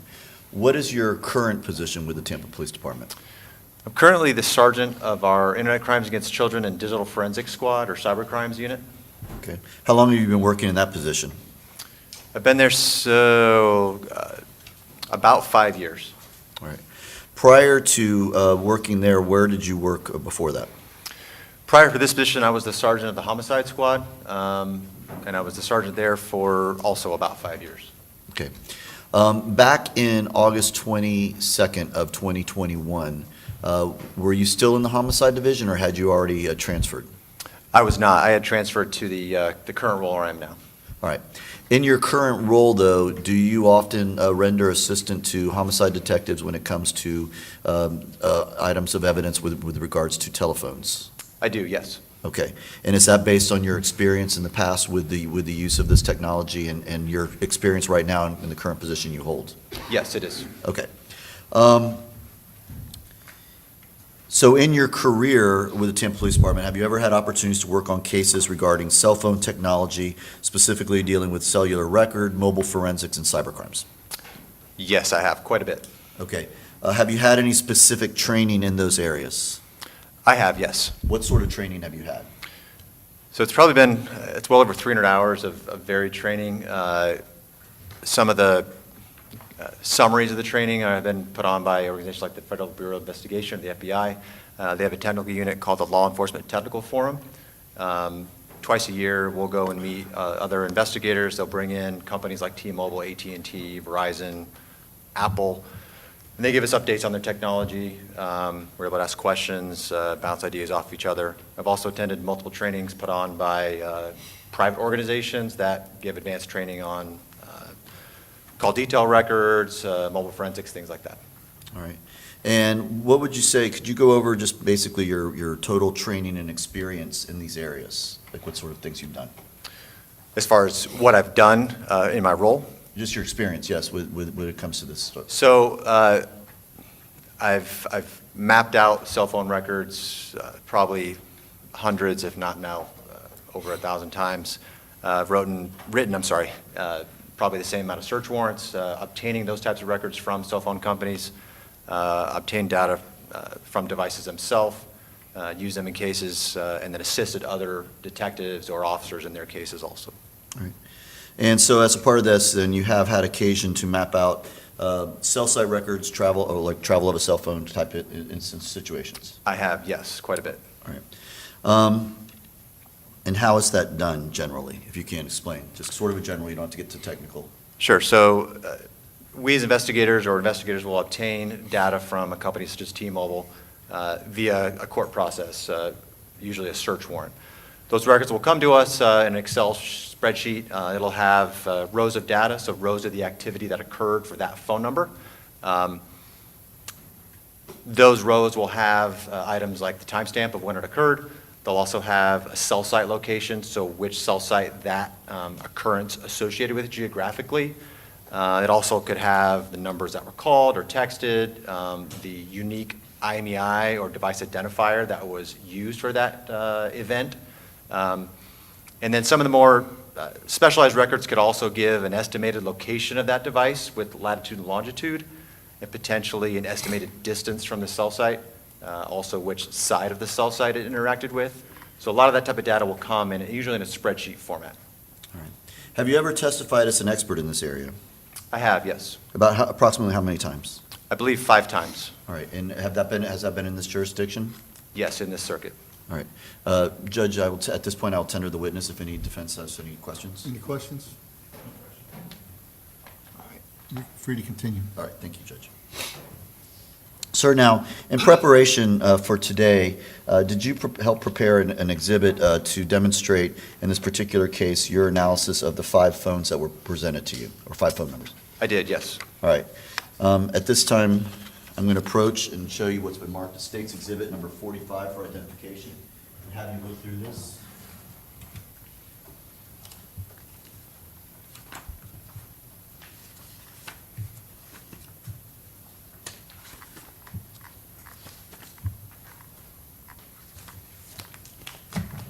Do you recognize that? Yes, it's a demonstrative that I created. All right. And does this fairly and accurately depict the testimony you're going to give as far as the information you recovered when it comes to the cell phones you were provided in this case? The cell phone records, yes. Okay, cell phone records. Judge, at this time, I would move State's Exhibit number 45 into evidence. Any objections? No objection. All right, 45 will be admitted. All right. So starting with page 1 of 45, this is just sort of a title page, I guess, of what you're doing on this in this case, correct? Yes, sir. All right. Now, on page 2, Please explain to the jury what this page is trying to demonstrate or explain to them with regards to cell phone technology. Sure. So this is just to give a little bit of example of a traditional cell tower or cell site, if you will. On my left, there's a picture of a traditional cell tower or cell site. Those are going to be antennas on top of a tower. Generally speaking, not always, but generally speaking, a cell site will have 3 sides. It's going to have 3 sets of antennas, each pointing about 120 degrees. It's not an absolute, but generally speaking, they each cover about 120 degrees of range. This is kind of to show that's how they might be set up. I'm sure all of us have seen several of those around the city of Tampa. Now, page 3, I believe you have some pictures of particular cell site towers and how they work. Is that correct? Yes. So these are just some additional examples of how cell sites can appear. They can be on the top of a pole, as is on my left here. They also can be smaller or non-traditional cell sites, can be an antenna just on top of a telephone pole, or they can be attached to the side of a building. So they're not always those 3-sided. They can come in different ways, but generally speaking, there are going to be 3 sets or 3 sides to a cell site having antennas on those 3 sides. Now, page 4 contains basically a map of some sort, is correct? Now, what are you indicating with this? Yeah, this is just a disclaimer. As we look into some of the mapping that was done I do for all these cases, but this case also, where those 2 lines, those straight lines meet, that's the location of the cell site. The shaded area in red here, that is at the bottom or where those 2 lines meet, that's going to indicate which side of that cell site that call or text or interaction with the device occurred with. So which side of that cell tower or which antenna. The disclaimer is that that shaded area does not mean that the cell phone was inside of that area. It doesn't mean that the cell phone was inside of the confines of those 2 straight lines. It's simply meaning that this is a depiction of where that cell site is, where those 2 lines meet, and then which side of that antenna that interaction is occurring with. And then you also have it on page 5 discussing timing advance. What is timing advance versus the page before, which had to do with the cell site or cell tower location? Right. So there's 2 sets of records we can get that give some geographic information about a device's interaction with a cell site. Call detail records are the traditional records that occur with a call or a text, or it could be a data, like something, your phone is uploading something to Facebook. It needs to make that connection to the internet to get whatever message across. That's going to create that connection with the cell site that just gives you where the cell site was in the world and which side of the cell site or which antenna it occurred with. Timing advance is a different type of record. It happens without any interaction by the user. It's the companies like T-Mobile describe it as a network event. So it's a connection between the device and a cell site with no control or no input by the user. It's intended, the company's intended it so that their devices will work perfectly, so that when you hit send and make a call, the timing is just right, that it goes to the cell site, goes through the lines, goes to the other system, and reaches out to their cell site so you can make that call or text. They want to know generally where those devices are so they can get the timing right, thus the name timing advance. So what they do is actually with a search warrant, we can get these records. They will be time-stamped, and they'll have the location of the cell site that I interacted with. They'll have the direction, so which antenna, if it's the north side or the south side or southeast. And then also, the data will give an estimated distance from the cell site. That's that arc that you see there. And then they also will provide an estimated location of the device. Now, they say in the records, and I've learned this from experience, that is an estimation of the location of the device, that dot that you see extending out, that black dot on the top of the map we're looking at. This is just to show that, again, it doesn't mean the device is exactly along that arc. It definitely doesn't mean the device is where that estimated location is, but this is what you're going to see in the slides coming forward.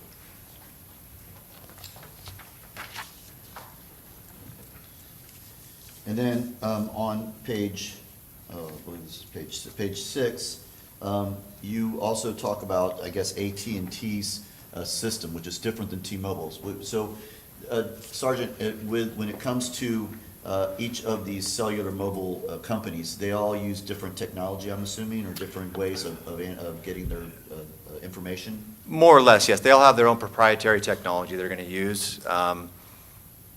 T-Mobile has records they will collect or provide in one way. AT&T will provide them in a different. AT&T has a record called NELOS, or Specialized Location Record, which is, again, an estimated location of that device. They'll actually give an estimated radius of certainty, but they also give a disclaimer on their record saying that it's an estimation, and it doesn't necessarily mean the device was actually in the circle that you're going to see. But I think it's on an upcoming slide here. Yes, so in this, so AT&T is different than T-Mobile in how they send their information, correct? Well, yes, in 2021, when this case occurred, AT&T did not provide timing advance records. T-Mobile did, AT&T didn't. AT&T's additional record is this historical precision location information, which gives that latitude and longitude, which in this example we're looking at here would be right in the middle of that circle, that shaded area, and then they'll give in a radius. So that's that shaded area depicting the radius they're reporting where they believe that phone was inside. All right, so Detective, having gone through all that information, were you provided telephone numbers and subscriber information regarding 5 different phones in this particular case? I was, yes. All right. I'm going to go through those individually, and we're going to start with, well, you go through, all right, so let's start with phone number in red here. It's 813-461-9827. Was that a number in records you were provided? Yes, that is. All right. When you get this information, does it also contain subscriber information? It does, yes. That's one of the items that's requested in the search warrant, and that's what we are seeing here on the right. All right, so in this particular case, we know through the detective the numbers and who they're associated with in each device. But in this case in particular, or this number in particular, this subscriber information does contain, in fact, the name of Zvante Sampson. Would that be accurate? Yes, that's correct. All right. And so the page that I'm going to zoom in a little bit on the page. If you can, please explain to the jury what we're seeing here in the subscriber information page. So it's going to give a name, subscriber name, Zvante Sampson, a subscriber address, 3112 East Emma Street. It'll give a status, so active, some dates of when that account was opened. And then if you go further down, it gives some more details regarding the MZ is a unique number that's on the SIM cards, that little white chip that we put on our cell phones, and the new ones we don't anymore, but we used to put those little white SIM cards on our phones. That's that unique number there that's associated with the phone number. It gives the phone number, the MSISDN is the phone number that's in question here. And then it also will give, in this case, a date of birth, a social security number if the user provided that upon signing up for the account. All right. Now, just because a person may have a phone on them does not necessarily mean that that the subscriber information will be that person's information. Would that be accurate? Correct. All right. For instance, we have a phone number that Detective Celaya attributed to Andrew Thompson, which is 813-499-4882. This is the AT&T phone. Is that correct? Yes. All right. And this one has subscriber information, does it not? It does, yes. And who does it have as the subscriber for this telephone number? So the financially liable name is Ferris Gilmore. It looks like also the billing party and the user information is Ferris K. Gilmore. All right. So the subscriber information doesn't always indicate the individual who owns or has the phone and is using the phone. In my experience, no. Okay.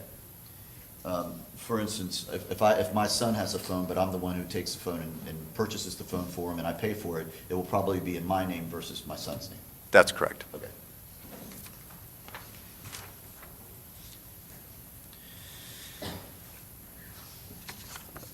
And the next one we is phone number 813-534-8321, which in this particular case we know from the testimony of Detective Celaya that this phone belonged to, or was taken from and in the possession of Jaylin Bedward.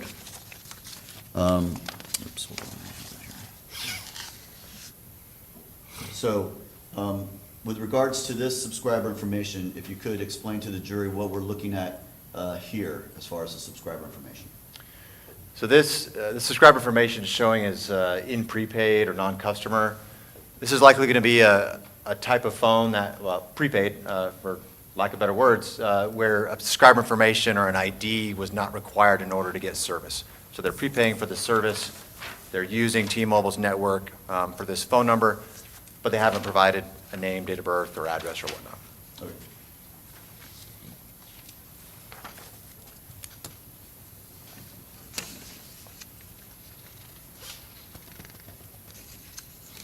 All right, and then we have phone number 813-953-6476, which was taken from Quandarious Hammond.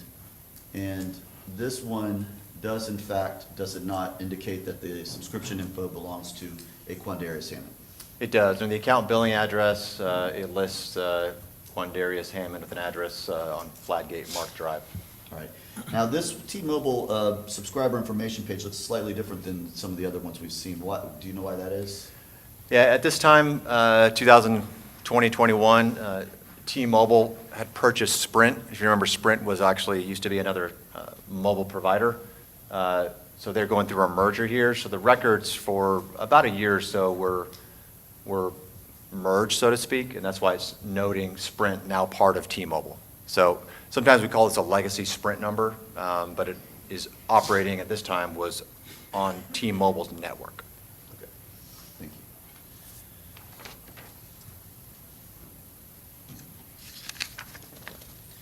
And then finally, we have 813-408-2912, which Detective Celaya has indicated was a phone that was provided by James Denson.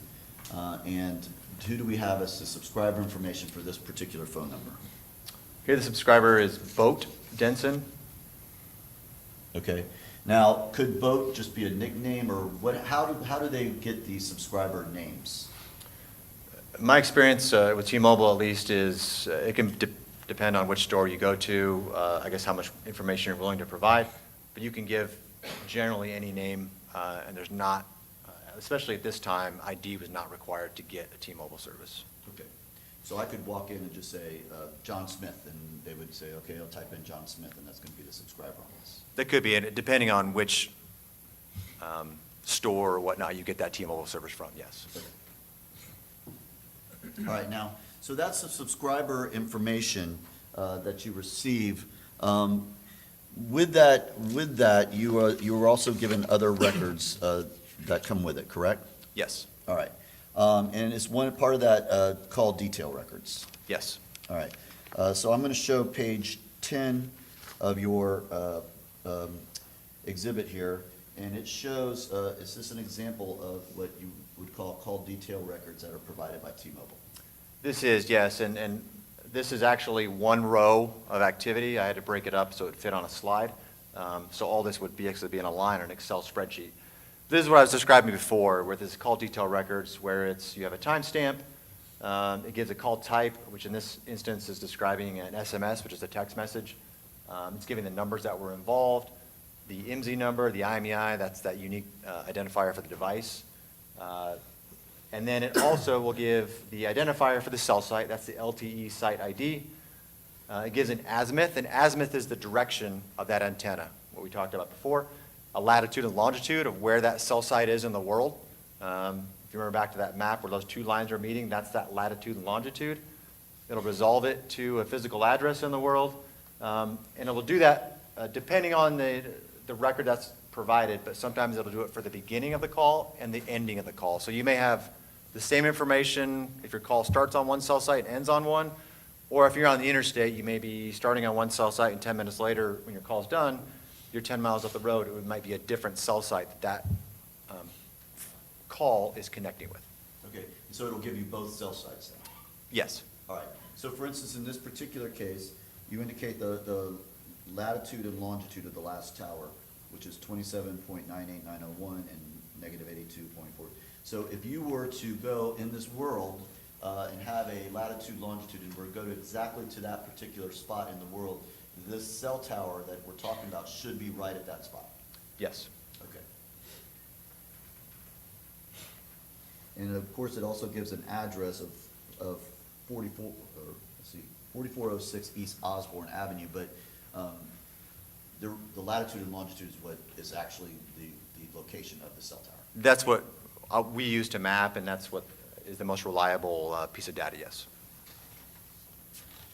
Now, you also give an example from data that gives time in advance. So I'm going to take you to your slide number 13 of your exhibit.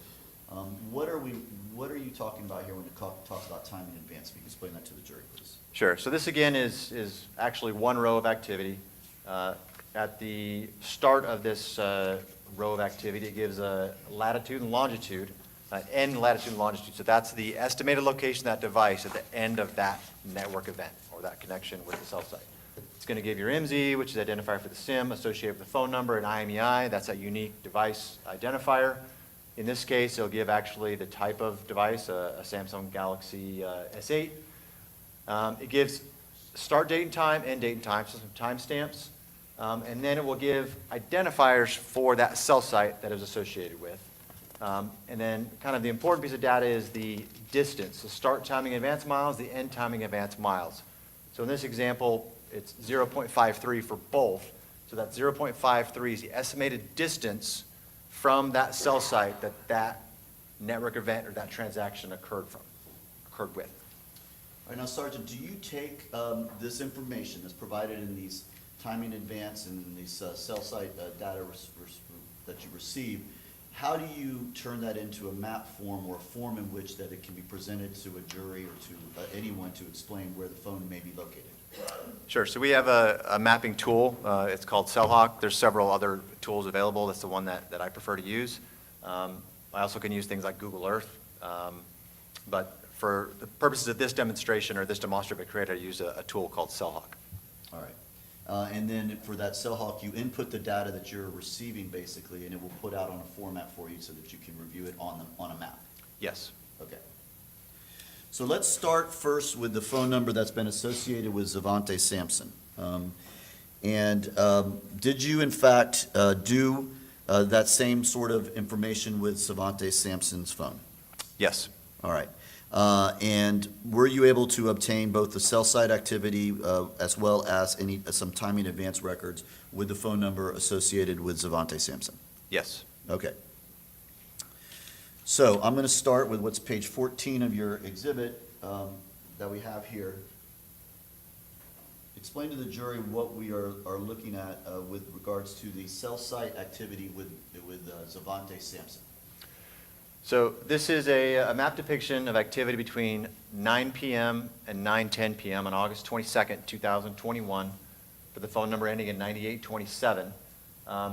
There's activities occurring with two different cell sites, one at 9:08 p.m., and then there's activities between 9:07 and 32 seconds and 09:08 p.m. Again, where the two lines are meeting is the location of the cell site. The shaded area is the direction of that interaction, or which side of the cell tower it interacted with. And then the pins there are just representing two locations that were provided to me by Detective Celaya as being relevant in the investigation. East Hillsborough Avenue and North 43rd Street being the red pin, and then 4412 East Hillsborough Avenue being the blue pin. Okay. And you don't know specifically about the facts regarding this case per se, you just know that those are relevant areas to the crime or to the charges? Yes. Okay. And so I'm going to zoom in a little bit here, and so maybe we can get a better idea. So US 92, what road is US 92? That's Hillsborough Avenue, or there's East Hillsborough Avenue. Okay. And so these locations, Hillsborough Avenue and North 43rd Street, which the jury has heard about, that's where that red pin is located, correct? That's correct. And the blue pin is 4412 East Hillsborough, which is just a little bit down the block. That's correct. All right. So based on this information, at the time between 9:07 and 9:08 p.m., where would you estimate that the cell phone belonging to Zvante Sampson was located, generally? Generally, I would say consistent with being in this, You can use, there's a stick beside you, or the thing if you want to use it. yes. Based on these records, I would say generally, it's going to be in that area. Okay. Again, and I say generally. Now, this is not the timing advance records, correct? That's correct. All right. You also obtained timing advance records with this phone. Would that be accurate? Yes. Okay. So moving on to page 15, again, sticking with Zvante Sampson's phone number of 813-461-9827. Is this an example of timing advance records that we were talking about? Yes.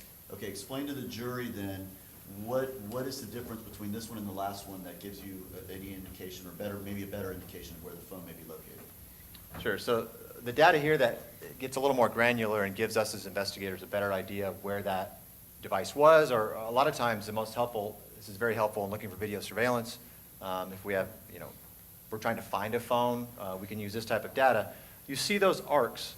So those arcs that are occurring in this set of data between 9:07:30 p.m. and 9:08:34 p.m., those are the estimated distances from that cell site. They're interacting with the side of the cell site, which is just the shaded areas representing, which is generally going to be the north side of the cell site, generally arcing for that distance. So it gives a lot more granularity than the previous slide we looked at, which is simply the side of a cell site that it was interacting with. Now this is actually giving an estimated distance. Okay. The dots, coming off are the estimated locations that T-Mobile provides. Again, they preface that in their record saying this is an estimated location. But when you kind of get them in congestion, I've learned that sometimes it's a good idea, if you're trying to find that cell phone, I'd probably go look in that area. Okay. So when you see, so the more times where it's hitting kind of in the same location, you would, as a detective, and you were out to have, and you had to find that phone, and you were said, and they gave you this, where would you go first? Can I use the stick? Yeah. If that was a scenario, I would draw a box,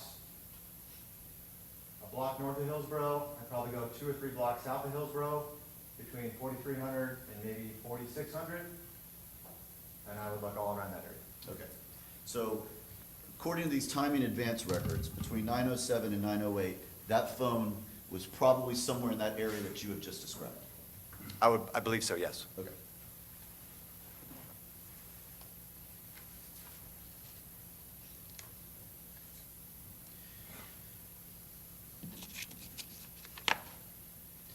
Okay, now we're going to go to the phone that is associated with Andrew Thompson.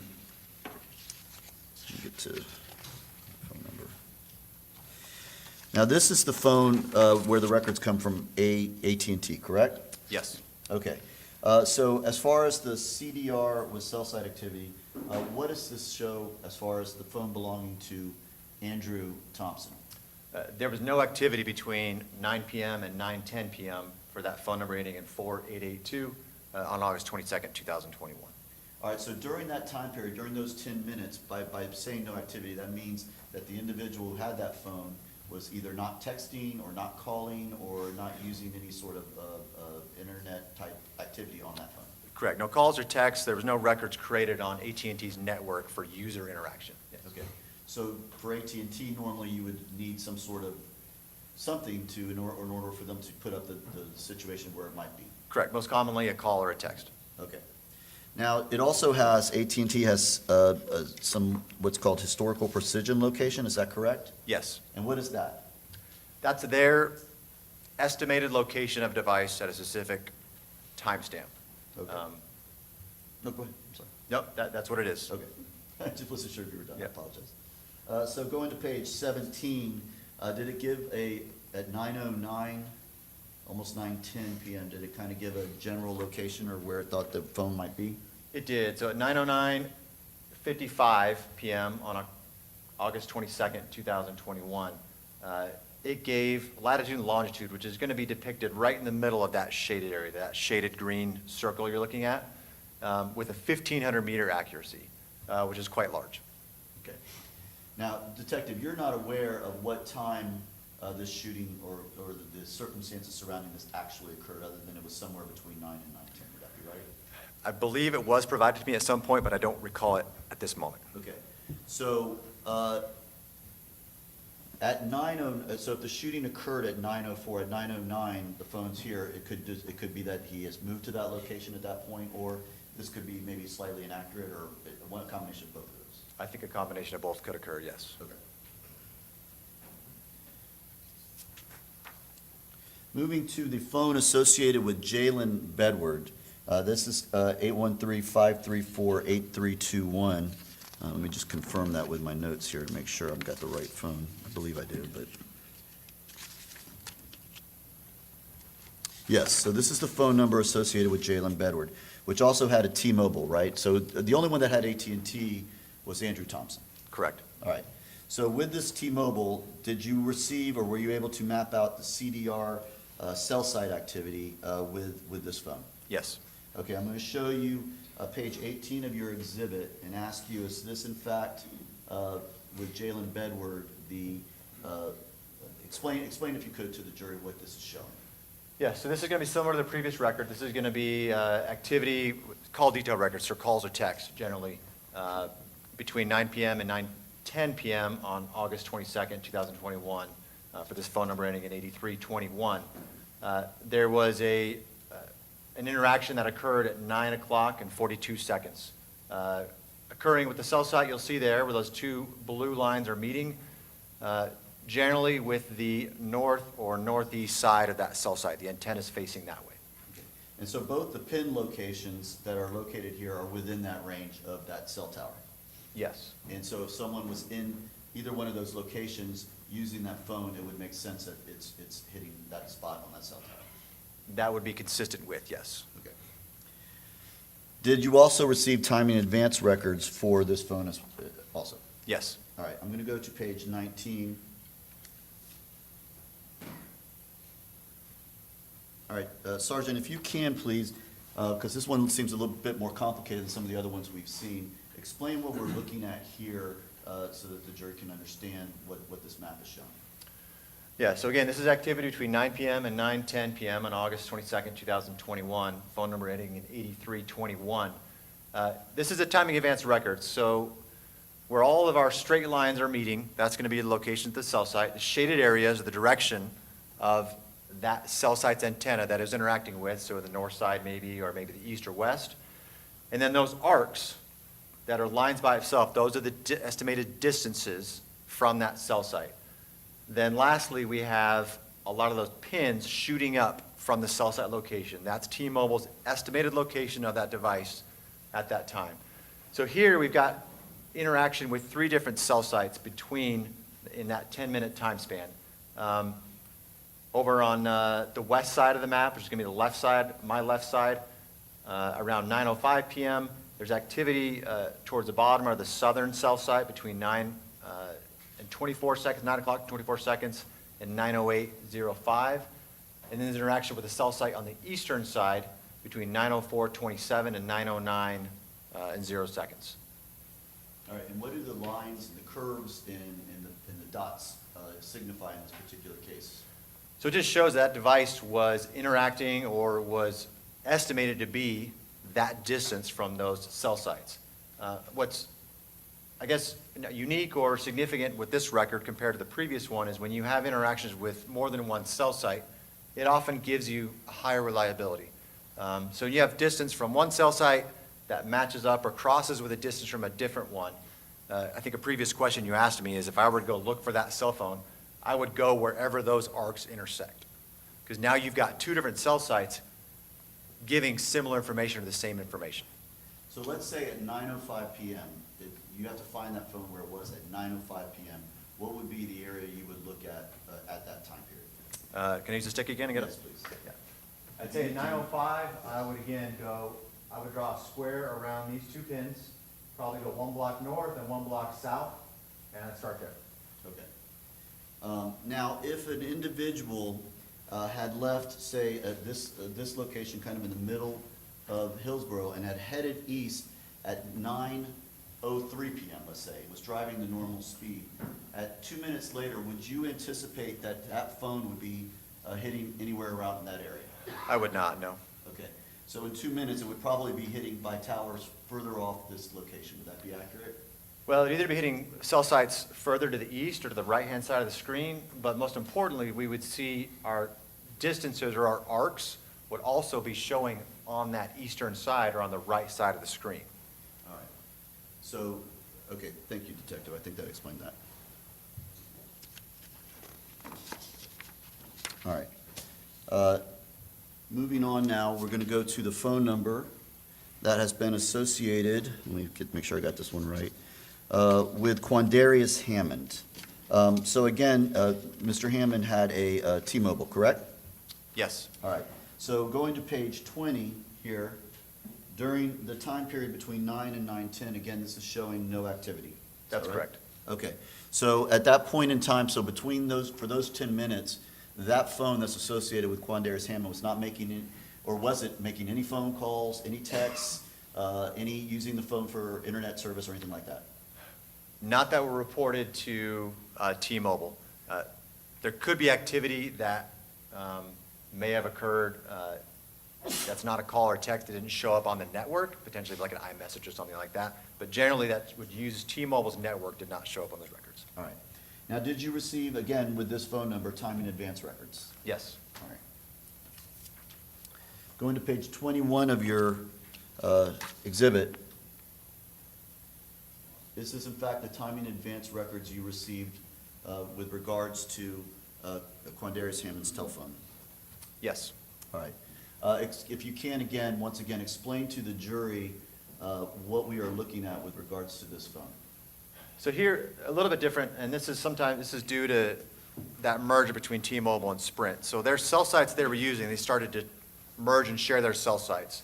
So some of the information about which side of the cell site was not provided or not available in a cell site list.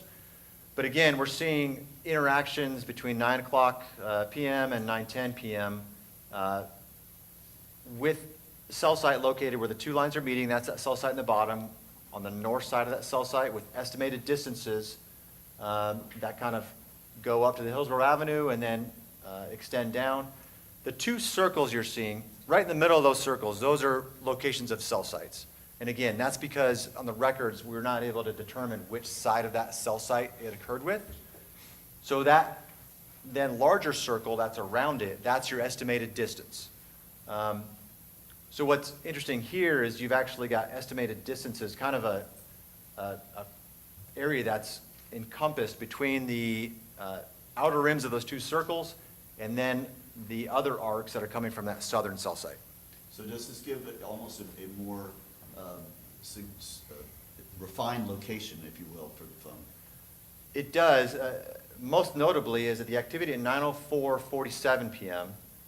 gives, again, it's a 360 degree distance. So it's saying somewhere in that 360 degrees around that cell site. But then at 9:04:12, so just before that, you've got a distance just to the east, which means that cell phone wasn't moving from one side all the way to the other. It's going to be likely be right near where those two arcs are on the interior of those circles. So if you could, as you've done previously with the other, can you show kind of the general location that you would expect that phone around 9:05, I'd say, or 9:04, between 9:04 and 9:05, where that phone, if you had to go look for it, where it would be located? If I was asked to go look for that phone, I would, again, I'd go 1 or 2 blocks north or south of Hillsborough Avenue. I'd go just on the left-hand side or west side of the red pin. I'd come down, go across, and then go up 1 or 2 blocks to the right or east of the blue pin, and then make a rectangle right there. I'd look right in that rectangle box. All right. I'm sorry, rectangle. So based on these records, you would estimate that that phone was somewhere in around that Hillsborough area and around those dots during that time period? Yes. And again, as with the other phone, it did not head to the east, it did not go anywhere different, it stayed in that general vicinity during that time period? It appears that way, yes. And finally, the phone number that has been associated with James Denson in this case, we have, it's 408-2912. Again, With the cell site activity, there was no activity as we've seen with a couple of the other phones, is that right? For the call detail records, correct. Calls Okay. or texts, no activity. All right. Did you also obtain timing advance records for this phone? Yes.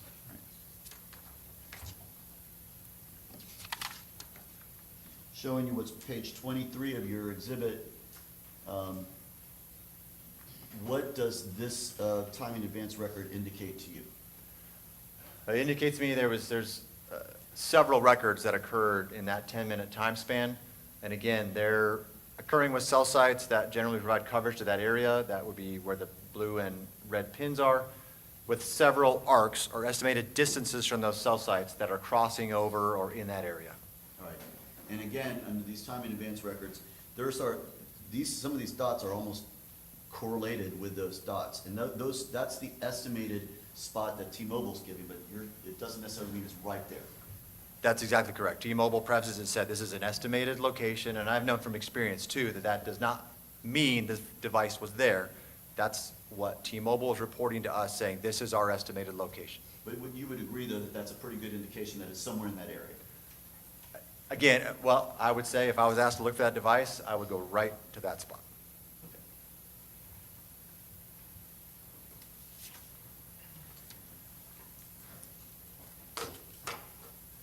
Judge, if I may have one moment? Yes, sir.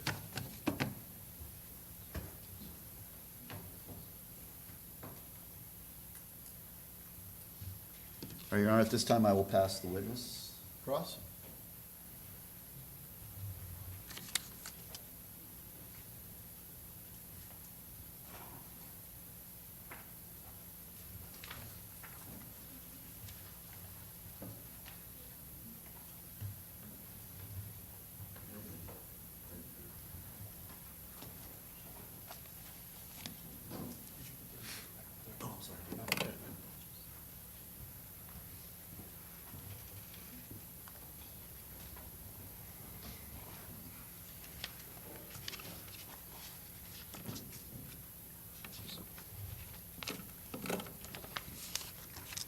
Good afternoon, Sergeant.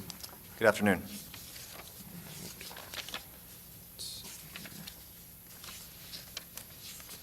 So there were several phones looked at. I think I'm gonna try and keep it simple by referring to some of the phones by color. Specifically looking at, we'll say, the light blue phone, I believe you identified belonged to a Jaylin Bedward, correct? I believe that's what was relayed to me, yes. And a black number linked to, a James Denson? That's correct.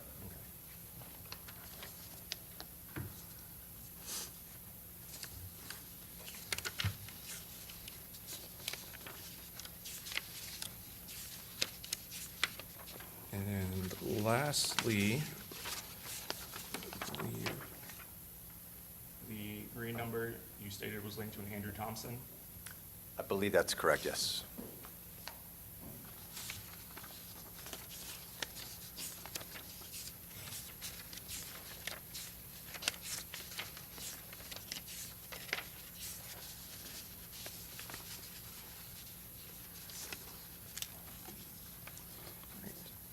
And look at page 18 of your composite exhibit 40, which exhibit is this? 45. All right.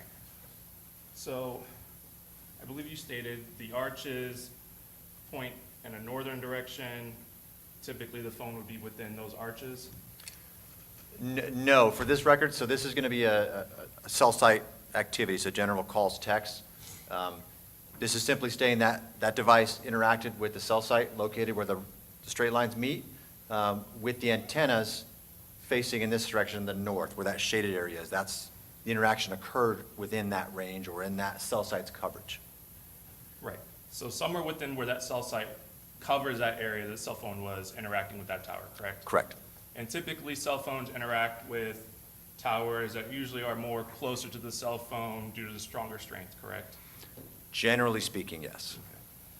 Excluding other situations such as weather or any factors that may impact tower coverage, right? Yeah, there could be weather, there could be overload of use, there could be a tall building right next to you and the cell phone's there, so it's going to a further one. There could be different things that affect it. Okay. But those things that would affect it are pretty rare, you would say?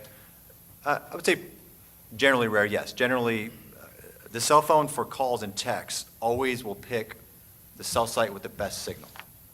Okay. Looking now at page 19, again, the blue phone tied to Jaylin Bedward. And correct me if I'm wrong, typically with the timing advance records, when there's overlap, would it be fair to say that where the overlap is likely, more likely than not, where the cell phone is? It's a very high indicator that's where the device is or was. Okay.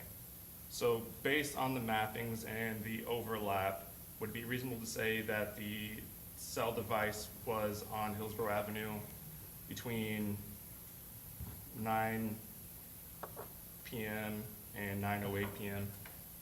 I would say it'd be consistent with, yes. Okay.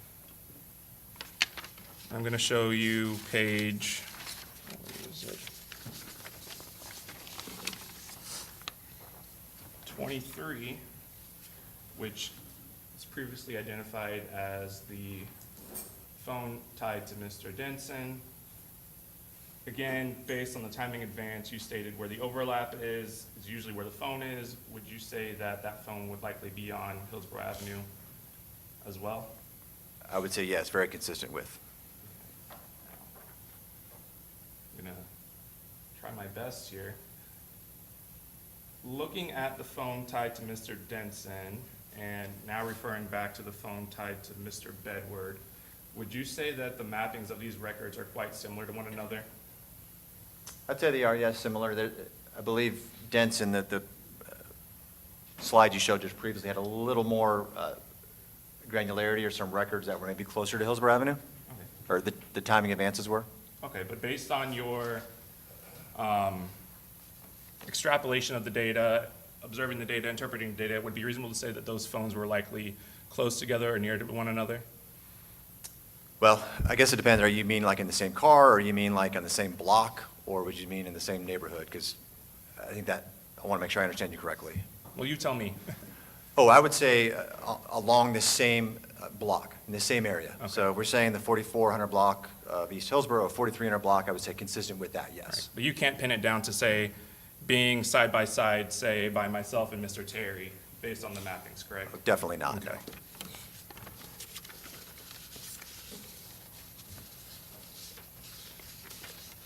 Now, I'm going to show you what was identified as the green numbered, again, linked to Mr. Andrew Thompson.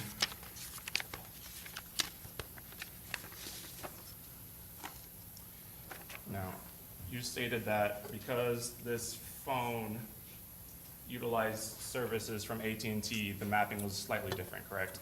That's correct. Okay. And based on the mapping, you stated it'd be reasonable to assume that within that green radius, the phone would somewhere likely be within there? So, again, this is where AT&T prefaces it, and my experience has shown this, is that if you ask me to go look for that phone, I would start there, but I know that that doesn't necessarily mean the phone is going to be inside that radius. Is it more likely than not to be within that radius, though? That's a good question. I'd say there's a decent possibility is how I would describe it, yes. Okay. And I can zoom in. You familiar with Tampa? Generally, yes.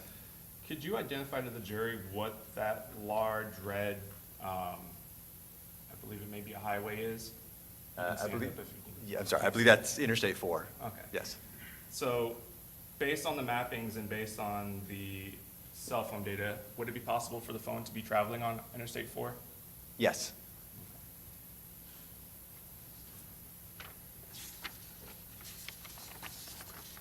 And kind of going back and forth here again, quickly looking at Mr. Denson's phone, page 23, based on the way that the wedges are facing, looking at, I guess, the latest times from 9:04, 26 p.m., 9:08, 40 p.m., and 9:08, 5:49 PM, would it be reasonable to say that the device may be traveling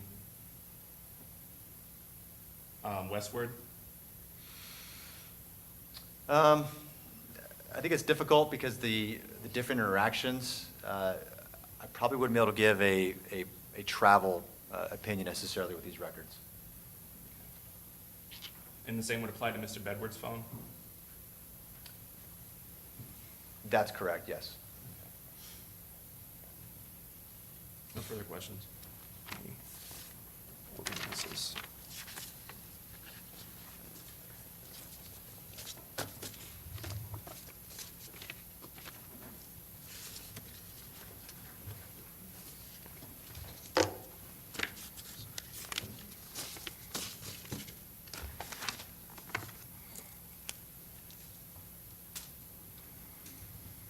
Sergeant Van Heyst, good afternoon. Good afternoon. First, I want to talk to you a little bit about coordinated universal time. Could you explain that to us? Sure. So most records from cell phone companies and other providers like Google, Apple that we get come in coordinated universal time, or also known as UTC. We have to make a adjustment to either Eastern Daylight or Eastern Standard Time to put the records in our local time. So if you're adjusting right now for this season, let's say, going through November, we always talk about falling back sometime, right around that time. So what would we be now as far as UTC goes? I believe we're 4 hours. I always double check it to make sure that I'm right. It's 4 or 5. It flips to, I believe it goes to 5. I believe we're in 4 now. So. Okay, all right. Now, talking about Mr. Denson and the analysis of some of the records that you had with him. So there's no call activity during that time frame, but you're still able to get from the timing advance records, activity with the cell phone towers, correct? Correct. And in your particular analysis, there were 13 such events that occurred during the 10-minute time frame that you were given by Detective Celaya? I believe so. I'd have to look at the exact spreadsheet, but that sounds about right. And some of those events could be somebody going on a website or checking a social media page or using an app or something along those lines, correct? Are you referring to the timing advance records? Well, what you're using, correct. Right. So the timing advance actually have no,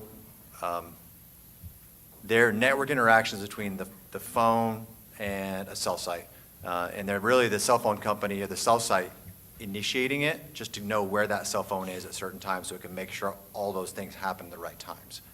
So there really is not even an interaction like going on social media or things like that. It's just an interaction.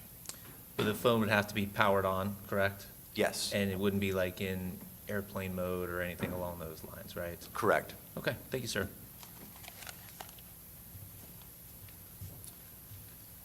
Anyone else? Mr. Hernandez?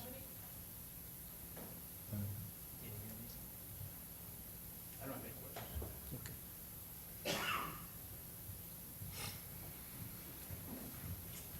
Good afternoon.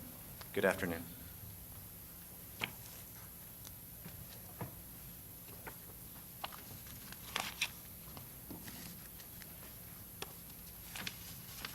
Sorry.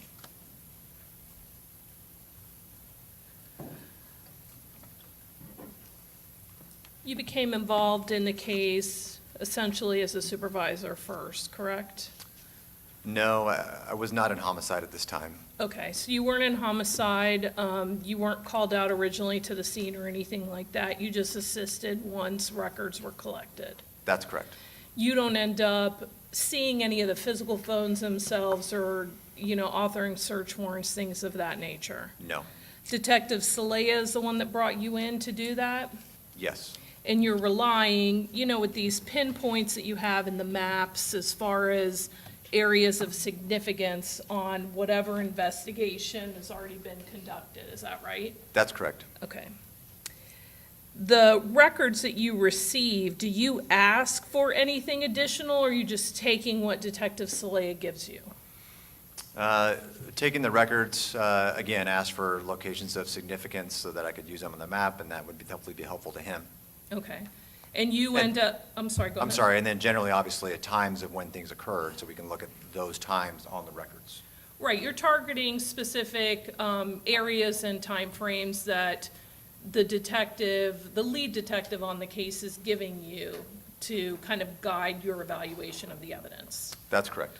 And the mapping that we're seeing is basically like a 8 to 10 minute time frame. Yeah, I think I used 9 PM to 10, or 9:10, so a 10-minute time span. Okay. And that specific time frame, who came up with that?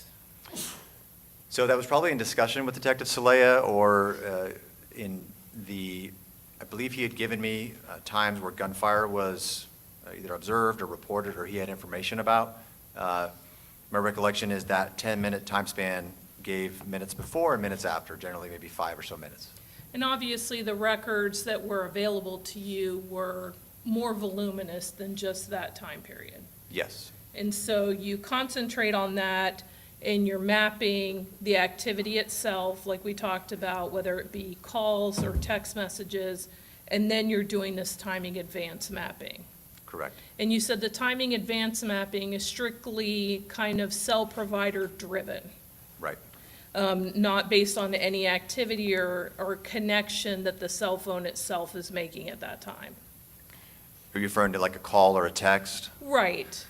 Generally, yes. I have received some training where you can be making a call and that may trigger a timing advance record, but it's also very common where that timing advance record occurs completely independent of the user's interaction with the device. And the cell phone companies are the ones keeping track of that. Like you say, it's more of a business situation, that they're trying to see where towers are necessary. Generally, I think mostly for timing advance, they want to make sure that call or text is going to go through, so they have to know generally where that device is. When you get the records, you receive records, as you testified, from Jaylin Bedward, right?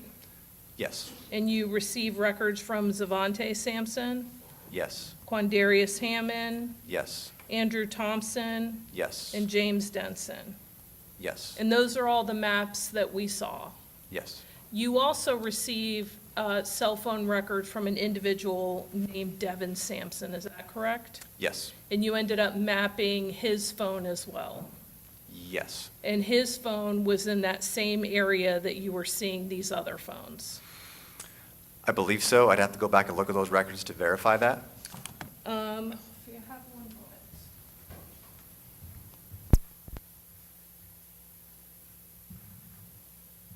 Do you have your records with you? I do not, I'm sorry. Okay. Permission to granted. Would it refresh your recollection, see the maps that you did? Yes, and I think actually I stand corrected. I do have my report I could refer to, which may give me an idea of it. Okay, sure. Would that be helpful? Okay.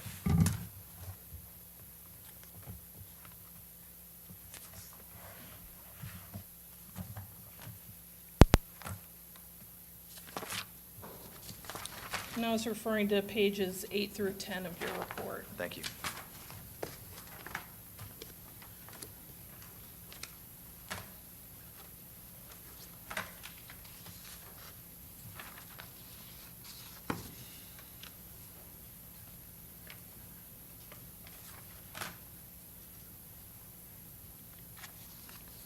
Yes, so I'm reviewing the map that I did create regarding a phone number for Devin Sampson ending in 3443. Is that the number you're referring to? Yes. Okay. Yes, generally I would say it was consistent with being in that area also. Okay, and that's from that same type of record, the timing advance that you were seeing with the other phones. Yes, ma'am. Did you ever receive any phone records from an individual by the name of Cedric Brown? I don't believe so. Okay, and did you receive any phone records from an individual named Maxwell Bedwell? I don't believe so. And what about Kamani Bedward? I don't believe so. I'm sorry, the other one, I meant Maxwell Bedward. I don't believe so, no. Okay, nothing further. Anyone else?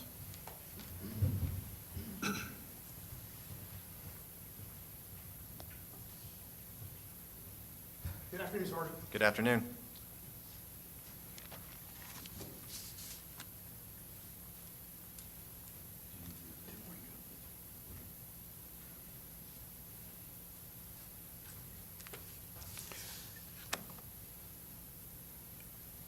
Sergeant, when we talk about timing advance. And on direct examination, you looked at,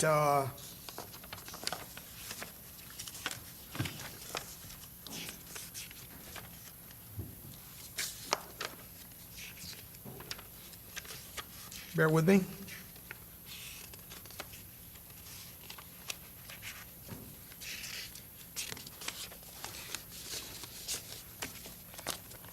Page 12, which is called an example of data provided.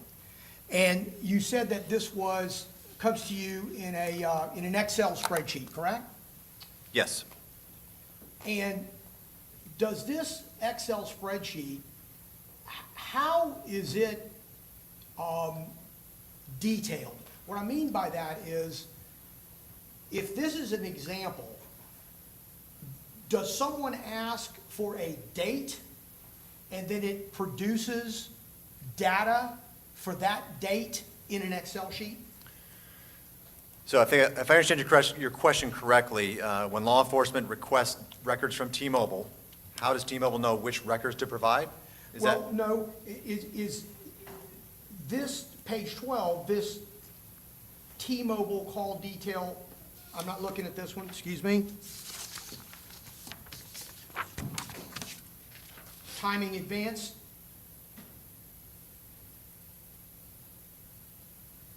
Same premise though.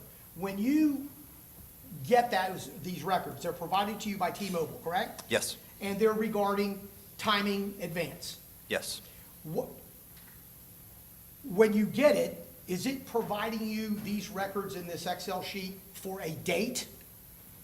So the search warrant would have listed a time range requested, authorized by the judge.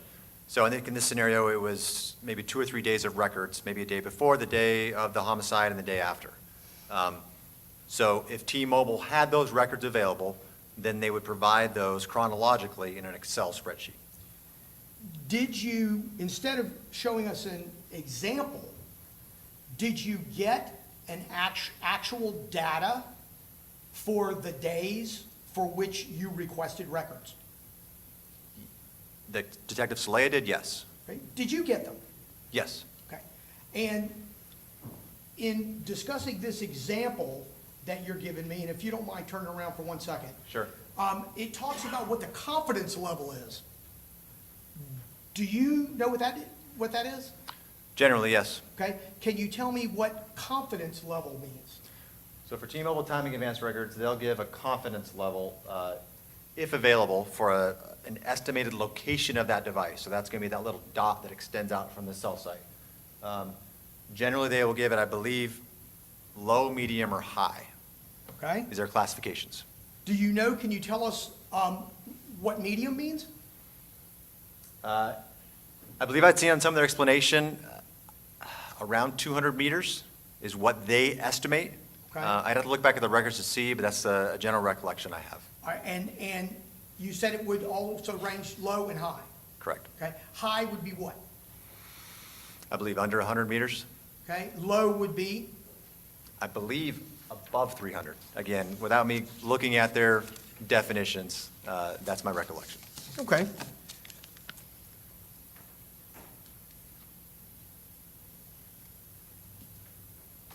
And when Mr. Terry was asking you on direct examination where you would expect to find a phone, you used your pointer and you told us that you would start in a range and a location based on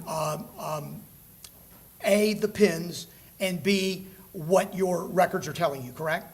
Yeah, specifically the distances from the cell site is what I would go after. And if you told us that you would have started in this particular situation with the 4400 block of Hillsborough Avenue, Mr. Terry said this is probably where the phone was at and asked you if you thought that it would be in that general area. And you said, I believe so.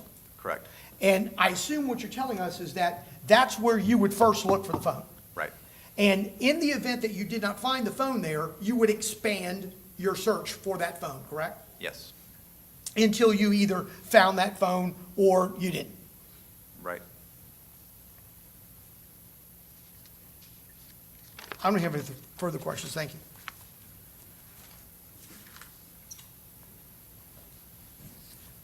Redirect. No, Your Honor. May this witness be excused? Yes, sir. You're free to go. Thank you. Thank you. Thank you, sir. All right, State, call your next witness. Bessie Tafe. I'm sorry. Bessie Tafe. Thank you.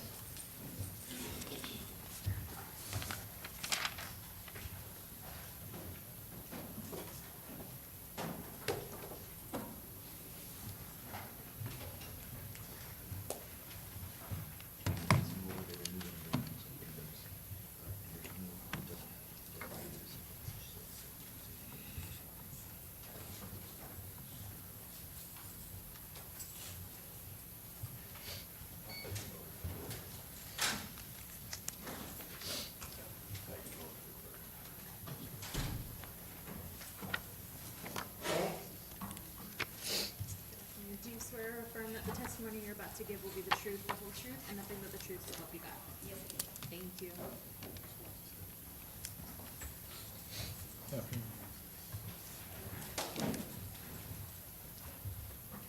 Counselor, whenever you're ready. Good afternoon. Would you state your name? Hi, my name's Bessie Tafe. And how long have you been employed with the Tampa Police Department? I've been with Tampa Police for 13 and a half years. What is your job title? I am currently a forensics shift supervisor. And were you working in that same position in August of 2021? No, I was a crime scene technician too at that time. Did part of your roles include the photographing of potential items of evidence? Yes, ma'am. And were you involved in the homicide investigation regarding Suni Bell? Yes. Did you have the opportunity to document a vehicle on August 27th of 2021? Yes, ma'am. And what was your role in documenting that vehicle, or at least responding to impound on that date? I responded to the impound lot. I took photographs of the vehicle as is, and then once we opened the vehicle for the search warrant, I documented the interior of the vehicle. I'm going to show you what's been marked as State's Exhibits 24A through LL. Do you recognize these photographs? Yes, ma'am.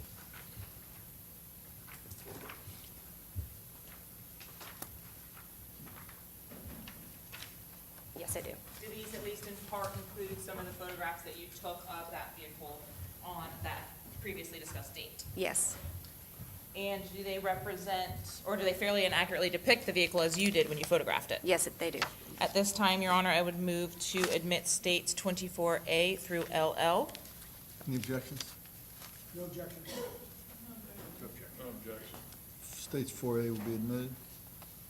24A, Your Honor. 24A through, what is it? LL. LL, yes. Now, did you take some overalls of the vehicle in advance of actually completing a search? Yes, I did. And is that what we're seeing here in States 24B? Yes. When the vehicle arrived at least to impound, or at least when you arrived to photograph it, was the vehicle still sealed, showing 24D? Yes, it was. And how is it that you are able to tell if a vehicle is still sealed? They're still intact, they're not broke. We place them specifically that if the door or the trunk or hood opens, the seal will break, so they are still intact. And when you're talking about the seal, is that depicted here in this image somewhere? Yes. Where is that? You'll see this right here. Thank you. And are those placed all around the vehicle, at least when you arrived? Yes, they are.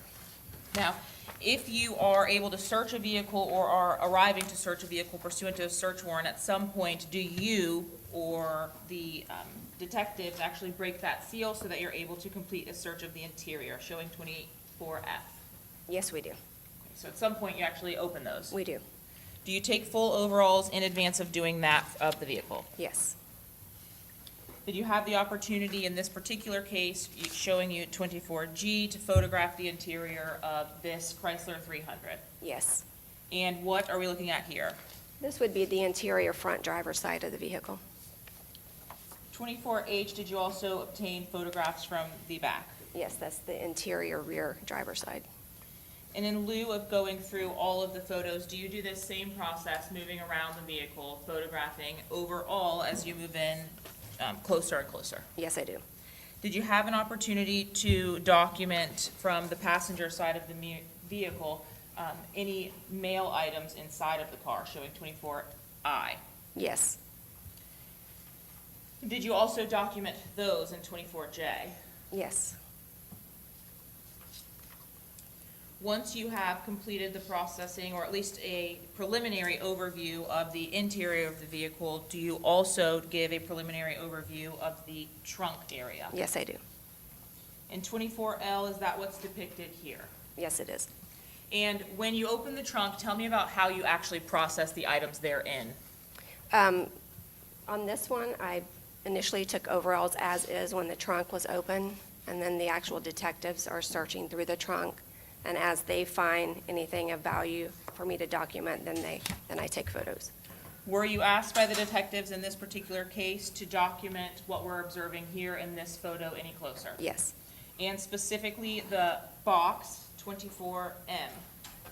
Yes, Is this a photograph that you took of that box? it is.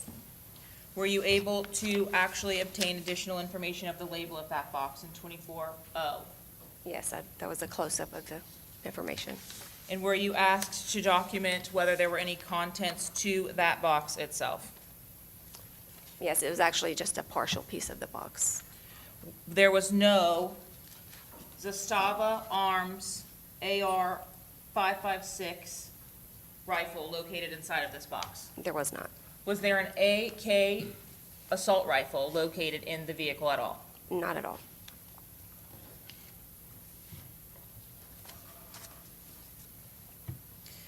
In your continued search of the trunk of that vehicle, did you photograph after that box had been removed? Yes. And do you ultimately also photograph the interior of the vehicle after the items have been removed? Do you continue processing even when you empty it? Of the trunk, yes. Yes. Yep.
All right, did you, taking you back to the trunk area of the vehicle, have an opportunity to photograph the trunk after the items had been removed in states 24S? Yes, I did.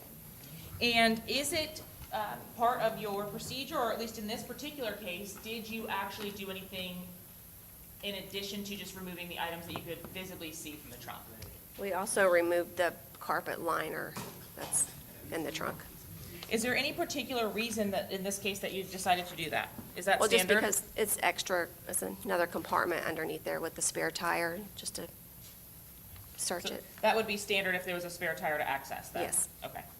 And after you, this 24U, after you had an opportunity to remove that, is this the area that you visualized in 24U that the spare tire of this Chrysler 300 was located? Yes, it is. And were there any items that you also removed from the area, from this compartment under the mat? Yes. In looking at 24V, can you identify, at least from this photo, what it is that we are looking at? The items that I collected? Yes, please, 24U. There's going to be a owner's manual here and an empty casing box in that area. In 24. Or not casing, I'm sorry, live rounds. In 24V, Your Honor, may we please approach? It's kind of loud. Hear the testimony. In 24V, is this just a closer up of the items that were collected there? Yes, it is.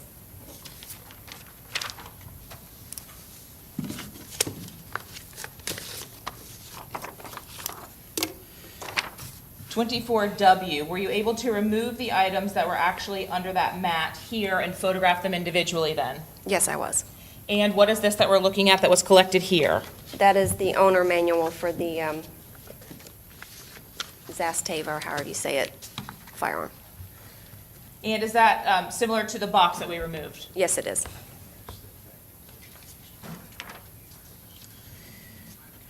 And in 24X, is this the same item? Yes, it's just the other side of the manual. Did you also, under that mat, locate from 24Y some materials related to ballistics? Yes. And is that what we're also looking at in 24Z? Yes, it is. And was that box empty, or did it have anything contained therein? It was empty. In 24AA? That's just the label on the ammo box to show what the caliber was. So a different angle, essentially, from Yes. that box?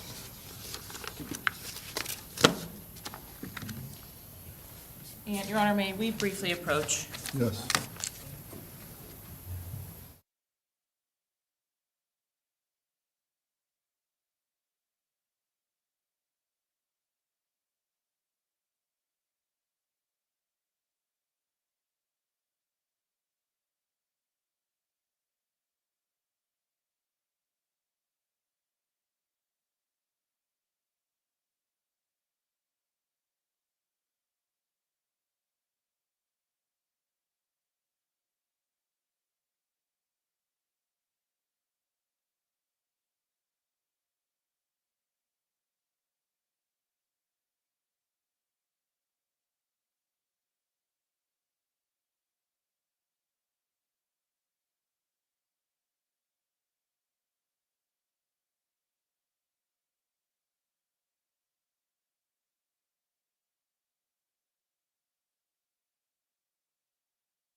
All right, ladies and gentlemen, one of the photographs in that last batch showed an empty box of 357 caliber ammunition for a pistol. Nobody's alleging in this instance that a 357 was used, possessed, owned, or anything. And it's completely legal to own 357 ammunition if you meet the criteria of not being a convicted felon and are the right age. And an empty box in a car should not be viewed by you as any evidence of any wrongdoing involving this crime or the allegations made by the state. It is completely unrelated, and I'm instructing you to disregard the fact that that box was even found in that car. Thank you. And for clarification purposes, Your Honor, the 357 box. Correct. Thank you. Now, once you had an opportunity to review the contents of the trunk, did you take that cardboard box from the Zvante rifle? Did you impound that? Yes, I did. And did you move to, at some point, the interior of the vehicle and photograph the interior a little bit closer? Yes. I'm showing you 24DD. Can you see that okay? Yes, I can. Which side of the vehicle are we looking at here? I'm back now at the front driver's side. And had you had an opportunity to review the center console area of that vehicle? Yes. And what, if anything, did you locate in the center console area between the driver's seat and the center console? A Glock firearm. Is that at least the view that you had before manipulating any kind of evidence or photographing anything else in 24FF? Yes, it is. Do you, if you recover a firearm from a vehicle, 24EE, is that the same weapon? Yes. Okay. Is that, what view are we looking at here when you take this photo? I'm looking, that's probably from the top of the seat, looking down at the floorboard. Okay, so did you document the location of this firearm before you pulled it out to photograph it? Yes, I did. Is there a time in which you actually do remove that firearm from the vehicle and photograph it? Yes, I do. And would that be documented in 24HH? Yes. Now, there was some talk of the vehicle being impounded or previously photographed by another crime scene tech. Did you have an opportunity to review the area of the passenger side window at 24Q? Yes, I did. Did you, in observing that, notice any kind of defect at that area? Yes, there were some gouges on the passenger side mirror. And did you do anything as a result of noticing that defect in order to preserve any potential evidence there? Showing you 24BB. Yes, once I had documented the original damage, I collected samples of the paint from that area and impounded that. Why would you collect paint samples in any case? In any case, normally like that, if, say for instance, we collected a firearm or anything of evidence that would have paint transfer on it, then we would have a control sample of that paint from the vehicle to match the paint on that item. Did you impound the control sample that you scraped then Yes, I from did. there? So if I'm looking at 24BB, if you'll follow me for 1 second, is this circular area the area that you actually made the collection from? Yes, it is. That is not how the vehicle looked when it arrived? It was not. But you did document in 24Q, just once again, what the condition was when it actually arrived to impound for you to photo? Correct.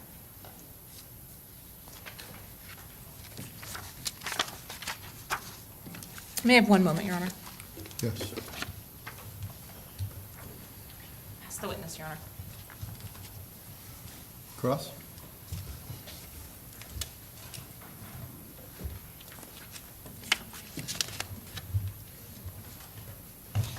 No questions, Your Honor. Anyone else? Mr. Hernandez? Ma'am, good afternoon. Hi. In your, are you aware, or in the search of the car, did you make any determination as to whether the owner of that car had a concealed weapons permit? I have no knowledge of the owner of the vehicle. So you have no knowledge as to whether or not the owner of the car would have a weapon in the vehicle. You wouldn't have any able to say whether that weapon was legally possessed or not legally possessed, correct? I would not be able to. No, sir. And for clarification, the gun that was in the trunk was a .45 caliber, not 9mm, correct? It was in the front driver's side, but yes, it was a Okay. .45 caliber. Thank you.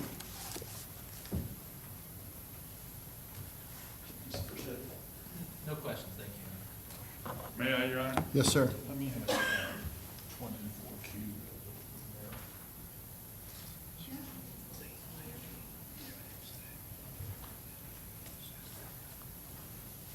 One second.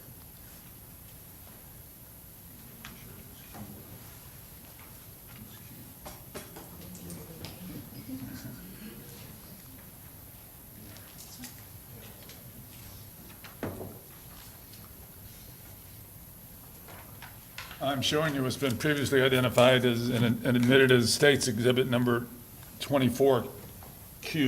You recognize that? Yes, sir.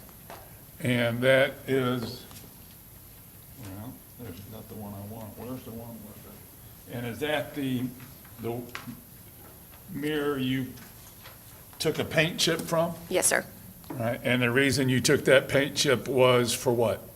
In case we came across a firearm or something of evidentiary value that had paint transfer on it, then we would have a control sample of that paint Okay. from the vehicle to match. All right, and do you know if that in fact was analyzed for gunpowder? I do not. You don't know? You I don't do know not. that it came back negative? I did not process it for All right. GSR. Thank you, I have no further questions. Ms. Bradley, no questions? All right, may this witness be released, or is it redirect? No, Your Honor, thank you. They should be No released? objection to release. You're free to go. Thank you. Thank you. Because no one's listening to me there. Hearing nothing, you are released. All right. State, that's your last witness today, correct? Yes, All right, ladies and gentlemen, tomorrow morning, the state has 3 additional witnesses, and we will take care of that. Court will be in recess till 8:30 tomorrow morning. All rise.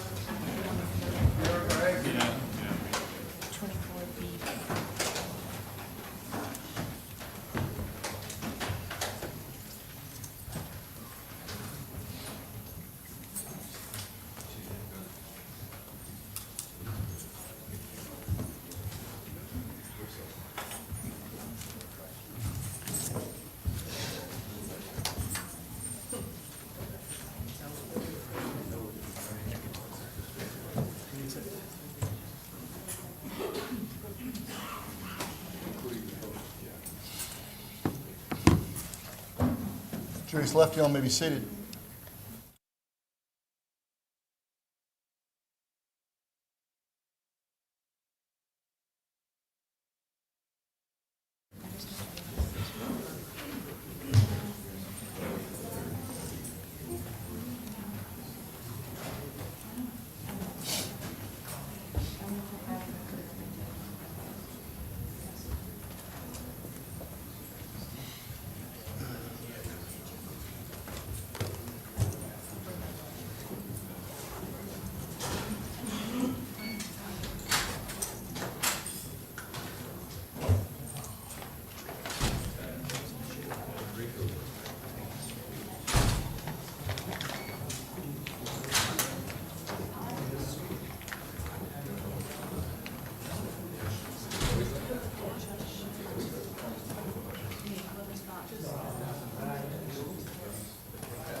Thank you. Appreciate it.